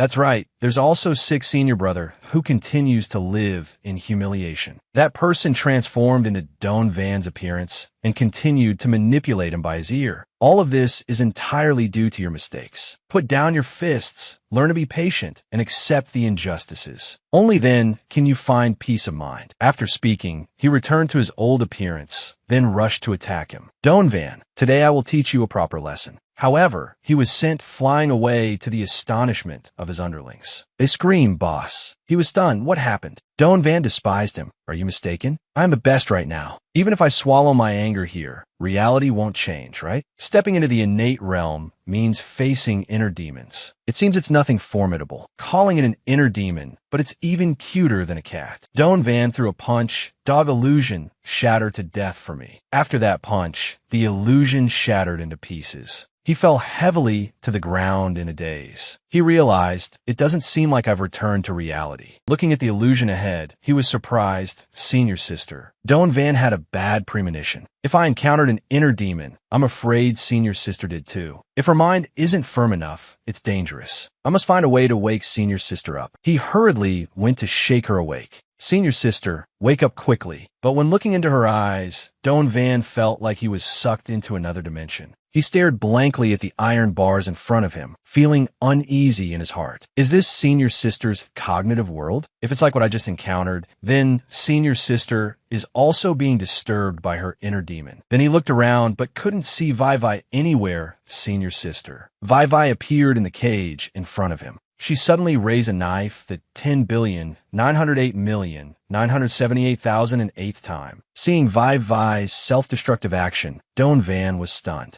The knife plunged in, execution completed. Don Van rushed to stop her, but his hand phased right through her. Senior sister, what are you doing? He was shocked. Huh? I can't touch her. Continuing the 10,908,978,009th time. Execution completed. He was confused. What on earth is going on? Don Van heard a gloomy voice ring out. Why must you stop it? Can't you just sit still and watch the play outside her? The Vai Vai illusion asked with an interested expression, seeing this stupid woman die billions of times. It truly is an incredibly enjoyable feeling. Do you also want to enjoy it? Don Van remained entirely silent. When he rushed forward and kicked the illusion, the rock shattered and scattered. She appeared behind him. It's useless. Only she can destroy me. Why waste your effort to save a woman who is beyond cure like this? He shouted angrily, "You are not allowed to smear Senior's sister." The illusion gently touched his face and smiled. "It seems you still don't understand why she keeps constantly logging out, huh? After seeing everything, will you still pretend that nothing happened? You, Doan von Frosch." He looked at the scene before his eyes in disbelief. What scene is flooding into my mind? Those two brothers were directing Vai Vai, 7th junior sister. The tribunal is about to attack the mountain. I and the other brothers will defend the important intersections. You guard the mountain gate. You must protect non-cac well. A frivolous laugh rang out. Did you think defending the important intersections would be enough? The secret tunnels of non-cac were opened by us a long time ago. Doan Van finally understood. Before, I kept suspecting that if the brothers defended the paths up the mountain, there was no way non-cac could be invaded so easily. So the path the tribunal attacked through was the secret tunnel? But why on earth was the location of the secret tunnel exposed? The Vai Vai illusion behind him interjected, "Don't rush. Your doubts will be answered right away." The scene shifted to Duong Tan falling to his knees and begging. "Vivi, I beg you. I beg you as a father, as a man, and with my entire life." Vai Vai then said, "All right, but Dad, you must make sure to keep a secret. You absolutely must not tell anyone else about the secret tunnel of non-cac." Hearing this, Doan Van was shocked. The illusion laughed gloatingly. "Is it clear this time? She is not qualified to be saved. No matter how many times she dies, it still wouldn't be enough to atone for her sins. With the sin of exterminating the sect, the sin of forgetting." Duong Tan handed her a pill. "Take it, and you will no longer suffer, my beloved daughter. Even if she falls to the deepest part of hell, she deserves it, because she herself killed the people she loved the most." The illusion was furious at Doan Van's action. "What are you doing? Why are you saving her?" He landed on the ground, just in time to catch Vai Vai. Doan Van said coldly, "What am I doing?" "Of course, I am saving my senior sister." The illusion laughed loudly. "Save? On what grounds? Do you think just a few words can absolve all my sins? Quickly give her back to me. I must stay here, suffering the punishment of death forever." After speaking, she darted toward Doan Van. He became focused. A punch struck straight into the illusion's chest. She crashed heavily into the wall behind. Doan Van calmly uttered, "Originally, I couldn't bear to punch senior sister in the face. But I didn't expect you to cooperate like this, transforming into a demon and flying over. I mean, are all inner demons this sensible?" She snorted coldly. "Next, go ahead and pour your heart out with those cheesy lines. Like it's not your fault. None of this has anything to do with you. It truly makes people sick." Looking at Vai Vai's guilt-ridden face, he instructed, "Senior sister, listen carefully. It is all your fault." Hearing this, she was stunned and stared wide-eyed. "What else?" Doan Van angrily pointed at Vai Vai and said, "Listen clearly. Now the only inheritors of non-cac left are you and me. You are a sinner, so you have no right to inherit non-cac. I am the true master of non-cac." Faced with his interrogation, Vai Vai stood dumbfounded by his criticism. He seemed like the tribunal when standing alongside Master, 6th senior brother, and other fellow disciples. "Here, on behalf of all of non-cac, I condemn you. The secret tunnel of non-cac being exposed, allowing the tribunal to attack non-cac without wasting any effort is your fault. With great difficulty, 6th senior brother managed to survive. But because he met you, he fell into a trap and was killed. This is also your fault. All the brothers of non-cac died because of you. I, knowing nothing, was unjustly sent to the island for 3 years, which is also your fault. After I returned, everything had changed. The engagement with Van Tien being canceled is also your fault." Vai Vai didn't understand Doan Van's intentions. A gloomy aura erupted all over her body. The corrupted Vai Vai sprouted 2 fierce horns and said, "You fool. By doing this, you are increasing my sense of guilt. On the contrary, it makes me even stronger." She lunged forward at extreme speed, her sharp nails swiping at Doan Van. "Let me give you a taste of my power." Instantly, he raised his fist and gave her a face-distorting punch. Quick as lightning, she was sent flying into the wall behind, causing it to crack. "Vivi Colette's, what? Too strong." At this moment, Doan Van reached out and lightly touched Vai Vai's shoulder. She was surprised, not understanding what his intention was. Doan Van sincerely advised, if you are clear about your mistakes, then next you should think about how to compensate me. You must be clear about that, right? Vivi asks blankly, compensates. He replied, continue to live. Use your entire life to revive non-cac. That is true atonement. Vivi stammered, atonement. Do I really still have the right to live? Two other hands slowly reached out and touched her. One belonged to Master, the other to Sixth Senior Brother, Akai.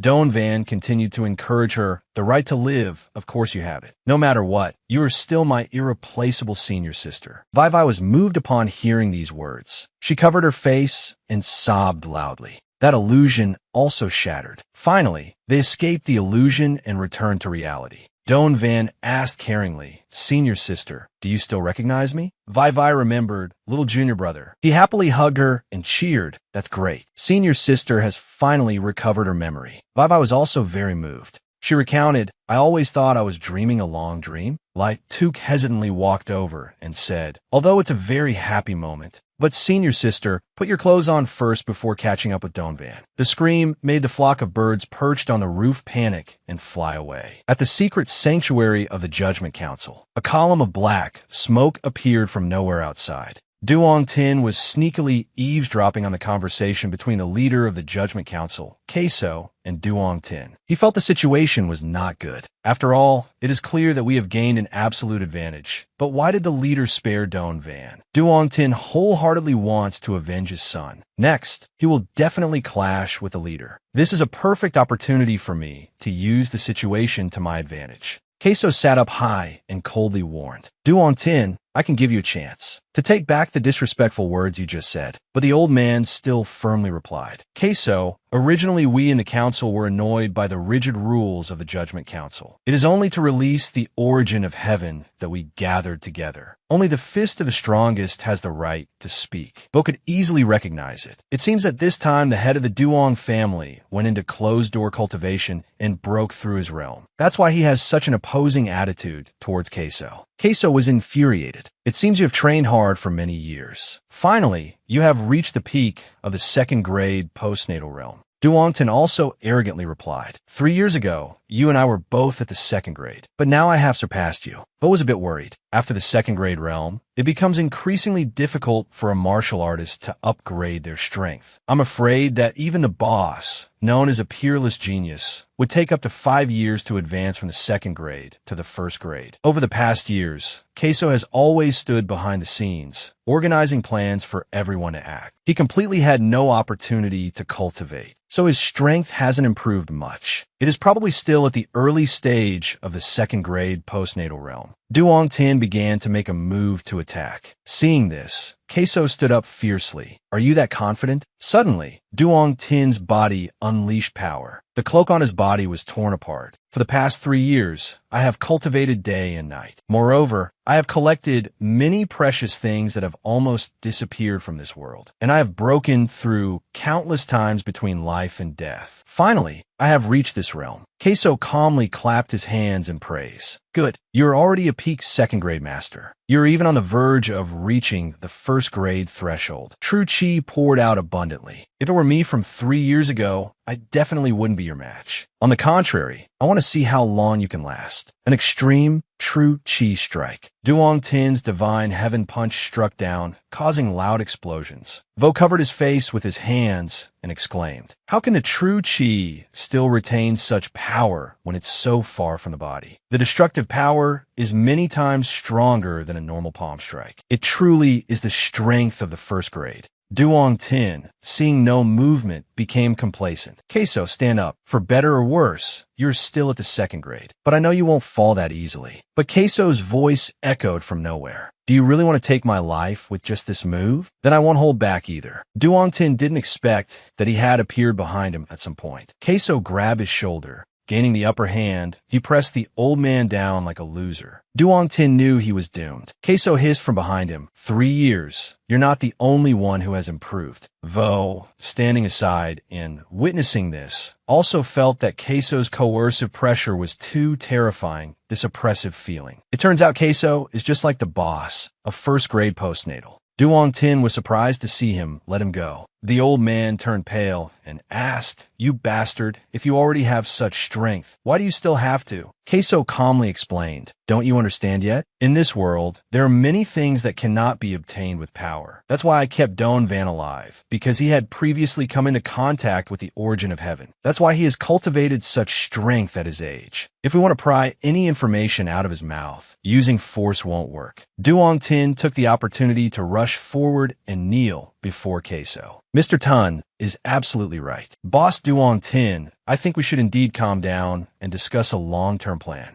Queso told them, "Next, we have 3 things to do. Tan Fien's group will continue to monitor Mayor Thursday. If we want to know the special way to release the origin of heaven from his mouth, we will have to make a lot of preparations beforehand. Vo received the order. Temporarily, I will infiltrate the security team, but it is still not enough to get in touch with Mayor Thursday. So I have to find a way to create some incidents so I can climb up." Queso continued to assign tasks. "The Duong family, you guys continue to infiltrate the financial world. Don't let the Tai family escape our control. As for taking revenge on Don Van, it's not the time yet." Duong Tin set a condition. "This time I will listen to you, but you must promise that when the opportunity comes, you will let me personally kill Don Van." Duong Tin then loudly flattered, "Lord Leader, rest assured, I have already set up the traps early on. I definitely won't let others grasp our weakness." But deep down, he was not very resigned. "Since things have come to this, do we just abandon everything and run away?" Vo was eager to know. "Leader, didn't you say there were 3 things? What about the 3rd thing?" Queso looked at his hand and replied, "The 3rd thing, I will approach Don Van in everyday life to determine the location of the origin of heaven." Kimbin City began to light up. In front of Duong Tin's private room, there was the sound of footsteps of 2 people just arriving. Don Van told Vi that this is the place. She didn't say anything, but her eyebrows furrowed. Facing the familiar scene, Don Van reminded her, "Senior sister, you don't have to force yourself." But Vi was very decisive. "Little junior brother, this is the past that I have to face. I cannot continue to run away." Don Van kicked the door hard. It fell heavily to the ground with a thud. Inside the private room was the back of Duong Tin, sitting and working. He calmly spoke. "First, you're finally here. Vi, if possible, I want to come closer and take a look at you. Can you fulfill this small last wish of mine?" Don Van exclaimed, "Duong Tin, I didn't expect you to still be so calm." Vi said decisively, "Dad, I'm sorry. I've already made up my mind. From now on, it must be for the survival of non-CAC, so I have to catch you with my own hands." Suddenly, Don Van shouted, "Wait, he is not Duong Tin." But unfortunately, Vi had already rushed forward. Finally, thanks to the efforts of the security team, the serial murder case that caused an uproar for a while was solved. Finally, the souls of the dead in heaven were comforted, and the living would also try to break free from this obsession and continue to live. 1 month later, at the headquarters of the security team, there was an argument in a small room. Dai and Tu Dain tried their best to persuade, "Sister Din, please calm down." But Thursday Din still showed a resolute attitude and said, "It's obvious that the real culprit of this case is Duong Then. Moreover, it's highly likely that he is a criminal of an organization. Why not continue investigating him?" The chief was helpless. "Little Thursday, a month has passed. Why are you still so stubborn and won't let it go? Do you think I don't want to continue following the Duong family's case? Duong Tin came to find us a long time ago." No, could it be that he wanted to pressure me? Isn't that too arrogant? The chief had to take out a photo. "Can't you calmly listen to me?" Duong Tin came to me to wash his hands of any relationship with the dead Duong Then, saying that his son is definitely not someone who would act recklessly. After looking at the photo, Thursday Din was shocked. The chief turned away and continued. Then he provided evidence, proving that the dead Duong Then was not his son. He said that at the time of the incident, he and his son were vacationing in Hawaii. Moreover, his son is still alive and well right now, and flew to country last week to arrange business. Thursday, Din couldn't accept it for a moment. "Chief, you didn't actually believe him, did you? We could do a DNA test to compare." But the chief could only shake his head helplessly. Duong Tin is a big figure. Unless there is solid evidence, we cannot touch him. Even if he himself said the dead person is not his son, this is a good thing for both sides. Thursday Din felt aggrieved, but the chief sighed. "Little Thursday, you are still too young and act too impulsively. You have to learn more. Sometimes hibernating for a period of time is preparation for a bigger explosion later on." Justice may sometimes arrive late, but it certainly will not be ignored. You must remember this. Meanwhile, Vi Vi was approaching a desolate ruin. She stopped in front of a cold corpse. Vi Vi reported the news to Don Van. Little junior brother, I have found Trong Vu. He is already dead. Hearing this, he angrily slammed his fist on the table. Damn it. It took so much effort to find a clue, and now it's broken again. This means we have to start over from the beginning. He told Vi Vi, senior sister, why don't you come back first? Temporarily, there are no clues. It's not easy for me to coordinate with you if you're out there alone. But she refused. No, little junior brother, I will use my own way to continue investigating. When I have a clue, I will call you. Before that, just calm down and take the opportunity to enjoy the leisure that you haven't enjoyed for a long time. Don Van flopped down on the bed, resting his head on his hands, deep in thought. Rest? Rest for me. He left the sentence unfinished and looked up at the ceiling. Someone was walking into the Kim Van restaurant. Lai Tuk warmly greeted. Welcome. It was Don Van. He scratched his head and announced that he was back. Suddenly, there were hurried footsteps running over. Kien Chu questioned, Don Van, why did this guy suddenly take a leave for a whole month? I've been busy to death this whole month. He just casually explained, there was a little matter at home, so I stayed longer. Lai Tuk gently asked, Don Van, are your matters settled? He cheekily replied, not yet, but I can rest for a while, so I came to continue working. I haven't been fired yet, right? Lai Tuk was amused and laughed. What nonsense are you talking about? Hurry and give Kien Chu a hand. After saying that, the three of them went about their respective tasks. Kim Van Restaurant returned to its rare, peaceful life. It was getting dark, and Kim Van Restaurant had also closed. On the way back to Lai Tuk's private house, Don Van and she affectionately held hands. He sighed, it's been a long time since I worked this much. Yeah, it's been a long time since we went home together. Lai Tuk asked her younger sister who was lying on the sofa. Lai Noi yet? It's late. Why aren't you asleep yet? The little girl cheekily replied, I have something to ask you. What? Did I disturb you and my brother-in-law? You two finally came back. Seeing Lai Tuk looking embarrassed, Don Van spoke up for her. You only know how to bully your sister. If you have something to say, spit it out. The girl announced, tomorrow is the parent-teacher meeting. Which of you two is going? Don Van and Lai Tuk looked at each other. She expressed, I probably can't leave the restaurant. Hearing that, he excitedly accepted the task. Don't worry, just let me handle it all. It's just a school anyway. In his heart, he thought, although I've never been to school, I've at least seen it in novels. I'll just follow the plots in the novels and see. The beautiful campus belle, the beautiful homeroom teacher, the beautiful proctor, the beautiful principal, it's all beauties, right? Moreover, the main characters in the stories are always surrounded by beauties. Seeing his goofy face, Lai Noyet had to speak up, brother-in-law, what weird things are you imagining? He asked about the situation. Speaking of which, is your homeroom teacher still Lou Van Hock? Lai Noyet giggled and said, nope, my class just got a new homeroom teacher, a very beautiful female teacher. I heard she even studied abroad. Seeing the little girl so excited, Don Van was also curious. Is that so? Then how should I address her? Lai Noyet showed off. Our new homeroom teacher is named Mac Dung Tan. She is currently the goddess teacher at our school. Brother-in-law, you already have my sister. You can't go fooling around. Don Van found this name very familiar. Dung Tan could be that woman. At the security team headquarters, Thursday Din and her subordinates were meeting the chief in his office. The chief solemnly declared, Little Thursday, to deal with the troubles that are very likely to appear next, I have decided to mobilize the best people of the security team to form the Huin team. By capturing Duong then and bringing him to justice, your contribution was the greatest. In dealing with martial artists who have surpassed the normal level, you have the most experience.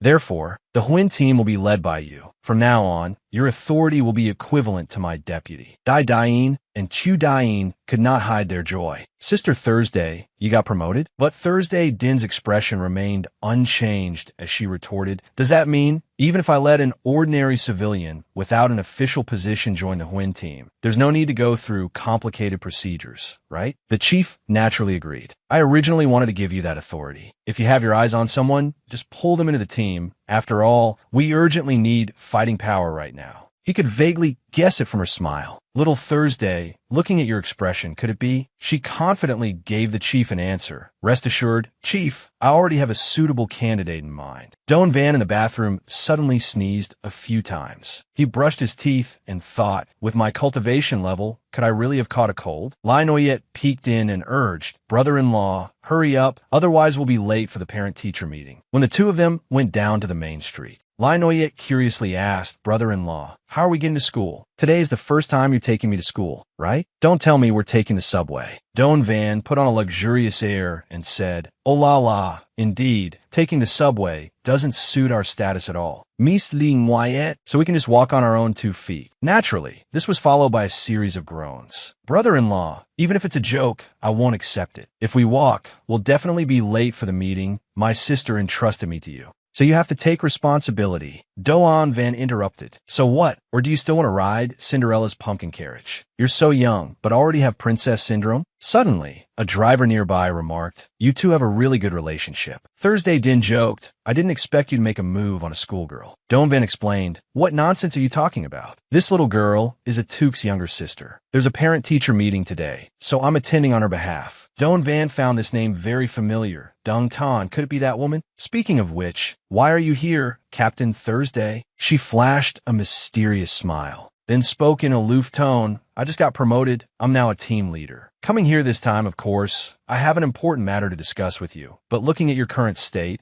it seems you don't have time to chit-chat. Huh? Hearing this, Don Van suddenly didn't know what to say. Both he and Lai Noyette turned to look at each other. As if understanding his intention, the little girl quickly grabbed his hand and whined, brother-in-law, you have to take responsibility for me. Don Van pretended to struggle helplessly. All right, but don't use words that are so easy to misunderstand, okay? He turned to Thursday Din and said, Captain, oh no, Team Leader Thursday, let's negotiate a little. She asked mockingly, want to borrow the car to take your sister-in-law to school? Don Van felt guilty hearing that. You've been eavesdropping on our conversation from the beginning, haven't you? Unexpectedly, Thursday Din agreed, tossing the keys with a smack into Don Van's hand. Thursday Din instructed, be careful, and while we're at it, let's have dinner tonight. Outwardly, he said, don't worry, I definitely won't let you suffer any damage. But why did he feel like tonight's dinner would be very troublesome? But for now, looking at Lai Noyette, who was marveling a kuga, is my first time riding one. First, I have to settle this little lady. Don Van also had to exclaim, it's a luxury car, so the feeling of holding the steering wheel is also different. Then he turned to ask Lai Noyette, satisfied now? The little girl gleefully praised brother-in-law is awesome. Thursday Din, sitting in the back seat, spoke up, you should be satisfied this is my first car. I spent who knows how much effort to refurbish it. Don Van startled and yelled, why did you get in the car too? She replied, I only said I'd lend you the car. I didn't say I would say goodbye to you. It just so happens I also want to go to Noyette Na school to take a look. It's my old school. Just as they found a parking spot, a school security guard named Min Tu came out and shouted, that spot is exclusively for young Master Fuang Chen's parking. Besides him, no one else is allowed to park there, got it? Don Van found it grating to the ears and asked back, is there really such a way of talking? The guy and 2 bouncers threatened, this is a school, I'm the security guard. If I say you can't park, you can't park. It's best if you show a better attitude. Otherwise, don't blame me for being impolite. Don Van was seen waving his hand, but it was to remind Lai Noyette, let's go, otherwise we'll be late. The little girl was worried, brother-in-law, but he turned away and said sarcastically, don't be afraid. That kind of mad dog, the fiercer they bark, the more useless they are. Once they get tired of barking, they'll shut up on their own. The security guards were hit by an invisible punching force. What just happened? It hurts so much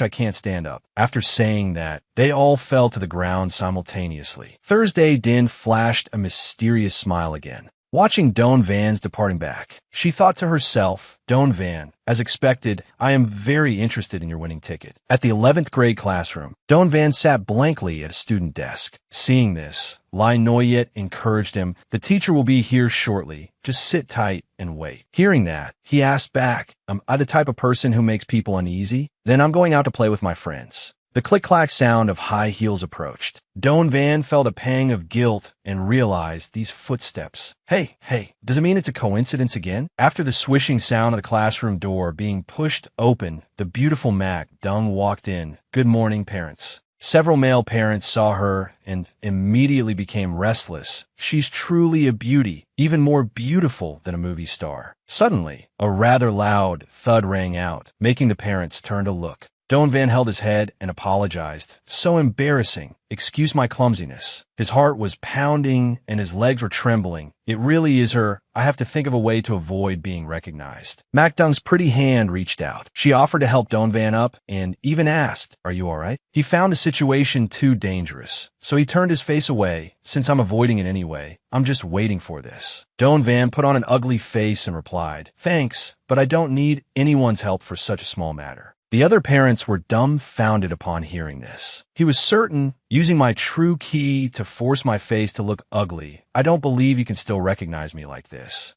Seeing this, MacDung softly replied, "It's good that you're all right. Now we will start the parent-teacher meeting. There are some important matters to announce. It's best if everyone takes out a pen and paper to take notes." An hour later, when Donovan thought he had seemingly managed to fool her, MacDung also announced, "The content of today's meeting is roughly like this. Everyone can go back now." He breathed a sigh of relief. It's finally over, and walked out of the classroom. MacDung unexpectedly said, "Please, parent of line Noyet Na, stay for a moment. There is a matter regarding Noyet Na that needs to be discussed." Donovan still didn't dare to face MacDung, so he turned his face away and explained, "The thing is, teacher, I think little Noyet Na is quite well behaved. There's no need for us to worry. I still have things to do, so I'll be leaving first." He hadn't gone far before MacDung patted his shoulder and pulled him back. "Mr. Donovan, let's find another place to talk." His whole body was sweating profusely. Damn it, how on earth was I exposed? My disguise skills should be excellent. Outside at the school security room at this time,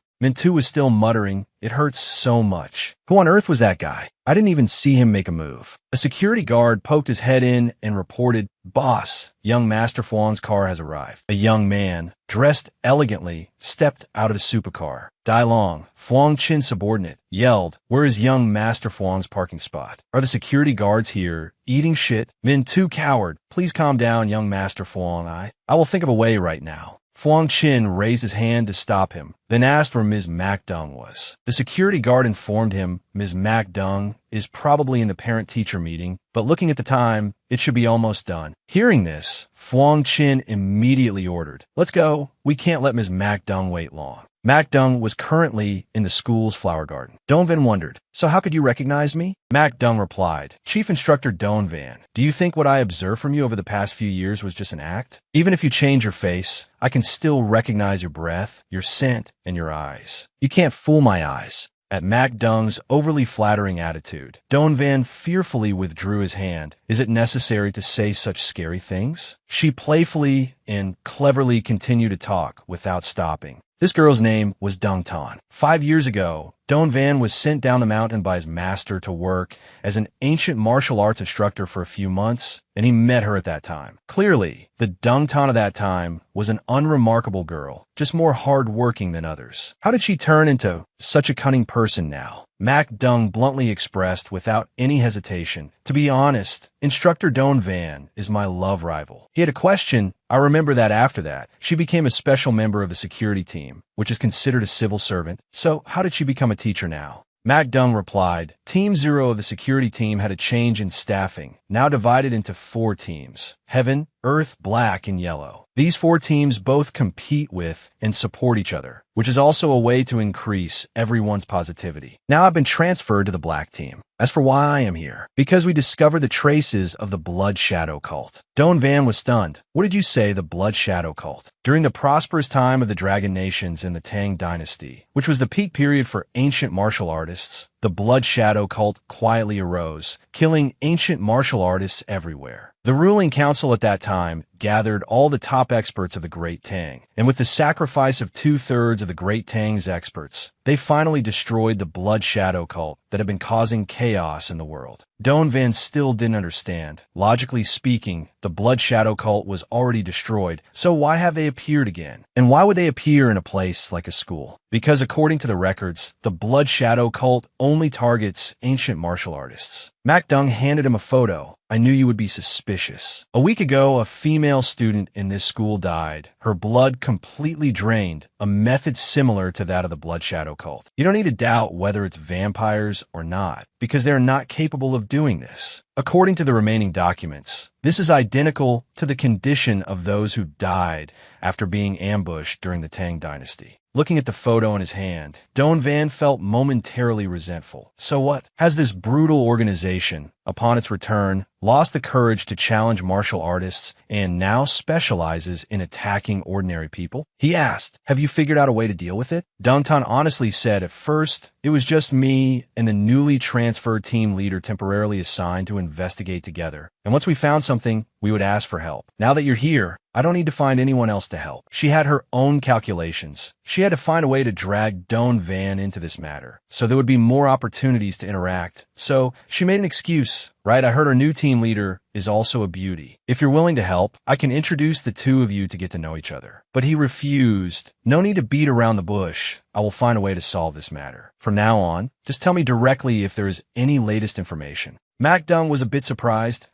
Doan Van, have you changed your personality? Why did you agree so easily? He immediately retorted, is that so? Why do I remember that I've always been someone who stands on the side of justice? She couldn't believe her ears and asked herself, have I been hallucinating a lot lately? No, I need to go back and catch up on sleep. But Doan Van's only purpose was because Lin Noyet studied at this school, so he had to eliminate all potential dangers here. A voice interrupted their conversation. Ms. Mac Dung, I finally found you. A student breathlessly reported Lin Noyet was called away by the supervisor. It seems very serious. Let's hurry over there and see what's going on. Doan Van changed to a serious attitude and ordered, take me there immediately. The three of them ran close to the supervisor's office, their footsteps echoing through the hallway. Suddenly, Fuang Chin appeared and blocked the way. Ms. Mac Dung, please stop. He pointed to the 999 yellow roses behind him and introduced, this is the surprise I prepared for you. Do you like it? Doan Van asked in confusion, who is this? Tang Tang. Mac Dung immediately explained. His name is Fuang Chin, the young master of the Fuang Corporation. He has always been pursuing me, but I have no interest in him at all. He directly ran past. Then there's no need to pay him any attention. Dai Long warned, don't step on the flowers. I spent half a day arranging them. Mac Dung also ignored him. Sorry, I appreciate your kindness, but I have an urgent matter right now. She just thought that at school, she should hold back a bit. Fuang Chin was furious. Who the hell is that guy? Why did my Mac Dung ignore me and follow him? His subordinate understood his intention. Young master, I will go investigate right away. Fuang Chin was furious. Who the hell is that guy? Why did my Mac Dung ignore me and follow him? His subordinate understood his intention. Young master, I will go investigate right away. In her ears, a voice could be heard again. Little Lin Noyet,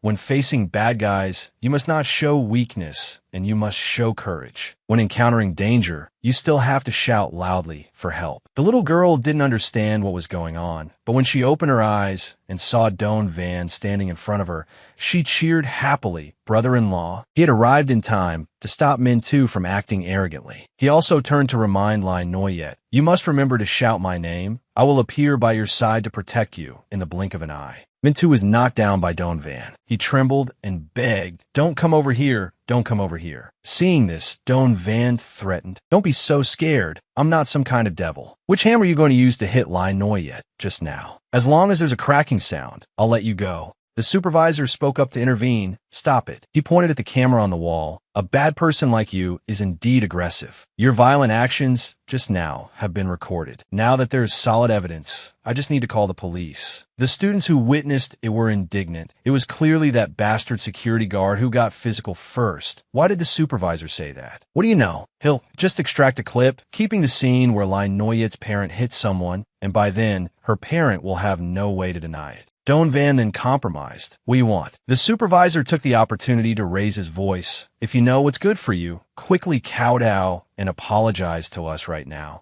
and pay several 100,000 yuan in medical compensation. Otherwise, with my connections, I can make you go to jail for 3 years. Hearing this, Doan Van felt his ears itching. Then I'll also give you a way out. Quickly kowtow and apologize to my Lin Noyet, and pay 1 million yuan in mental damage compensation. If so, I can consider letting you off. His aura made a strict supervisor like him wary. Who exactly is this guy? Why do I have the feeling that I can't beat him? Damn it, it must be a false feeling. I've climbed up to this position. How could I be intimidated by a young brat? A man walked over and asked loudly, "What on earth is going on here?" The supervisor recognized him. "Principal." He seemed to have caught a lifeline and pitifully ran over to complain. "Principal, listen to me," while secretly thinking, "Great. The principal is from the Fuang family. Lately, I've tried my best to figure out ways to flatter young Master Fuang, so at least I have some say in front of the principal." The students couldn't stand it and openly showed their annoyance. So annoying, this bastard is twisting right and wrong, and even complaining to the principal?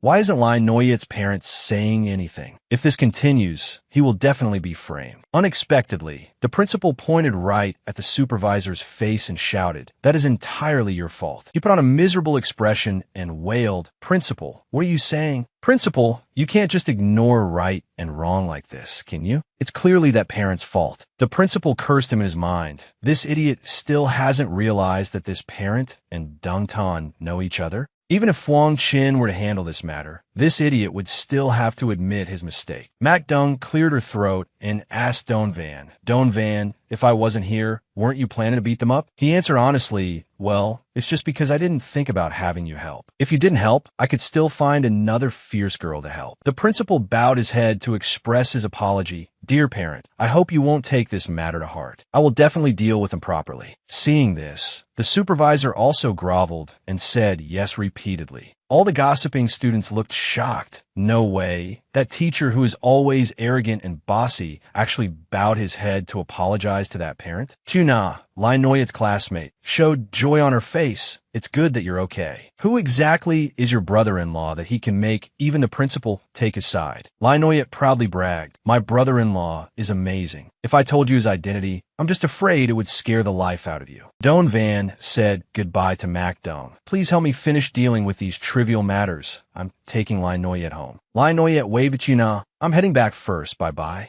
The principal suddenly suggested, "Ms. Mac Dung, young Master Fuang Qin, wants to invite you to lunch. I wonder if you're interested?" She didn't say anything but silently agreed in her heart, thinking this was a good opportunity to make things clear to that guy. At noon that day, Fuang Qin took her to the agreed place, the Tea Table Restaurant, the most unique and luxurious restaurant in the city. Fuang Qin took the initiative to speak. "Ms. Mac Dung, do you like it? After the meal, how about we?" Mac Dung just wanted to make it clear to him, "Mr. Fuang, my main purpose for coming here this time is to make it clear to you that I have absolutely no romantic feelings for you at all. We can only be simple friends." Fuang Qin happily agreed. If Ms. Mac Dung only wants to be friends, then I certainly won't have any unreasonable intentions. You can just call me Fuang Qin. Mac Dung had thought this young master was the unreasonable type, but it seemed she had overthought it. She didn't hesitate to speak frankly. "If that's the case, then I have to meet a friend this afternoon, so I can't go with you anymore. Goodbye then." He enthusiastically waved goodbye, even reminding her, "Be careful on the road, Ms. Mac Dung."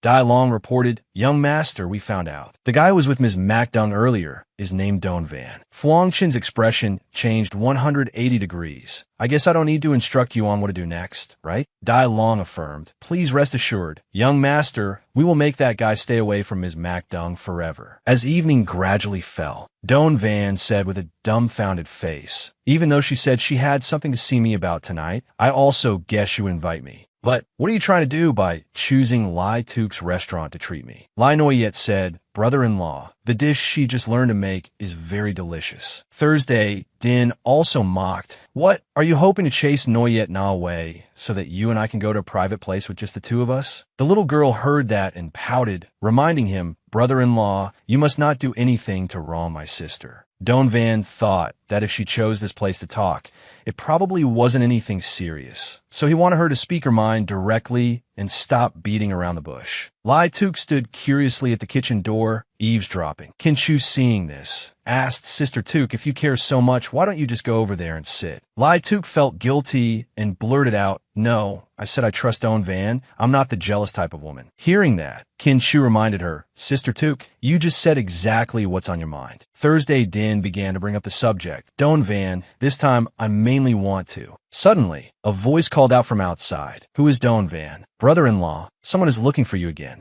Doan Van replied slowly. Hey, even though I'm very popular, I don't expect men to come all the way to my house looking for me, all right? Out of nowhere, a group of fierce thugs arrived to demand money from Doan Van. A familiar-looking supercar parked in front of the restaurant. Dai Long sat in the car, smiling smugly. I must try my best to get the job done that the young master ordered. These thugs are just the appetizer. After a nobody like you has taught a lesson, I'll let you taste the main course. The leader asked once again, whoever is Doan Van, stand up for me right now. After comparing with the person in the photo, he pointed at Doan Van. Found you, you brat, you really know how to hide. He looked at him in confusion. I haven't even moved yet. Then he asked for their identities. Who are you? The leader shouted, you're asking who we are? Ever since Master Back quelled the chaos, there has been only one gang left in this entire city, and that is the Lamb Gang. Doan Van said calmly, can I make a phone call? The whole gang was stunned for a moment, and then burst into laughter. Make a phone call? Does a brat like you want to call for backup? Are you scared, or are you not awake yet? I am from the Lamb Gang. Our gang is the only one left in this whole city. Making a phone call, aren't you just scared and looking for friends to come? Peeing your pants? Doan Van didn't care at all, just asked what his name was. He also answered honestly, I never change my name whether standing or sitting. Master Back's number 1 henchman, Vong Dai So. Briefly, Doan Van said to the other end of the line, yeah, that guy's name is Vong Dai, so you handle the rest yourself. Seeing him hang up, Dai So raised his voice, done calling, then you better prepare. His subordinate gently reminded him,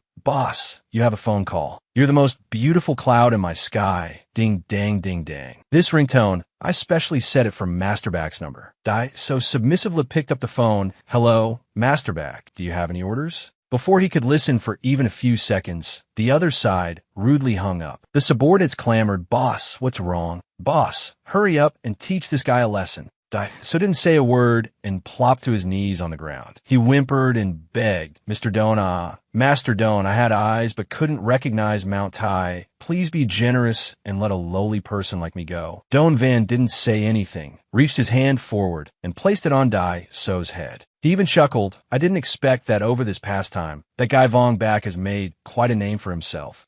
The whole group of fierce gangsters tucked their tails and ran straight out. Seeing this, Dai Long wondered, why did the gang I hired to teach Doan Van a lesson run out like that? It looks like they didn't even fight. It seemed like this Doan Van was not simple at all, perhaps a young master hiding his identity. But if he was a young master, he had never seen such a young master before. That's why I prepared backups a long time ago. A police car screeched to a halt, and several city police officers arrived at the scene after receiving the news. They threw the doors open and shouted, nobody move. We just received a report saying that there are people gathering to fight here. Confess everything honestly to me. Both Lai Tuk and the diners in the restaurant were completely stunned. The patrol team leader, named Quan Lam, was the same. Didn't young Master Phuong Chin arrange for people to come and teach a reckless brat a lesson? Where did they all go? An accompanying police officer pointed at Doan Van and reported, Sir, look, that person is our target. He is still completely intact without a scratch. Quan Lam was very confused, wondering why he hadn't been beaten. But regardless of whether he was beaten or not, if he caused trouble, he had to be arrested. Doan Van saw someone coming for him and glanced over. Quan Lam ordered, you there, please come with me for a trip. Lai Noyette opened her eyes wide in surprise. Brother-in-law, just like you said, someone from the security team is here looking for you. Doan Van crossed his arms and asked back, why?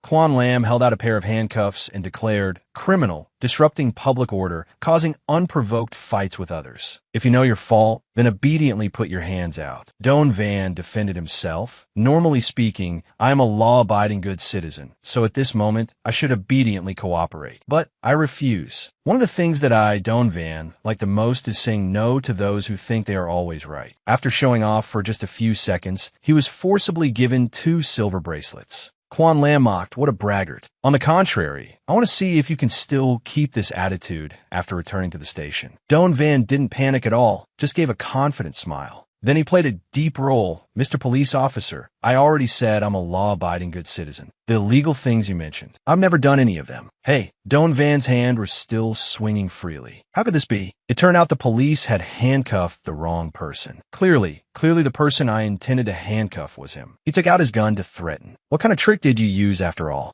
With a swish, the gun in Quan Lam's hand was kicked away. Lai Noi had asked, "Brother-in-law, why is your nose bleeding?" But Don Van answered vaguely, "It's better for kids not to know about this." It turned out that it was Thursday Din's incredibly long legs that rushed out to the rescue. She interrogated loudly, "It's just a trivial matter, yet you draw your guns at the slightest provocation. Which team are you from?" The police officer's subordinates turned pale with fear. This woman is quite fierce. Just one kick, and she sent the boss's gun flying. Interrupted by Thursday Din, Quan Lam became furious. "Who do you think you are to dare oppose an officer on duty?" Thursday Din reached out and grabbed Quan Lam's collar. Then she held up her ID card for him to see clearly. "I am the leader of the black team of the National Security Bureau. And who the hell are you?" Quan Lam, what? "The leader of the black team of the National Security Bureau." Don Van interrupted, sis, even though I intended to let you handle this, you don't need to get so mad, right?" Thursday, Din had no intention of letting Quan Lam go. She held his collar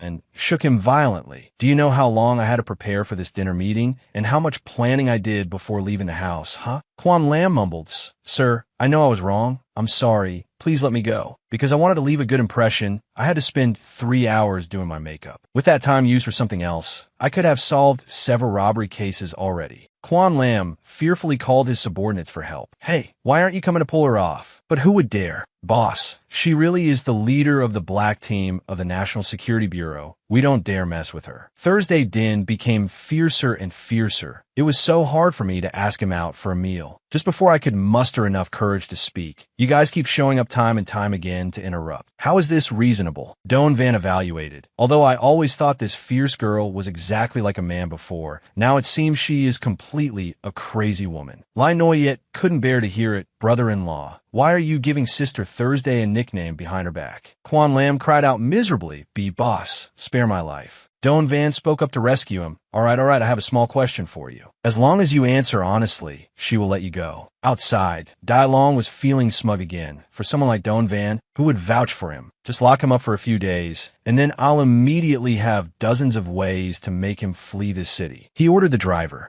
"Drive." The driver seemed afraid of seeing something, but just silently focused on his job. Suddenly, a hand grabbed Dai Long's shoulder. It was Don Van. "When did he get in the car?" "I didn't expect that even a lowly bodyguard like you could sit in such a high-class car. The Phuong family is really wealthy." The Kyung Win Group is a newly emerging private enterprise in Kim Van City. Its chairman of the board of directors is Phuong Ha Tae, who started the business. Overcoming all obstacles along the way, he finally made his enterprise the economic pillar of Kim Van City. But compared to the newly emerging Kyung Win Group, there's still just the younger generation of the deeply rooted families here, like the Duong Group and the Lam Group. Even though the head of the Lam family is seriously ill and can hardly step up to handle things, the Kyung Win Group is always one step below the Lam Group. At the headquarters of the Kyung Win Group, Phuong Chin, after hearing the phone call, couldn't stay calm. "What did you say? You already used connections to ask people in the security team and still failed?"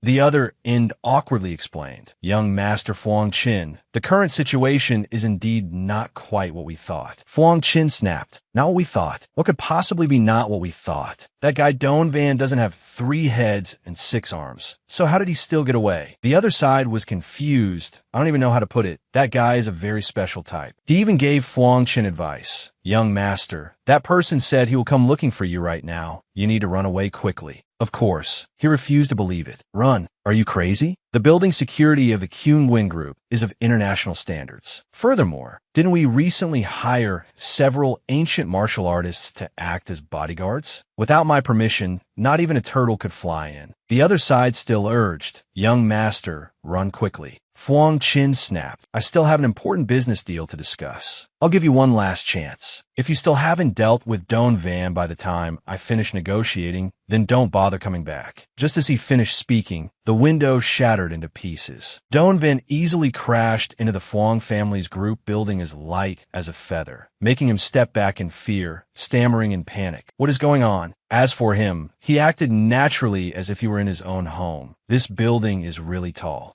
But luckily the buildings around here aren't short either. I just jumped straight over here, much faster than taking the elevator." "Oh, big young master, you're getting some special attention today, aren't you?" He questioned. Who exactly are you?" How did you get in here? He sincerely reminded him. Hey, big young master. Even though your brain isn't working well, your eyes aren't blind yet, right? Didn't I just come in through that window? Fuang Qin was so scared he was breathless. Could it be you were an ancient martial artist? I didn't expect the ancient martial artists I've heard about could actually do such things. Could it be? The person on the other end of the phone told him, Young master, we've messed with someone we shouldn't have. Don Van raised the issue. I am a generous and kind person. As long as you compensate me tens of millions for mental damage, from now on I won't appear in front of you, and I won't pursue past matters either. But he still tried to threaten. Don Van, I should be the one saying that. I just pressed the security button. Those people will be here very soon. So what if you have extraordinary abilities? 2 against 1. Even if you don't die, you'll be crippled. What's more, there are 3 ancient martial artists that I hired as bodyguards. Unexpectedly, Don Van blatantly provoked. All right, then I'll give you some face and wait a little longer. Fuang Qin regained his confidence. You're not taking this chance to take me hostage?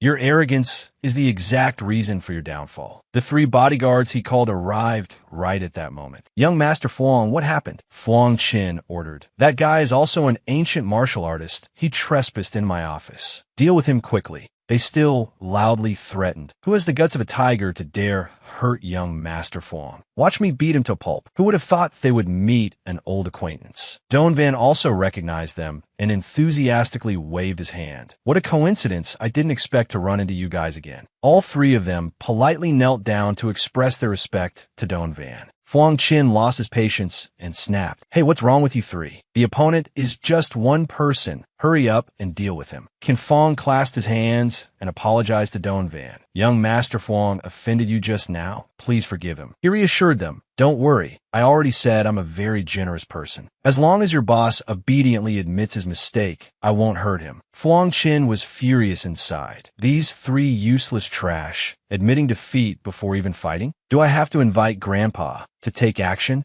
At the same time, at the Kim Van restaurant, Thursday Din put down her cup and angrily finished her lunch. So annoying, so annoying, so annoying. I finally managed to invite Don Van to a meal to recruit him, and it got ruined. That Fuang family of the Kyung Nguyen group is so despicable. She suddenly realized, wait a minute, the Fuang family of the Kyung Nguyen group? I remember the secret files of the security team recorded that Chairman Fuang Ha is a second-tier master. No matter how formidable Don Van is, he is no match for a second-tier master. I have to go save him. Fuang Qin, relying on his connections, started calling for help from a journalist. Hello. You were my editor for the daily publication, right? What else? What kind of situation did you write for me? I couldn't even look cool for 3 seconds before getting slapped in the face, and getting beaten once wasn't enough. What do you want? Before he could finish his sentence, the other side hung up because it was too annoying, making Fuang Qin cry a river. Fuang Qin's mother passed away early, so his grandfather, Fuang Ha, raised him single-handedly. Beside him, Fuang Qin thought of himself as an understanding child. Even though deep down he really wanted his father by his side, he wouldn't stubbornly make that request to his father. Even though he liked the ancient martial artists and stories, he wouldn't stubbornly ask his grandfather to teach him martial arts. He always told himself, Grandpa, rest assured and go into seclusion to practice martial arts. I'll be fine on my own. Since he was little, Fuang Qin had suppressed and isolated himself. Therefore, when he grew up, Fuang Qin always believed that since he had suppressed himself for so long, he now had the right to do whatever he wanted. He looked up at the sky and shouted loudly, Grandpa, can you hear me? Today, I beg you to take action and teach this reckless fool a lesson.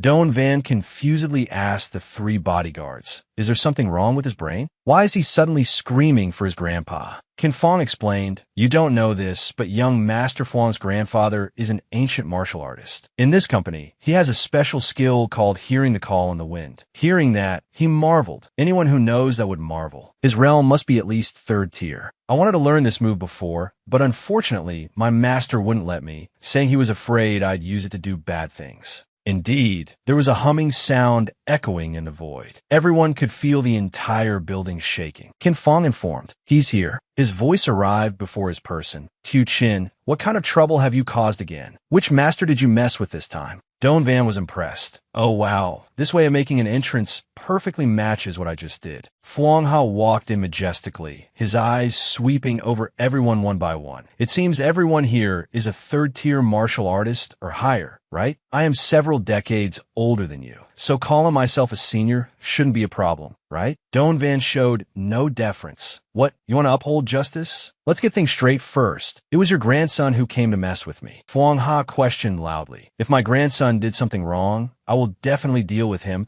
but what right does an outsider like you have to teach him a lesson? Hearing that, he didn't flinch at all and even smiled sarcastically. Today I'll have to violate public order a bit and fight an old man. The three hired men felt things were going south. This situation was about to turn into a fight, and Fuang Ha's strength was unpredictable. Even if the three of U.S. joined forces, we'd be nothing in front of him. Even if Don Van is formidable, he is no match for Fuang Ha. Can Fong suddenly spoke up, please calm down. If Senior Fuang has said he will teach young Master Fuang a lesson, then I think you should stop here. He simply thought that since Don Van had spared him once in the beginning, considering it a favor, he would help him out this time in return. Don Van, hearing him say that, was also a bit doubtful. Is this old uncle very formidable? Can Fong explained, Don Van, we fought you before. I can see that although you have strength above the third tier, it is still only the third tier, while Senior Fuang is already a second-tier master. Perhaps you don't know? Hearing that, Fuang Qin was so scared he was breathless. Could it be you are an ancient martial artist? I didn't expect the ancient martial artists I've heard about could actually do such things. Could it be? The person on the other end of the phone told him, young master, we've messed with someone we shouldn't have. Third tier and second tier. The difference between them is like heaven and earth. In modern times, first-tier masters have almost disappeared, and a second-tier master can dominate a region. They're the peerless guardian masters of a sect. Peerless master? I've met people even more skilled than him.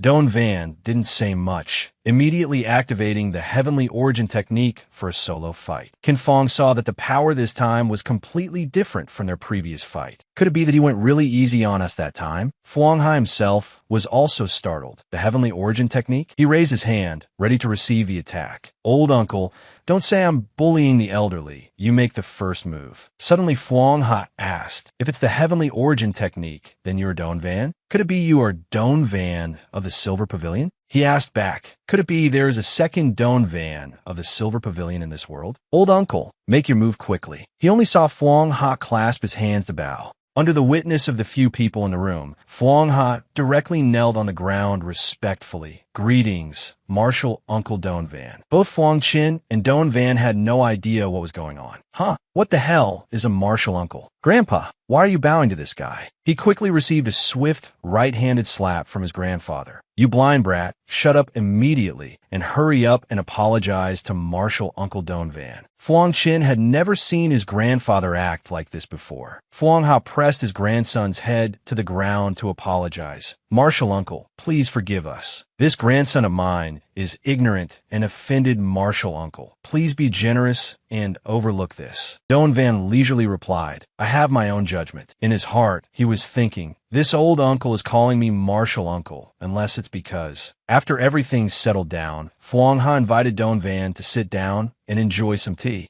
The beautiful secretary brought the teacup right to the guest, but it was obvious that he preferred those two round, white peach tea cups more. Don Van raised the question, Uncle, since you call me Martial Uncle, unless you are a disciple of my second senior brother, Lam Dong. Fuang Ha agreed. Martial Uncle is right. My master is indeed Lam Dong. As expected, among all the senior brothers, second senior brother went down the mountain the most. It turns out he took in a disciple during his time down the mountain. He was a bit puzzled, but looking at the true chi you just released, it doesn't look like the cultivation method of the Silver Pavilion. What exactly did second senior brother teach you? Fuang Ha enthusiastically explained. It's a long story. It happened 10 years ago. Originally, the bodyguards had cleared the pedestrian path of all laborers and unrelated people. Unexpectedly, Master Lam Dong was circulating his chi at that time, blending himself into nature. The entire street was cleared to welcome a big shot passing by. Hearing this, Don Van suddenly interjected. Don't tell me the next part is a brainless bodyguard jumping out to provoke him, then a granddaughter stepping up to challenge him, followed by second senior brother casually displaying his power to shock the whole place, and then the old uncle sincerely bowing in admiration. Fuang Ha laughed heartily. Martial Uncle must be joking. Although my sect has declined, it hasn't completely died out yet. 10 years ago, I was already a fourth-tier martial artist, so I had at least some knowledge. Furthermore, the situation at that time was like this. Before the bodyguards could even ask who my master was, they were killed by someone using sword chi. Master Lam Dong was forced to reveal himself and step forward to protect the innocent. After that, a group of mysterious masked men appeared and blocked the path. There were 5 of them, always wearing masks, and their movements were extremely mysterious. Although I wanted to protect that person and his daughter, facing such a lineup, I couldn't help but feel cowardly. Seeing Master Lam Dong dare to stand up and confront them, the leader warned, "Don't meddle in other people's business." Master Lam Dong said, "Although my master always taught me not to meddle in worldly affairs at the foot of the mountain, but if you tell me to turn a blind eye and watch the weak being killed right in front of me without feeling anything, wouldn't I be going against my master's teachings?" And so, Master Lam Dong fought off that group of mysterious people, but he himself was heavily injured. Afterward, I devoted myself to taking care of him. In return, he taught me some cultivation techniques and skills, which helped me tremendously. I was able to break through to the 3rd-tier realm before my twilight years, thanks to Master Lam Dong's guidance. Although it was just a few words, in my heart, he was already my master. After hearing this, Don Van understood. So it was this kind of master-disciple relationship. Only now did Phuong Ha dare to plead for his troublemaking grandson, Marshal Uncle Don Van, about my grandson Phuong Chin. "Could you?" Don Van waved his hand to dismiss it. "As long as he knows his place from now on and does his business properly, I can let him off this time." He clasped his hands in gratitude. "Thank you, Marshal Uncle." "Chin, why haven't you thanked Marshal Uncle yet?" He bowed deeply and said, "Thank you, Marshal Uncle Don Van." Don Van suggested, "Uncle, don't thank me just yet. I see your Kyung Wing group has many connections in Kim Van City. I wonder how your side's intelligence gathering capabilities are?" Hearing this, he readily agreed. "Whatever Marshal Uncle wants to investigate, just say the word. There is nothing in Kim Van City that I cannot find." Doan Van mentioned, "I heard that the Shadow Blood sect has recently reappeared. Can your intelligence network help me find the remnants of the Shadow Blood sect?" No, because Dung Tan had said that the people of the Shadow Blood sect might be hiding in the school, and he couldn't let Noyet Na go to school in such circumstances. Phuong Ha's expression suddenly changed. The Shadow Blood sect? At this moment, a security guard's voice came from outside. "Please stop. You cannot enter this place casually." But someone stubbornly shouted inside, "Phuong Ha, come out here. If you have the guts to hide, then have the guts to open the door." Donvan looked suspicious. "What's going on? Even your bodyguards can't stop this person? Unless, Uncle, your illegitimate daughter came all the way here to demand child support?" Phuong aluk delplis. "Marshal Uncle, please don't mock me." It was Thursday Din again. Her long legs had kicked open the room's door lock. "Phuong Ha, I'm warning you. Don Van is an important cooperation partner of the Security Bureau. If you dare to touch a single hair on his head." Seeing him completely unharmed, her eyes almost popped out of her head. "Don Van, this guy's fine?" Phuong Ha maintained his calm demeanor. "Isn't this Captain Thursday?" "Oh no, I suppose I should call you Team Leader Thursday now." Thursday Din was very surprised. "You know me?" He turned to Don Van, his words full of hidden meaning. "Marshal Uncle, regarding the matter of the Shadow Blood sect, I think there is a better way. To handle matters caused by ancient martial artists, the Security Bureau established 4 special action teams: Heaven, Earth, Hwin, and Yellow. The team in charge of Kim Van City is the Hwin team. The Hwin team is newly established. Apart from a few skilled ancient martial artists, most of its members are selected young people who either have great aptitude or have just become ancient martial artists." Phuong Ha explained, "The person who founded the Hwin team is an old friend of mine. So, in the beginning, he invited me to take on the role of instructor for his Hwin team to teach the martial artists who had just joined the Security Bureau. Tuzing finally zilit hiu. So the director had invited you a long time ago." Phuong Ha proposed, "Although I am of the 3rd tier, I am old and frail now. Not like back then. Taking on the role of instructor is truly beyond my current abilities. Therefore, I want to recommend my martial uncle, Don Van, to take the position of instructor." Hearing this, he was completely dumbfounded and thought, Hey, why am I hearing such a strange title?" He turned and whispered to Phuong Ha, "Uncle, if you don't want to help me gather information, just say so." Why recommend me as an instructor? Are you setting me up? But everything he did had a purpose. Martial uncle, you just don't know. If you become the instructor of the Huyn team, wouldn't you be able to freely read the internal intelligence related to the cases of the Security Bureau? This was a new perspective, but Don Van also had some inner fears. He had never been an instructor before, so he didn't know how troublesome those young people could be. Troublesome, clingy, and giving people no peace of mind. He reluctantly sighed and accepted. Fine, I promise you, he said, while figuring out a way to deal with it internally. At worst, he would just resign after solving the Shadow Bloodsect matter. With his abilities, if he wanted to leave, no one could keep him. Thursday Din's face lit up with joy upon hearing this. He probed, could it be that you came here today acting all defensive, and when we were eating, you kept hesitating to speak? Were you actually planning to invite me all along? W, what are you talking about? Of course not. She immediately turned away and denied it. Phuong Ha concluded, in short, we will have to rely on your recommendation again. Team Leader Thursday of the Huyn team. Another day arrived. The next day, at the special base of the Huyn team, the trainees were chatting as they walked. Have you heard? Our team leader has found a new instructor. An instructor? We are all elites of the Bureau. Who has the qualifications to be our instructor? I heard it's an old friend of the director, a Hotion third-tier master. An outstanding trainee named Kok Viet sneered disdainfully upon hearing this. A Hotion third tier? Ha! A Hotion third tier is worthy of being an instructor? Later, they got into position and the whole team lined up. All members of the team have assembled. Team leader, please give your instructions. Thursday Din had just arrived and began her briefing. Very good. Everyone here is a talent in our ranks. Before coming here, you have all had some contact with ancient martial artists, and some of you have been ancient martial artists for a long time. However, when it comes to truly confronting ancient martial artists, your abilities are still not enough. All the trainees replied in unison. Understood. Team leader, Thursday. Phuong Ha looked down from above and evaluated. It seems this bunch isn't that troublesome. Could it be that my old friend lied to me before, making it sound sensational? Next, Thursday, Din introduced, this is the instructor I invited, hailing from a renowned sect, an ancient martial arts master with extraordinary abilities, Don Van.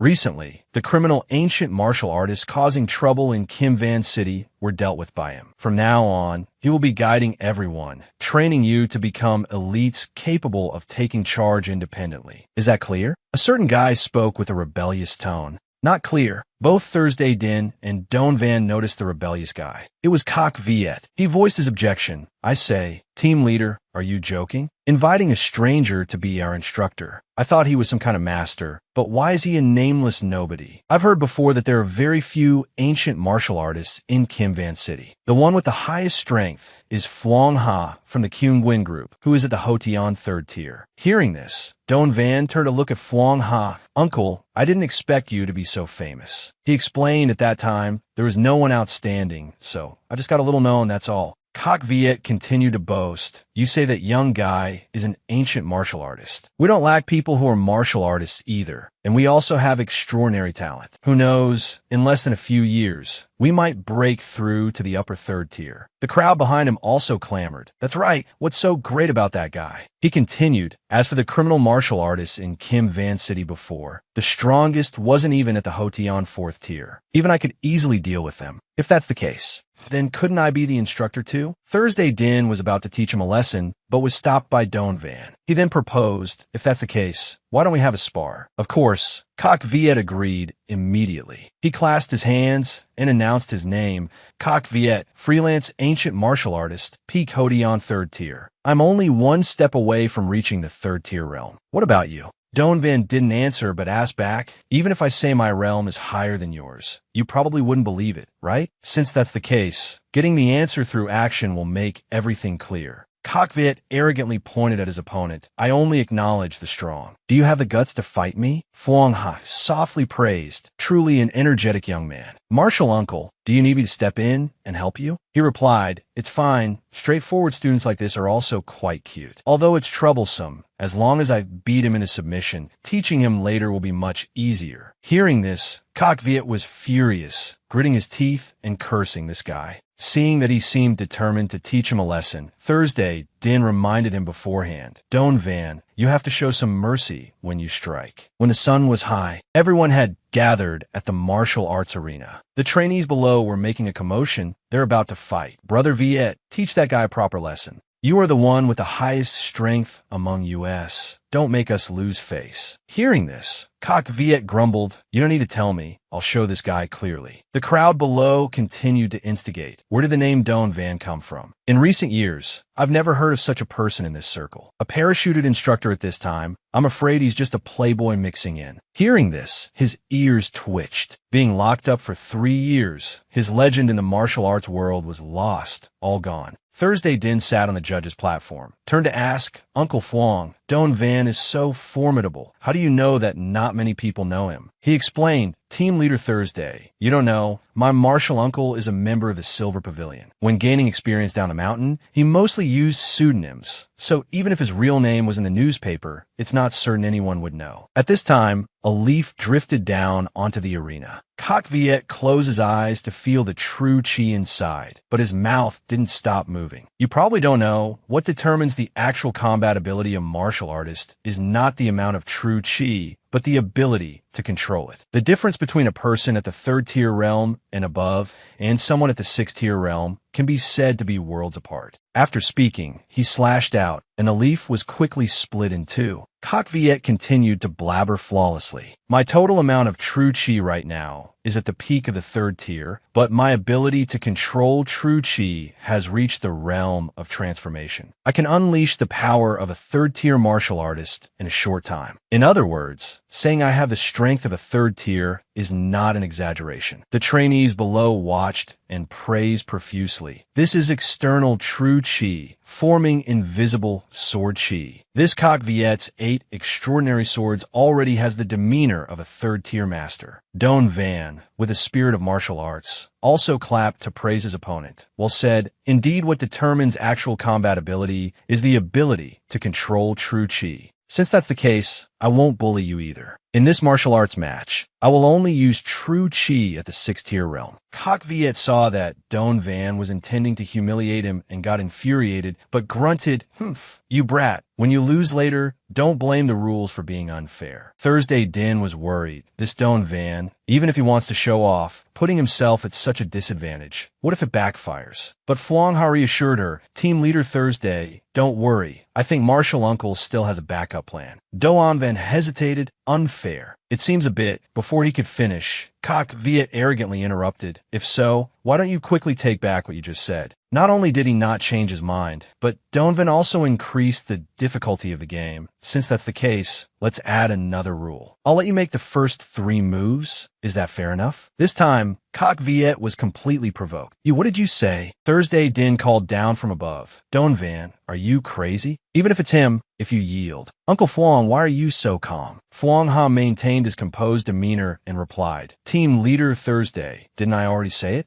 Martial Uncle still has a backup plan. Thus, with Martial Uncle's ability, dealing with that kid won't be considered the strong bullying the weak. She heard this, but didn't quite understand. Below the arena, Kok Viet began to unleash his true chi. If you provoke me like this, and I still hesitate to attack you, wouldn't my martial arts be in vain? Don Van still chose to stand still and observe his opponent. Kok Viet started to launch his move, 8 extraordinary swords. First sword, Chong's sword. A stream of true chi sharp as an invisible blade flew straight towards Don Van. Although the attack was imminent, he still stood there motionless. Thursday Din couldn't help but cover her face and look away. But actually, nothing happened. Seeing Don Van still completely unharmed, Kok Viet was shocked and broke into a cold sweat. He evaluated. The first move, if I were to score it, it would probably be 10 points out of a perfect score of 1,000 points. Kok Viet questioned himself. What's going on? It didn't miss, did it? Then, 8 extraordinary swords, second sword. Immediately after, the yin-yang sword appeared like a giant long sword of chi, emitting a humming sound. It dashed straight towards Don Van at an even faster speed than the previous move. Yet, Don Van still stood safely within his protective true chi layer. For this move, he gave a compliment. Not bad. You actually managed to crack a bit of the chi that I casually condensed. The trainees clamored again. Damn, this guy Don Van is quite formidable. He has already yielded 2 moves, but Coq Viet still hasn't broken his defense. Thursday Din wondered. At the beginning, Don Van said he would only use true chi at the 6th tier level or something, which startled me. How does this look like the 6th tier? Fuang Ha laughed out loud upon hearing this. Team Leader Thursday. The true chi martial uncle uses is indeed at the 6th tier realm, but the way he manipulates true chi is at the upper 3rd tier, so the effect is clearly visible in such small details. Coq Viet still refused to submit. His hand swung out true chi again, and he cursed Dai. 3rd sword, Yin Xiao sword.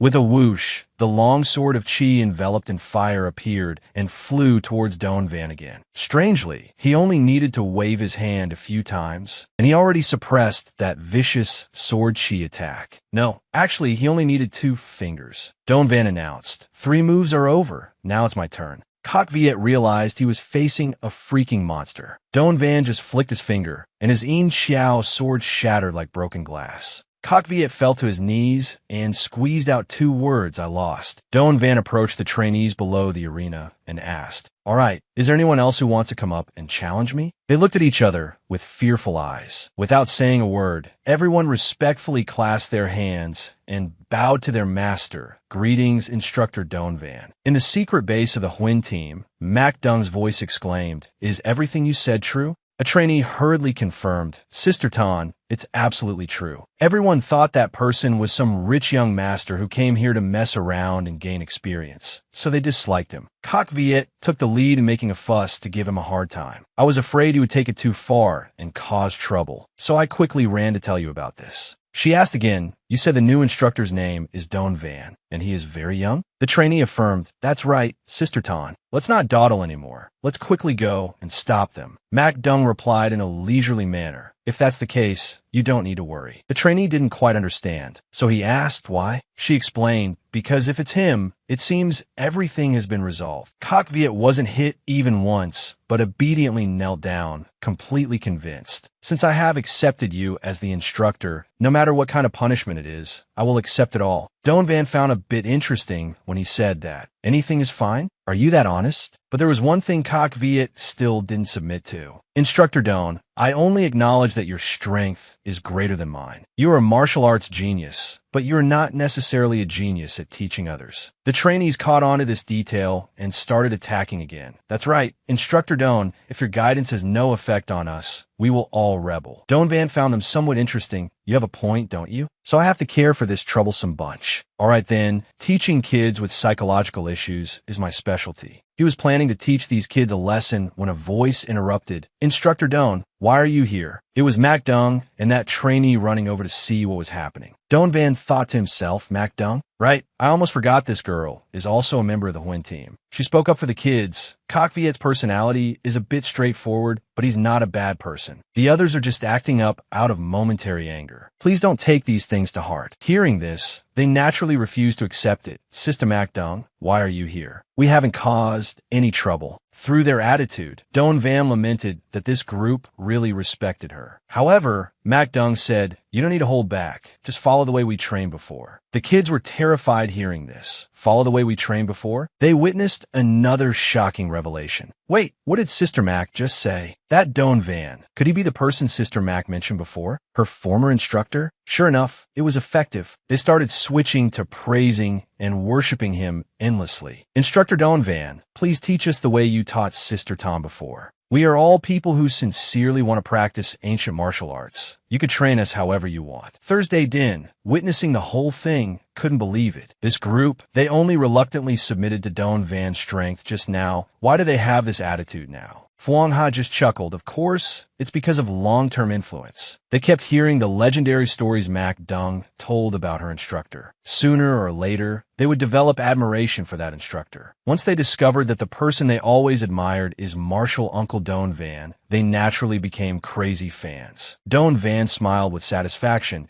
If everyone says so, then I won't hold back. Just like that, he smoothly became the instructor for the Huyn team and this group of kids with psychological issues obeyed him completely. Except for Kak Viet and a few members, the others basically had no foundation in ancient martial arts and had to be taught from scratch. Fortunately, Don Van was proficient in the martial arts of many places, so it was easy to teach them things suitable for their aptitudes. Considering that Kak Viet was the one with the most potential among these kids, he arranged the strictest training for him so that he could break through to the basics of the third-tier realm. Kak Viet was undergoing a separate training regimen that seemed much heavier, to the point where he had no strength left and had to beg. "Instructor Doan, I've reached today's training goal. Can I rest now?" Don Van calmly slurped his soda, then ordered, "Don't you still have the energy to talk? One more lap." Since he was considered part of the official staff, Don Van could view documents related to the Shadow Blood sect. Mac Dung brought over another thick stack of files. These are all the documents regarding this case. Amidst the pile of documents on the table, Kak Viet cried out in agony. "Miss Mac Dung, oh no, Tauntaun, my little Tauntaun, with this many files, do you want me to read them until next year?" Mac Dung calmly replied, "If you can't finish reading them, then that's too bad. These documents are all highly confidential. Don't even think about taking them out and asking others for help." Poor Don Van picked up his phone. "Let me tell my family that I won't be coming home to sleep for the next few days." Meanwhile, at the Duong family's estate, inside Duong Tin's private room, he asked, "How has it been handled?" Duong Tin reported, "Boss, all the minions have been prepared. Their combat state has stabilized at the Hotion 4th tier level, and if they erupt, they can reach the Hotion 3rd tier." Duong Tin praised him, "Very good. With the help of 4 minions possessing the combat power of 3rd tier experts, no matter how strong Don Van is, there will eventually come a time when he can't withstand it." But Duong Tin hesitated. "Boss," Casso said, "that we're not allowed to take revenge on Don Van right now. If we do this." Hearing this, Duong Tin's pain was triggered again. He roared, "How can I easily let go of the grudge of my son's murder? Even if I can't kill Don Van, I must make him taste the same suffering as I did. I want to let him know what it feels like to have the person he loves die right in front of him." At the same time, at the secret sanctuary of the Judgment Council, Casso had changed into ordinary clothes. He wondered to himself, do young people out there all dress like this nowadays? Vo suddenly walked in and reported, "Lord Casso, there is important news to report to you." According to the news sent back by our undercover agent, the head of the Duong family has secretly created minions, seemingly plotting against Don Van. Hearing this, Casso laughed heartily. "Does Duong Tin have the guts to break his promise to me?" In Casso's hand was a childhood photo of him and a certain girl who looked very much like Lai Tuk. Suddenly, Vo added, "It seems his target is not Don Van, but his girlfriend, a girl named Lai Tuk." Hearing this, Casso could not control himself. He furiously clenched his fist along with the photo in his hand. Only something was seen flashing past Vo. When she turned around, her boss had already gone out the door at some point. Vo thought to herself in horror, even though I've long known that Casso's skills are on par with the boss. In that split second, I had the illusion that he was even better than the boss. Casso stepped out of the base, carrying his anger. He muttered as he walked, "Interesting. I like to see what interesting things Duong Tin can do." Don Van was finally able to return home. He opened the door and said cheerfully, as expected, "The atmosphere here is the most suitable. The feeling of coming home is great. If senior sister hadn't called to remind me, I would have almost lost track of time checking files." Seeing him return after a long time, Lai Tuk's face lit up with joy. "Don Van, welcome back." Unable to contain her joy, she ran out and gave him a tight hug to ease her longing. Don Van stroked his lover's hair and thought, now that the training plan is set, I can temporarily let go of the training work. And I've also memorized all the details about the Shadow Blood sect case. So I don't need to stay at the Huyn team's base anymore. Just as it was getting romantic, Kak Vit rudely interrupted. "Is this Instructor Don's mom-and-pop shop?" He put down his backpack, then praised, "Indeed, an elegant style and a comfortable atmosphere, worthy of Instructor Don's arrangement." It was getting late outside. Seeing Don Van busying himself with the map, Kian Chu walked over and asked, "I say, Don Van, where have you been running off to these past few days?" Other men run around outside and bring back girls. But why did you bring back a guy? He was talking about Kak Viet, who was bustling around Don Van. "Instructor Don, is this pressure for massaging your shoulders and punching your legs okay?" Not bad, a teachable child." Saying that, he turned to Kian Chu to explain, "What do you know? This is called respecting the master and honoring his teachings." Cock Viet's enthusiastic care for his master made Don Van very satisfied, because under Don Van's engaging training, the kid Cock Viet had broken through his bottleneck and reached the Hotion third-tier realm. So this kid's attitude towards him had completely turned into admiration. While they were having fun, someone arrived. "Excuse me, is Don Van here?" Cock Viet quickly ran out to question the newly arrived strange man. "Who are you? Is instructor Don's name something you can just call out directly like that? Speak up. What do you want with instructor Don?"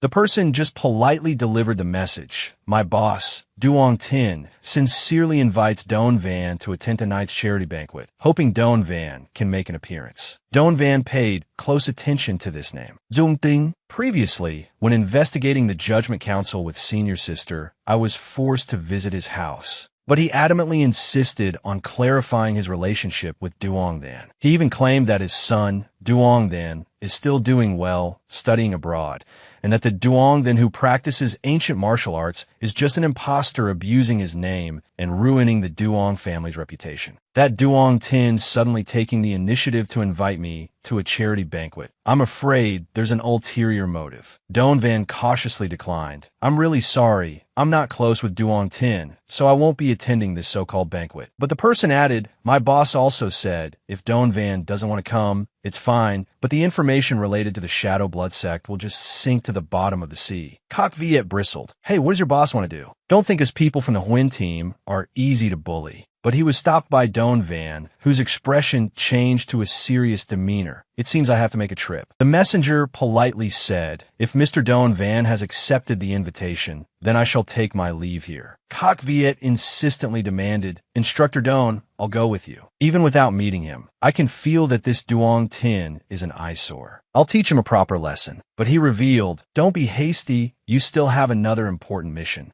Listen carefully." Then he whispered into his ear. After listening, Cock Viet looked very panicked. "Instructor Don Van, you're not joking, are you?" At Duong Tin's luxurious mansion, Don Van attended wearing only casual clothes. Even he himself didn't expect to be able to enter dressed so informally. But the butler said, "Since my boss invited you, naturally someone will pay attention so that such minor details won't be an obstacle." At the same time, Duong Tin's car was approaching Lai Tuk's restaurant. In the car, there were also many minions painstakingly prepared by the Duong family. Duong Tin reported, "The commands have been entered. As soon as you give the order, these minions will begin to act." All the live broadcast cameras have also been installed, capable of recording the scene of Lai Tuk being killed without any blind spots. Duong Tin replied, "Very good. Then I must go receive my important guest." After Duong Tin's understood, the transmission ended. His face darkened as he plotted, "Old man, just enjoy your smugness while you can." On the other side, Don Van still couldn't meet Duong Tin, so he was getting a bit impatient. He asked the butler, "Honestly, how much longer do I have to wander around the hall?" But he reassured him, "Please be patient. Our boss is almost ready. Let me take you there." Finally, there was an order from Duong Tin. The two of them were walking down a long corridor. Suddenly, the butler stopped, opened the door, and introduced, "Our boss is waiting for you here." He looked around and assessed, "This room is really spacious. Moreover, with so many projectors, as the dignified head of the Duong family, unless you're bored, why would you work as a security guard?"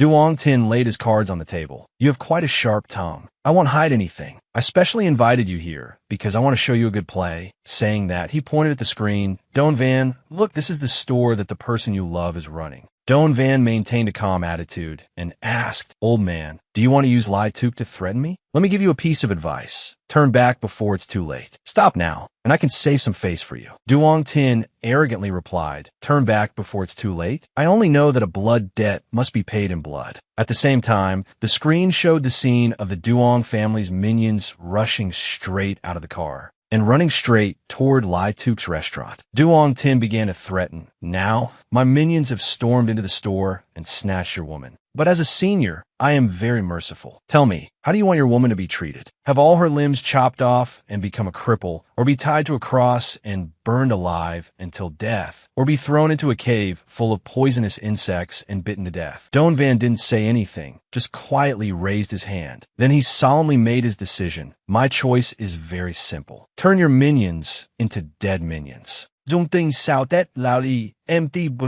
matter how formidable you are, Don Van, you are still just a human. You don't have a cloning technique, and you definitely can't teleport instantly. Your helper, at most, is just your senior sister. My minions have the combat power of third-tier experts. Even if you secretly arrange for your senior sister to protect her, she couldn't stop 4 minions attacking at the same time. After hearing this, he just chuckled and asked the old man back, "Who said my only helper is my senior sister?" Duong Tin realized he had fallen into a trap. On the screen, the group of minions had approached the store's entrance. They confirmed ahead, "Enemy spotted. The enemy is very strong." As soon as he finished speaking, one of the minions took an invisible punch and flew far away. Fuanha slowly stepped out. The refreshing feeling is like reliving my youth. This old man hasn't stretched his muscles and bones in a long time. Another careless minion was targeted by Cock Viet and continuously took a beating. The boiling fighting spirit made him howl loudly. The minion paused for a moment.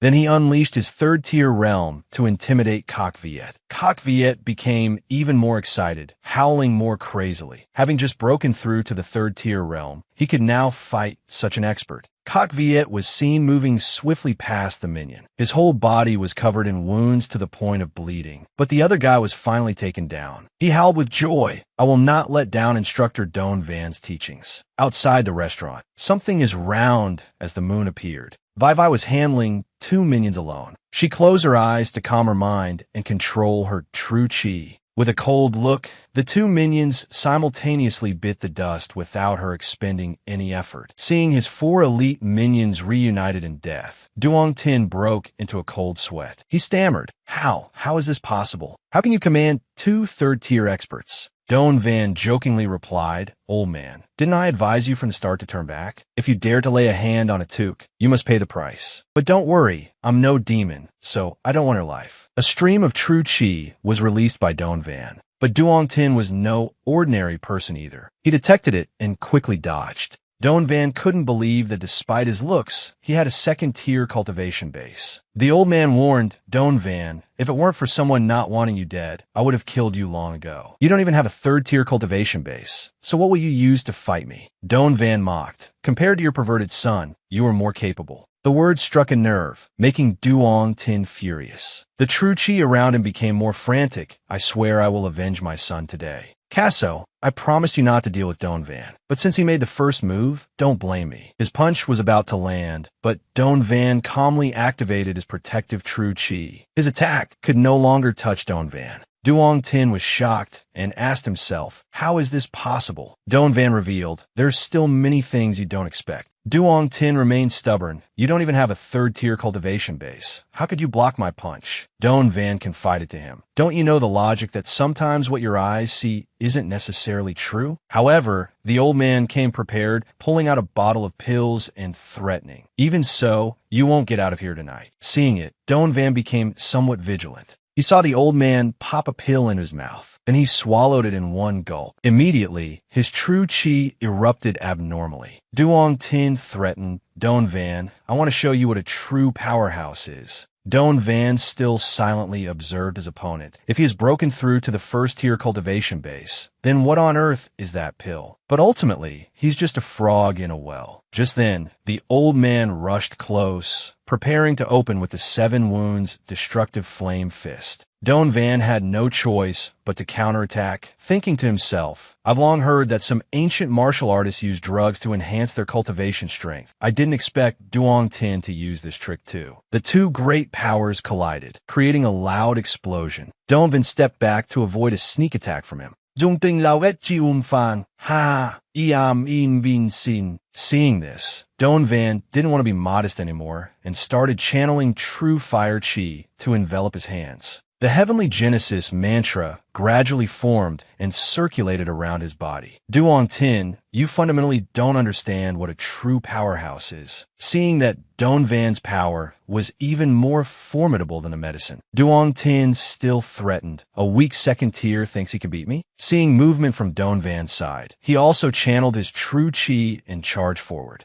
Don Van flicked his hands a few times, then raised his hand and dashed forward. Duong Tin's aura was completely overwhelmed. The resulting explosion was much larger than before. The screens in the room shattered and fell with a clatter. The heavenly Genesis mantra was withdrawn, and Don Van remained completely unscathed. He confidently crossed his arms and looked at the old man in front of him. Duong Tin was beaten black and blue, scrambling to his feet and whispering, You are actually a first-tier expert. He was severely injured and coughed up blood. Don Van simply replied, If you want to blame someone, blame yourself for touching someone you shouldn't have. He looked at his hand and thought, but the heavenly Genesis mantra can actually devour and convert the internal energy of others. Duong Tin submissively knelt and asked for permission to speak. The winner is king. The loser is the villain. I have nothing more to say. But I really want to know how you knew I was going to attack Lai Tuk and prepared so thoroughly. Don Van recalled an anonymous message sent by someone this afternoon. The content was, Don Van, tonight Duong Tin will send minions to attack Lai Tuk. He wondered who this unknown number belonged to. Don Van gave a perfunctory answer. A loser has no right to ask. Now tell me the news regarding the Shadow Blood sect. But Duong Tin confessed, I don't know anything about the Shadow Blood sect. Furious, Don Van grabbed his neck and threatened, I really dislike people playing me. But Duong Tin told the truth. I'm not playing you. It was Duong Tin who said we could use this matter to lure you here. The case of the high school student murdered at school in the city, he was also the one who told me it was all related to the Shadow Blood sect. Don Van dropped him to the ground. Heat seeing Terao Godai Dit Dung Tin. Duong Tin was in another corner, smugly muttering through the screen, Old man, I didn't expect you to have such a day. Then he dialed Casso. He reported, Lord Casso, as you instructed, I revealed the news about the Shadow Blood sect to Duong Tin. Duong Tin used this to lure Don Van here, and now Don Van has crippled him. I just need to make a move, and I will control the Duong family. Casso was very satisfied and declared, from now on, you are the head of the Duong family. Quickly investigate the whereabouts of the Shadow Blood sect. Understood. Casso looked at the photo in his hand, wondering in his heart if his sister still remembered him. Switching over to Duong Tin, he was thinking, as long as Don Van kills him, I will take the position of head under the guise of avenging him, and everything will be perfectly justified. Duong Tin found his plan so perfect that he grinned and chuckled. But looking at the surveillance screen, he noticed what's going on. Where's Don Van? Suddenly, Don Van's face pressed close to the camera, making Duong Tin startle and jump back. The discarded computer fell to the ground. Don Van said to him, You're eating shit now, Duong Tin. He then casually swung his hand and punched his surveillance camera. Duong Tin could no longer monitor every move at Duong Tin's house. He slammed his fists on the computer and roared, Damn it, Don Van, you just wait. Back at Duong Tin's house, Don Van was speculating that it seemed there was someone else behind this matter. He turned around and threatened, Duong Tin, if you cause trouble for me next time, I guarantee I'll reunite you and your son. After saying that, he decisively turned and left. At Lai Tuk's restaurant, she and Qian Chu were cleaning up the mess from the recent brawl. She was worried whether Don Van had encountered assassins, but Qian Chu comforted her. Don Van is so formidable. Even if 10 assassins came, he wouldn't be afraid. Suddenly, someone walked into the store. Qian Chu, who was enthusiastically pushing the mop, stopped. It turned out the mop had hit his foot. He froze a bit due to Casso's tall stature, but he had to regain his composure and said, Oh, sorry about that. We are cleaning this place up. Inwardly, he felt, why do I hate this guy so much? Casso looked down at his shoe and thought to himself, this guy, why doesn't he quickly take the mop away and even says he has to clean up? I'm a neat freak. Casso sneaked a glance at the person in front of him and wondered, why is it him? As for Qian Chu, he felt guilty. Why is this guy looking at me with those eyes? Damn it, is this guy gay? Seeing something amiss, Lai Tuk came out to ask, What's wrong, Qian Chu? She reminded him to quickly move the mop away. Only then did Qian Chu snap out of it and hissed an apology. I was mopping the floor. I didn't notice you coming in. Lai Tuk stepped forward and explained, I'm sorry, sir. I'm the owner here, and he's my waiter. He's a bit clumsy. Caso pander deeply, guater. Isn't he a member of the Vanguard group? Did I mistake him for someone else?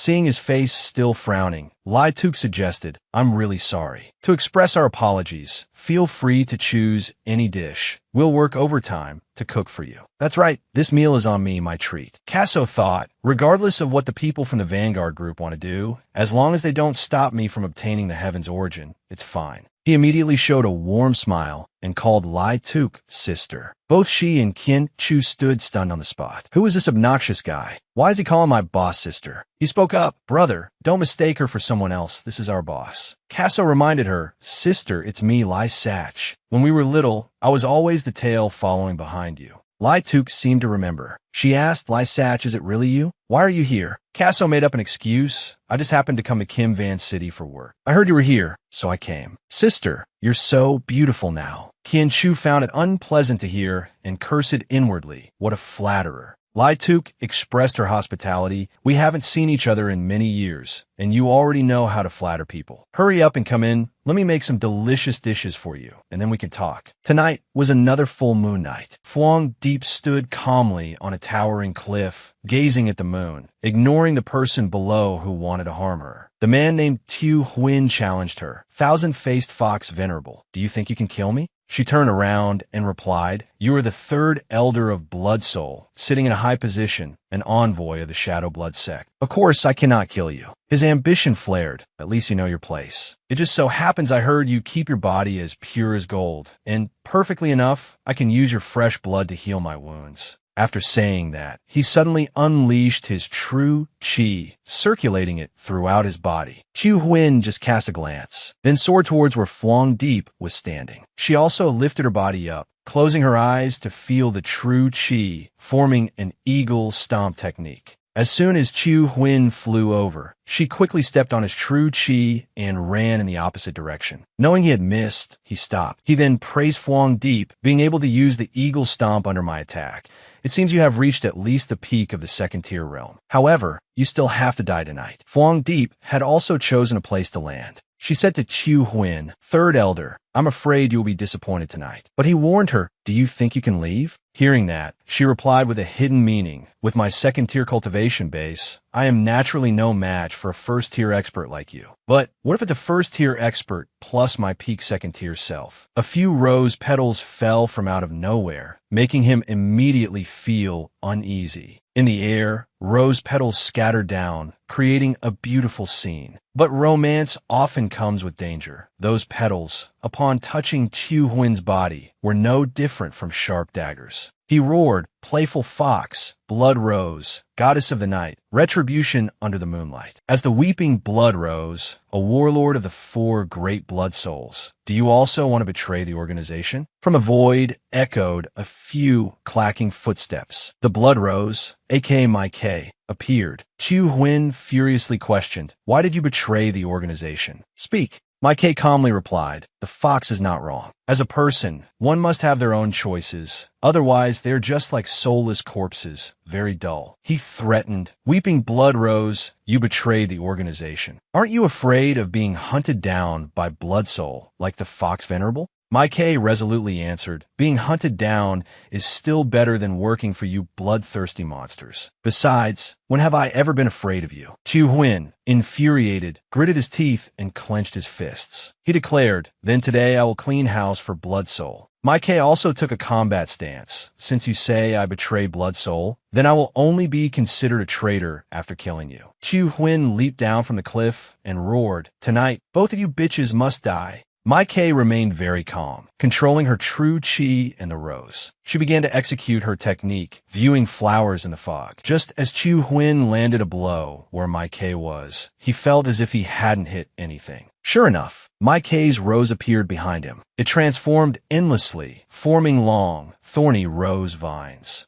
Without making Chu Huin wait long, with a thud, several thorny vines slashed him a few times. His entire body crashed heavily to the ground, and My K leisurely withdrew her move. Chu Huin trembled like a leaf and asked, You are at the late stage of the first-tier realm, but my body is soaked in blood. How could you hurt me? Holding Chu Huin's heart in her hand, she calmly replied, People of the Shadow Blood sect, after cultivating the Blood Shadow technique, are said to have blood-soaked bodies. They don't need to worry about injuries. Even with severed limbs, they can still unleash several times their combat power. But I know that your life lies in your heart. That was enough to send Tu Huin to meet his maker. Once finished, my K asked, Fox, I am now in the same boat as you. What's your plan? She stated that they needed to find a helper, then kicked off the ground to take flight. Soaring high into the air, she slowly revealed that person's name, Don Van. Night had already fallen. At Lai Tuk's restaurant, Don Van asked impatiently, Kin Chu, why haven't you gone home so late? Where is Sister Tuk? He replied that Sister Tuk was having a meal with that flatterer inside. Don Van asked, who is the flatterer? Kin Chu pointed inside and told him to go see for himself, adding, it seems his relationship with the sister-in-law is very good. Don Van pondered, very good? The guy who wants to steal my woman hasn't even been born yet. Kin Chu chimed in, I even heard the sister-in-law say that guy is a clean freak or something. She really knows him inside out. Hearing that, he walked inside, carrying a sense of jealousy. Seeing him return, Lai Tuk, who was entertaining her guest, turned to greet him, Don Van, you're back? Casso began observing his target. Lai Tuk introduced, Don Van, this is my younger brother, Lai Sach. He has been following me since childhood. Like Kin Chu, he also thought to himself, is this the flatterer Kin Chu mentioned? Why don't I like him at all? Not only that, Kin Chu leaned close to Don Van's ear and babbled. Why did it sound like the sister-in-law was talking about childhood sweethearts? Casso politely reached out his hand to get acquainted. Hello, I am Lai Sach. Don Van also politely shook his hand and introduced his name. Doam Van. Casso continued, my sister kept talking about you earlier, praising how capable you are. Lai Tuk said, that's right, Don Van. Lai Sach just arrived and will stay at our place temporarily tonight. Since we're out of rooms, Lai Sach will sleep with you. Don Van replied that it was no problem, but Kin Chu whispered in his ear, Don Van, this guy is gay. He felt like he had been struck by lightning. Gay? Then he made up a random excuse. A Tuk, my room is very messy, and he is a clean freak. He won't like it. Let him sleep with Kin Chu. Casso also proactively suggested, then I'll sleep with Kin Chu. Hearing this, Kin Chu worried for his chrysanthemum and suddenly shouted, what did you say? Lai Tuk pleaded, Kin Chu, Lai Sach didn't bring his ID card, so it's just for one night. I'll arrange another place for him tomorrow. I'll add a 500 yuan bonus for you this month. He refused, so Lai Tuk increased it to 1,000 yuan. Kin Chu still firmly refused, I'm not that kind of person, until he heard the price of 1,500 yuan. Then he immediately agreed. Don Van sighed, so you are that kind of person. Remember to put away the soap. Meanwhile, at Duong Tin's mansion, the old man was pinned to the ground by Duong Tin's minions. Duong Tin sat proudly on a chair and said smugly, old man, I didn't expect you to have such a day. Dung Tin Gu set him, Dung Tin, Du Samao, Det Begans, Gumbak. You won't die a peaceful death. Right after saying that, Duong Tin kicked him squarely, shutting him up instantly. He grabbed Duong Tin's head and warned in a low voice, old man, I am now the master of the Duong family. Before, you treated me like a dog. Now, I will let you taste what it's like to be a dog. He ordered his subordinates, break his arms and legs, then throw him out. Two massive clubs then smashed into the old man's legs. Agonizing screams echoed throughout Duong Tin's mansion. As the night deepened, the rain poured heavier. Only a few scattered people were left walking on streets. Two schoolgirls stepped out of shop and grumbled. What the hell is with this weather? Everything was fine. Why did it suddenly rain? Yeah, what's wrong with the sky? Suddenly, someone called out, Trong Nok, why are you two here? It was Teacher Lu. He asked, it's already late. What are you doing outside? Chu Trong explained, we were celebrating a friend's birthday and want to go home now, but we didn't expect it to rain. Teacher Lu offered, then get in the car. I'll take you home. Just when the two girls didn't know what to do, luck coincidentally arrived. Both Chu Trong and Chu Nok got in the car, not forgetting to thank him. Then we'll have to trouble you, teacher. The car quickly drove off. Teacher Lu smiled wickedly, thinking to himself, Ian Bloodbat will definitely be satisfied this time. He brought the two girls to a strange house. The two schoolgirls asked fearfully, Teacher Lu, didn't you say you were taking us home? He replied vaguely, this is your home. Sensing danger, Chu Trong and Chu Nok pulled each other and tried to run. Teacher Lu, we want to go home. But he quickly stepped out to block the door, revealing his true colors. You two can't leave. Seeing the figure of the newcomer, he bowed and paid his respects. Greetings, Lord A.M. Huyet. Chu Nok turned around and screamed loudly. Teacher Lu excitedly revealed an evil smile. A.M. Huyet, seeing the two fresh goods just brought in, could no longer hold back. Immediately, the two girls became his dinner. After finishing, A.M. Hewitt ordered, "You did very well. I will pass the blood shadow technique to you. From now on, every 7 days, I will need the pure blood of two 16-year-old girls. Remember?" Teacher Liu showed his reverence. "I swear my loyalty to Lord A.M. Hewitt even unto death." He used his fingernail to make a cut, then poured the reward into a bowl for Teacher Liu. "Drink it. From now on, you're a member of the Shadow Blood sect." He didn't say a word and drank it all in one gulp. His body subsequently underwent an abnormal transformation. He secretly swore, "Don Van, now, I'm also a formidable martial artist. Just you wait. I will definitely kill you, and Lai Tup too. I want you to beg for your life at my feet." The rain had stopped. Casso was following Qinshu home. The two passed by a red light district. Two girls nearby beckoned, "Handsome, come in and play." Casso asked, "Do you know them?" Qinshu smiled meaningfully. "They're calling you."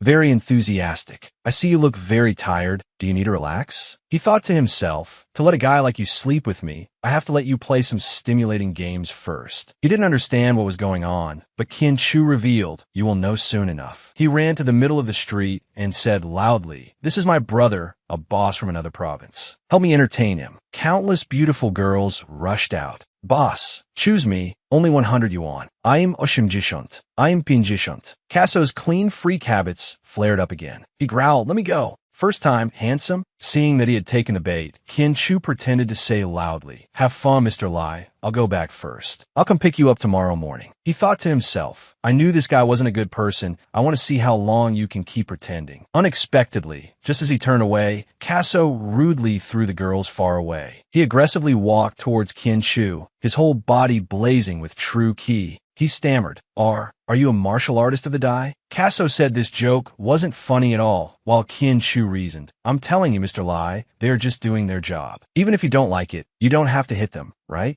Catching a glimpse of someone trying to call the police, Qinshu bolted. "Don't just stand there. Run quickly, or the police will come." Casso had an idea. He texted Duong Tin, demanding him, "Send 3 third-grade experts to me. As long as you make a move, I will know if you're a member of the Vanguard group." Thinking this, he immediately chased after Qinshu. Casso chased after him and called out, "Why are you running so fast?" He replied, "If you hadn't hit them, would I need to run? If the police come, we'll be arrested." The 3 third-grade martial artists of Duong Tin were quickly dispatched. Once they confirmed the target, they landed to block Qinshu's path. They raised their knives to threaten. "This is a robbery." Qinshu calmly provoked them. "Wearing stockings on your heads and trying to act like robbers? Jumping down from so high, why didn't you fall to your deaths? Let me tell you, my friend is a martial artist of the die. Be careful, or he will beat you miserably." The leader warned, "I will beat you miserably first. Attack." 2 of them bypassed Qinshu and charged straight at Casso. He effortlessly blocked the punches of the 2 robbers.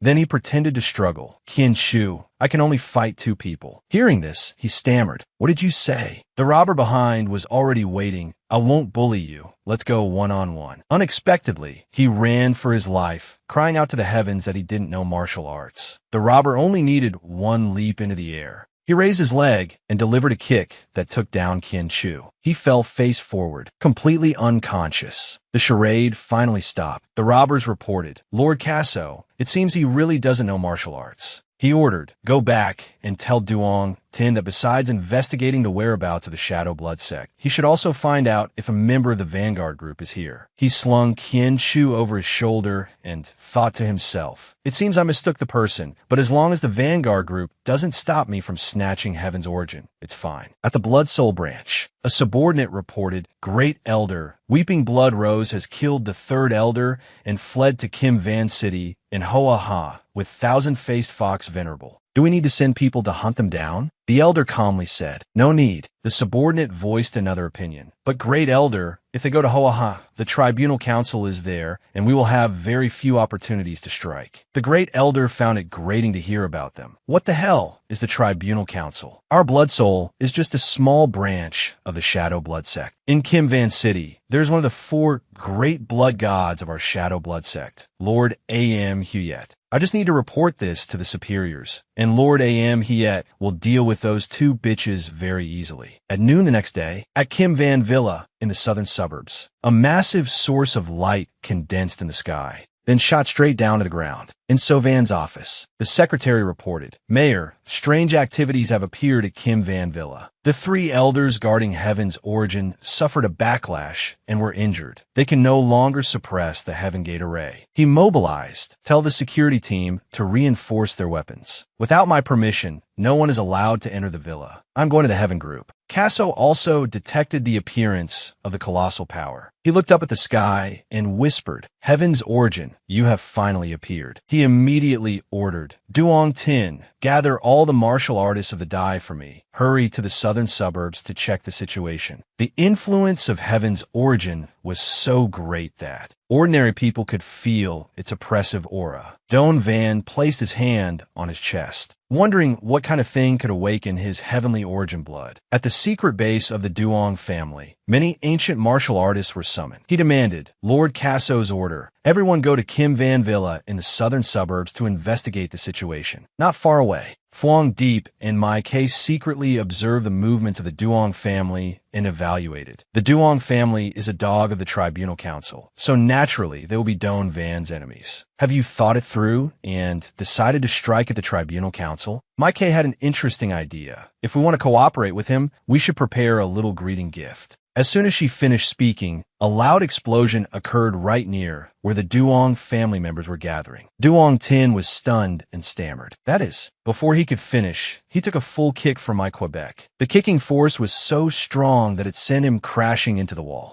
The Duong family grunts exclaimed, "So strong." The boss named Don Heap pointed his finger at Mai Case and shouted, "Who are you? Why did you injure a member of the Tribunal Council?" Mai Case frowned. "I hate it most when others point their fingers at me." With a swish, she disappeared. Don Heap couldn't believe his eyes. Terrified, he inwardly groaned. Fast, too fast. In just a blink of an eye, he was already lying under Mai Case's pale, sword-like legs. She coldly initiated the move Sky, full of flower rain. Tens of thousands of petals fell around the lackeys until Don Heap hit the ground. An explosion with an unimaginably wide radius spread around. The petals, like sharp blades, sliced into their bodies, blood pouring out like rain. When all his underlings fell, Don Heap realized, weeping blood rose. "You're one of the 4 great battle generals of Blood Soul," weeping blood rose. She darted away, casually instructing, "If you have recognized me, then remember, from now on, if I meet anyone from the Tribunal Council, I will kill them on sight. My blood soul will not share the same sky with the Tribunal Council." He sat calculating the total damage. 12 people, 1 second grade for 3rd grade, plus the 7 4th grade people killed, all wiped out in just one move. Duong Tin quickly informed Lord Casso that Blood Soul is killing people of the Tribunal Council. Phuong Deep gave a compliment. That was a nice trick of borrowing a knife to kill someone. Mai Case said nothing, only giving a cold smile. At A.M. Huyet's base,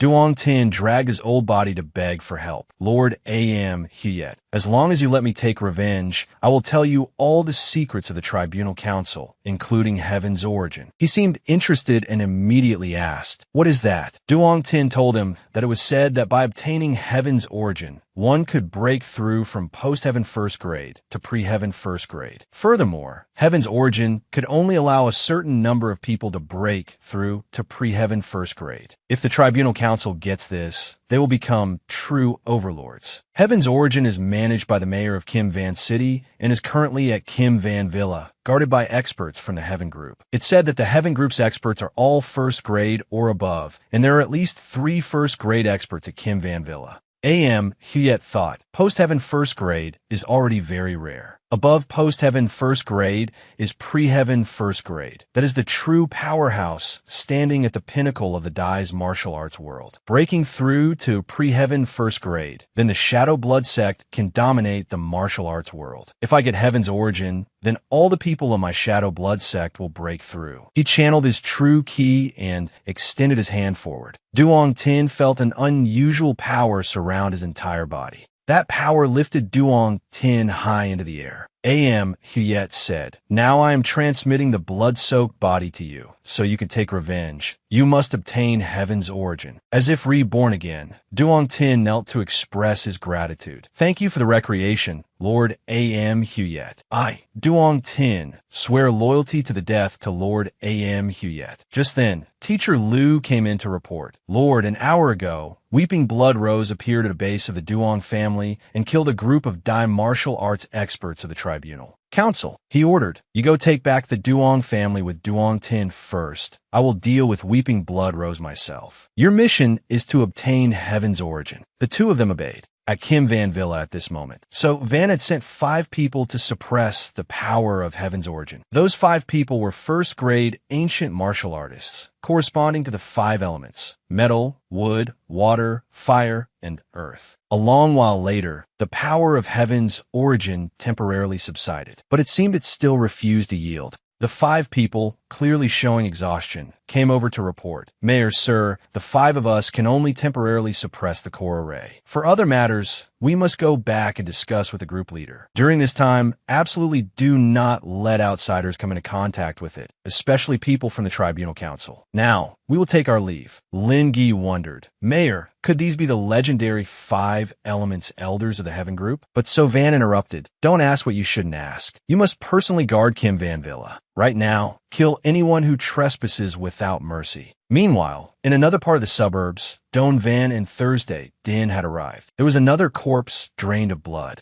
Don Van evaluated. "This is indeed the method of the Shadow Blood sect. We must find them, otherwise many more innocent people will have to die." CUC Viet ran over breathlessly. "Group leader, instructor, I have found some information. Before these 2 girls went missing, they had been in contact with someone. It was their homeroom teacher, named Lou Van Hock." Thursday, Din angrily snapped. "Lou Van Hock, a role model for students, yet he did such a beastly thing. Let's go find that bastard right now." At the Duong family, Duong Tin flew into a rage and slammed his hand on the table. "Damn blood soul, I have reported this to Lord Casso. They're dead for sure. Lord Casso will send people to help us." Suddenly, the room's door was about to be busted open by a massive force. Duong Tin and Don Heap turned in panic to see what was happening. The door burst open, and standing there was Duong Tin, completely intact. He couldn't believe his eyes and stammered, Duong Tin." The old man asked contemptuously, "Duong Tin, you didn't expect me to come back, did you?"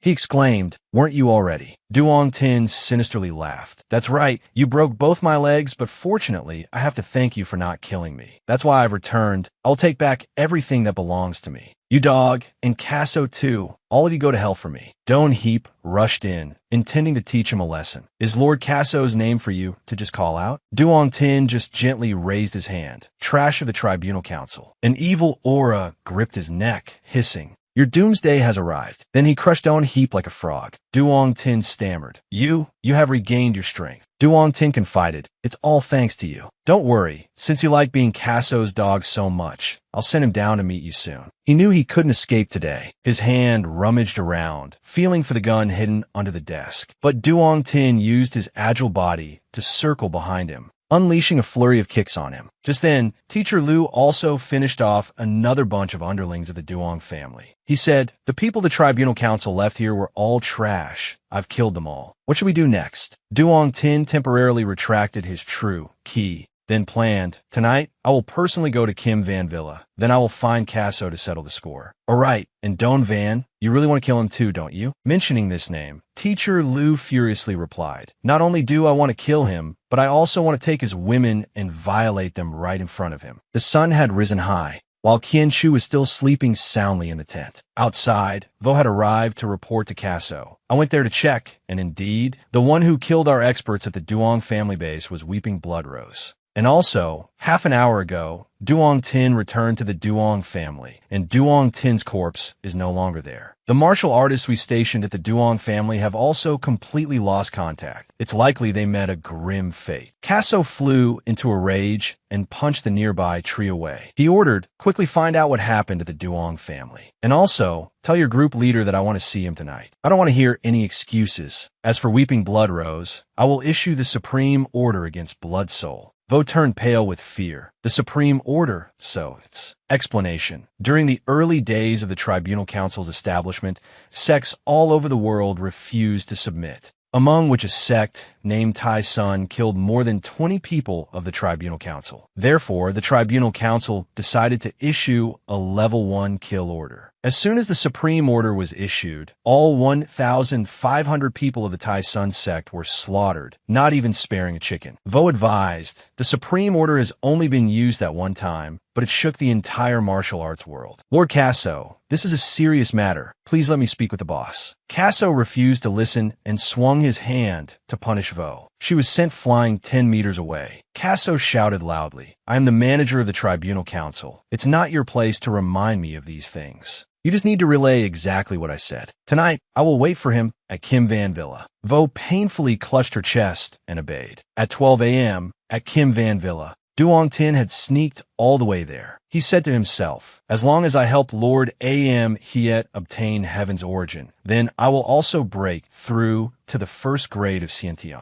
Don Van and Casso just wait to go to hell. In another corner, Casso was also present. He sensed that Kim Van Villa was so quiet, yet he could smell murder and death, but no one could stop him from seizing heaven's origin. Saying that, he leaped and flew away. In the control room of Kim Van Villa, Lin Gi gave an order, mobilize all the skilled fighters, form combat teams. From somewhere, Hoa Lin walked over and said, wait, those fighters are useless against them. Besides, I want to see how many people intend to seize heaven's origin. Duong Tin had groped his way to a lake protected by magic. He wondered, could heaven's origin be under this lake? Looks like I'll have to go down and see. Seeing Duong Tin, Casso decided to eliminate him first. Is heaven's origin something a piece of trash like you can desire? He took the initiative to attack, but Duong Tin quickly blocked it. Casso mocked him. I didn't expect you to be able to return, but you're only here to seek your own death. Duong Tin replied, there are many more things you didn't expect. Not only do I want to take heaven's origin tonight, but I'll also send you to meet that dog Duong Tin. Finding this grating to his ears, he challenged, a mantis trying to stop a chariot. Come on, let me see what you're capable of. Humiliated, the old man raised his voice. Before, you trampled me under your feet. Today, I will show you what a true powerhouse is.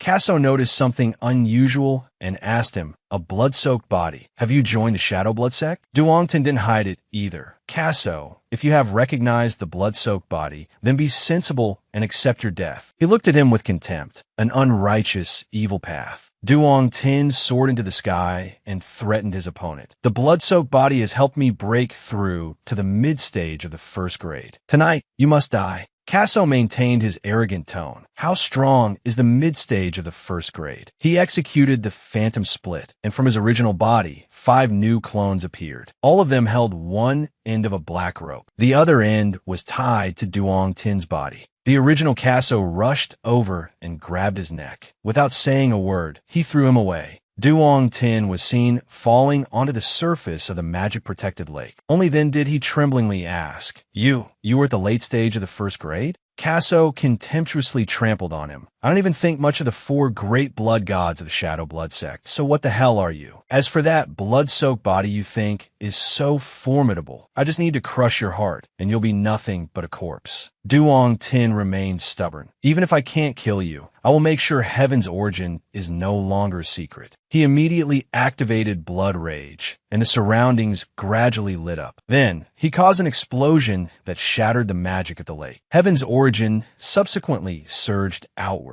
Casso could feel just how terrifyingly immense that surge of power was. In Kim Van City at this moment, it was raining heavily. Due to the effects of heaven's origin and the heavenly revelation art, Don Van staggered towards the source of that power, his entire body aching with pain. Don Van couldn't have expected that this pillar of light could actually cause the heavenly revelation art to show signs of a breakthrough. I must go and take a look. Phuong Deep and Mai Kay still followed him closely. Phuong Deep said, if Don Van is going too, then let's go see what that thing is. At A.M. Huyet's base, Teacher Liu reported, reporting to your lordship, half an hour ago we discovered the traces of Weeping Blood Rose and Thousand-Faced Fox Venerable. The two of them followed Don Van towards Kim Van Villa. A.M. Huyet felt pressured that many people were eyeing heaven's origin. He he decided to personally make a trip to Kim Van Villa. The energy of Heaven's origin was getting stronger and stronger. Duong Tin smugly asked, "Casso, how is the power of this blood rage move?" He was astonished. First-level blood rage of the blood fiend body.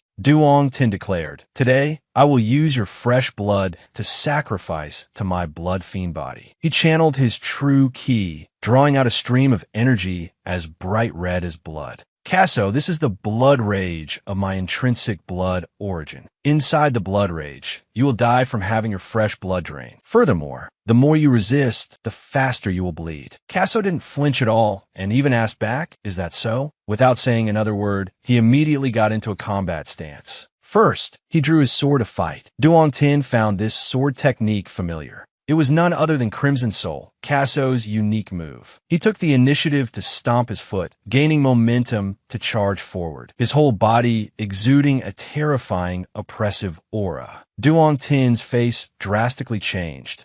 How can you break my blood rage origin?" Casso arrogantly replied, "This Crimson Soul sword is like a scorching sun. Even if the 4 great blood gods came, I could burn them clean. How could a piece of trash like you understand?" He rushed forward, swinging his sword and stabbing straight into Duong Tin. A strike pierced through the weakest point of the blood soul. Duong Tin cried out in pain. No. As Casso landed, it was also the moment the dying old man fell down. Having finished off one enemy, Casso turned his face and walked away. He was approaching, asking himself, is this Heaven's origin? Only by obtaining it can I truly become invincible in the world. Casso reached out to touch the energy he had always desired. Not far away, Don Van also involuntarily raised his hand. "What on earth is that white light? My heavenly revelation art is completely alarmed, as if my body wants to explode." The light stream of Heaven's origin began to warp. Casso startled and stepped back. He was astonished to see Heaven's origin flying in another direction. Looking at the direction Heaven's origin was heading, Casso witnessed with his own eyes that it was merging into Don Van's body. He himself could not have expected that the heavenly revelation art would actually absorb this thing. His true essence was also continuously surging. This was on the verge of a breakthrough. Casso couldn't help but shout, "It's Don Van. He is actually absorbing Heaven's origin. No, Heaven's origin must be mine."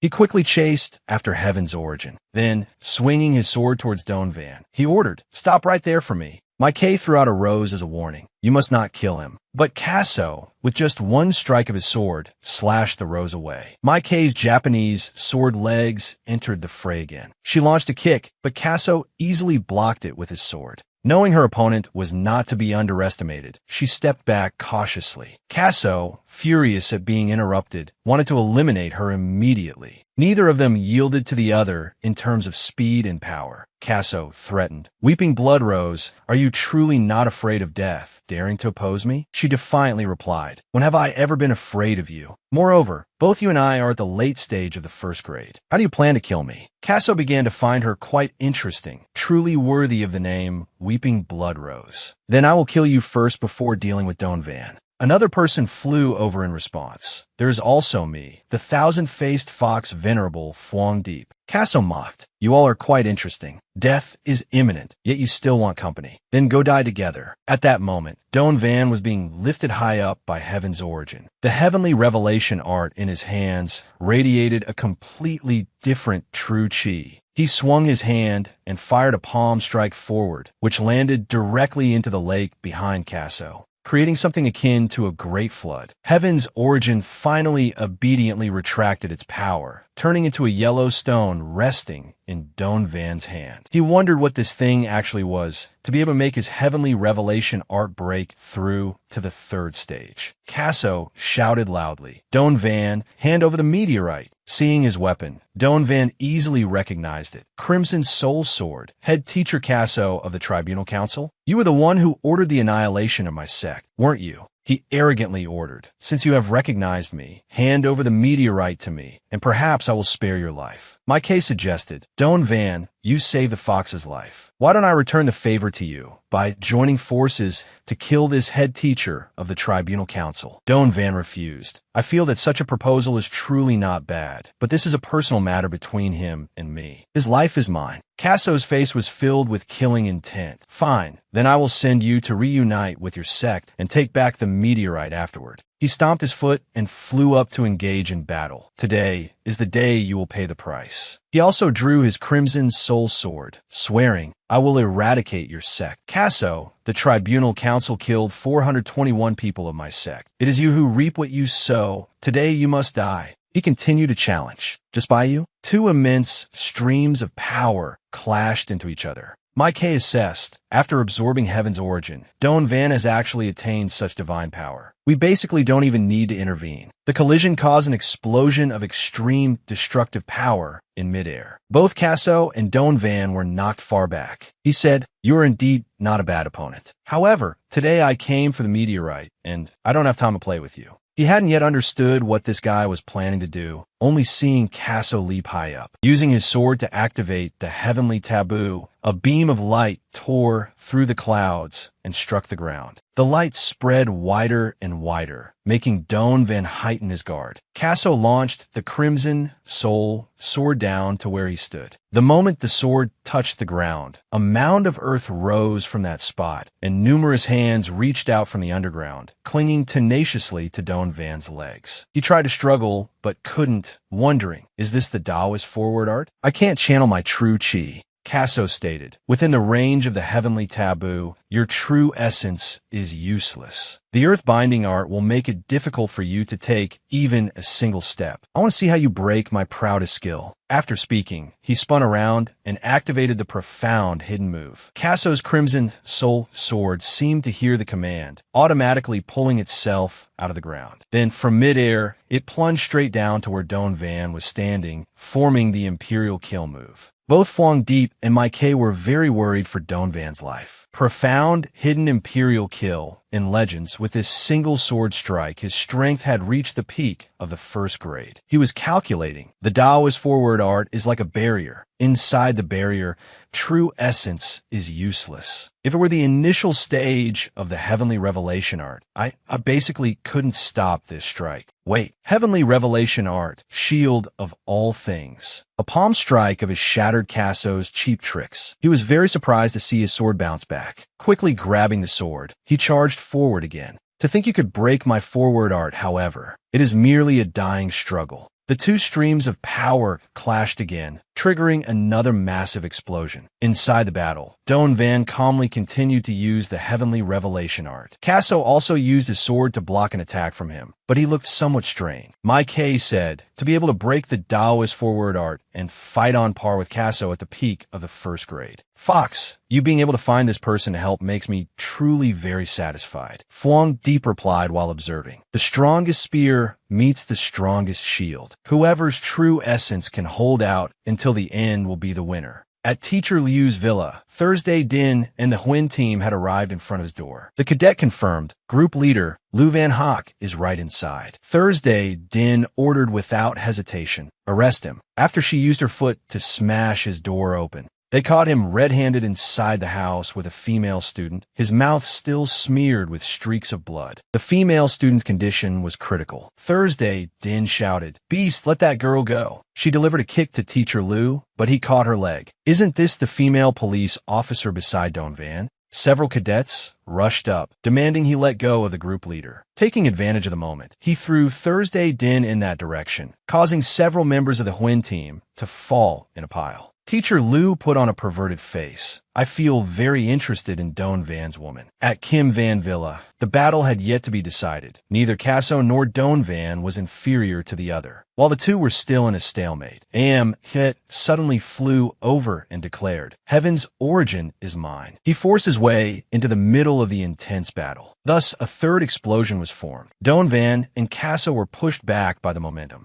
Both of them followed A.M. Huyet's movements with their eyes. At the same time, at Kin Tru's tent, Vo excitedly whispered, I thought I wouldn't be able to find you anymore. It turns out you still like to cause trouble, just like before, group leader. Reaching this point, everyone must be shocked. Indeed, no one around Don Van has an ordinary background. Back at Kim Van Villa, the expressions of both Don Van and Casso drastically changed. Even K and Phuong Deep could not have expected. It was actually one of the 4 great blood gods of the Shadow Blood sect, Huyet. He raised his voice in mockery. Good things should only belong to the strong. Are you ants even worthy of competing for things with my Shadow Blood sect? Casso growled, crooked and evil path, to actually take advantage of when we were focusing on our true essence duel to launch a sneak attack. He snorted coldly, to not suffer from chi deviation. You two are truly capable. Speaking of crooked and evil paths, you are no better. Wait until I seize heaven's origin. I will destroy your tribunal council first. Casso couldn't bear to listen, drawing his sword to eliminate him. A bunch of parasites who only know how to hide in the dark. Truly a fool, talking in his sleep. Huyet coldly slandered, seeking death. With just a basic stroke, he knocked Casso flying away. He suffered internal injuries and spat out blood from his mouth, his crimson soul sword plunging into the ground, creating an impressive explosion. Huyet marveled and then sneered. Crimson soul sword? As the head teacher of the Tribunal Council, Casso, you don't even have the strength to fight back. Your Tribunal Council actually dares to run its mouth, a bunch of trash. Today I will kill you, the head teacher of the Tribunal Council, as a warning, so that everyone in the world will see that the Tribunal Council is nothing but garbage in front of my Shadow Blood sect. Suddenly, a voice chimed in. A group of people who must rely on sucking human blood to survive. Are you even worthy of mentioning our Tribunal Council? From afar, a formidable power appeared, and the figure of a giant beast gradually emerged. This massive pressure made my K and Fuang Deep feel a bit fearful in their hearts. Huyet's expression also became more serious.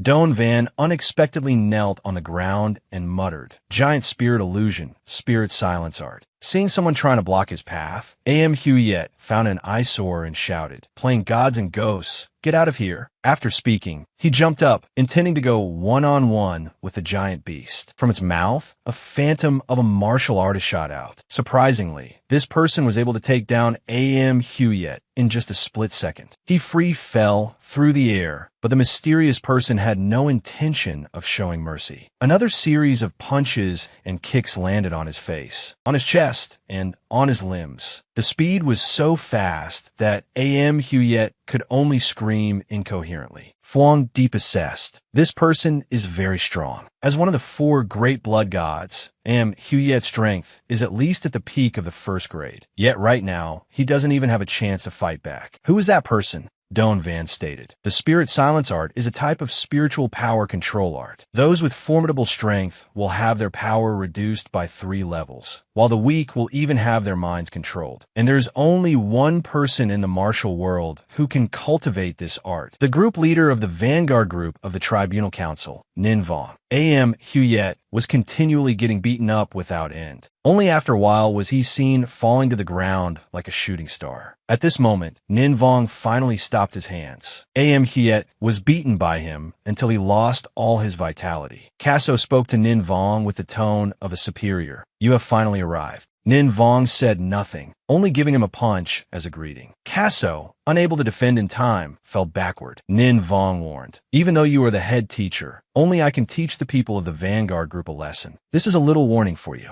Casso was struck until he coughed up blood again, but could not fight back. Don Van questioned Nin Vong. My master was killed, his body struck by the spirit silence art. Was it your doing?" He replied, "Your master was actually a very strong opponent, unfortunately too stubborn." "What, do you want to take revenge for him?" Hearing this, Don Van angrily clenched his fists. He gritted his teeth and hissed. "Casso gave the order, and your Vanguard group executed it. Since you are all here, I will end everything today." Nin Vong still calmly stated, "Your current strength is not even at the 5th level. Even if we count the 2 women beside you, do you think you guys can kill me?"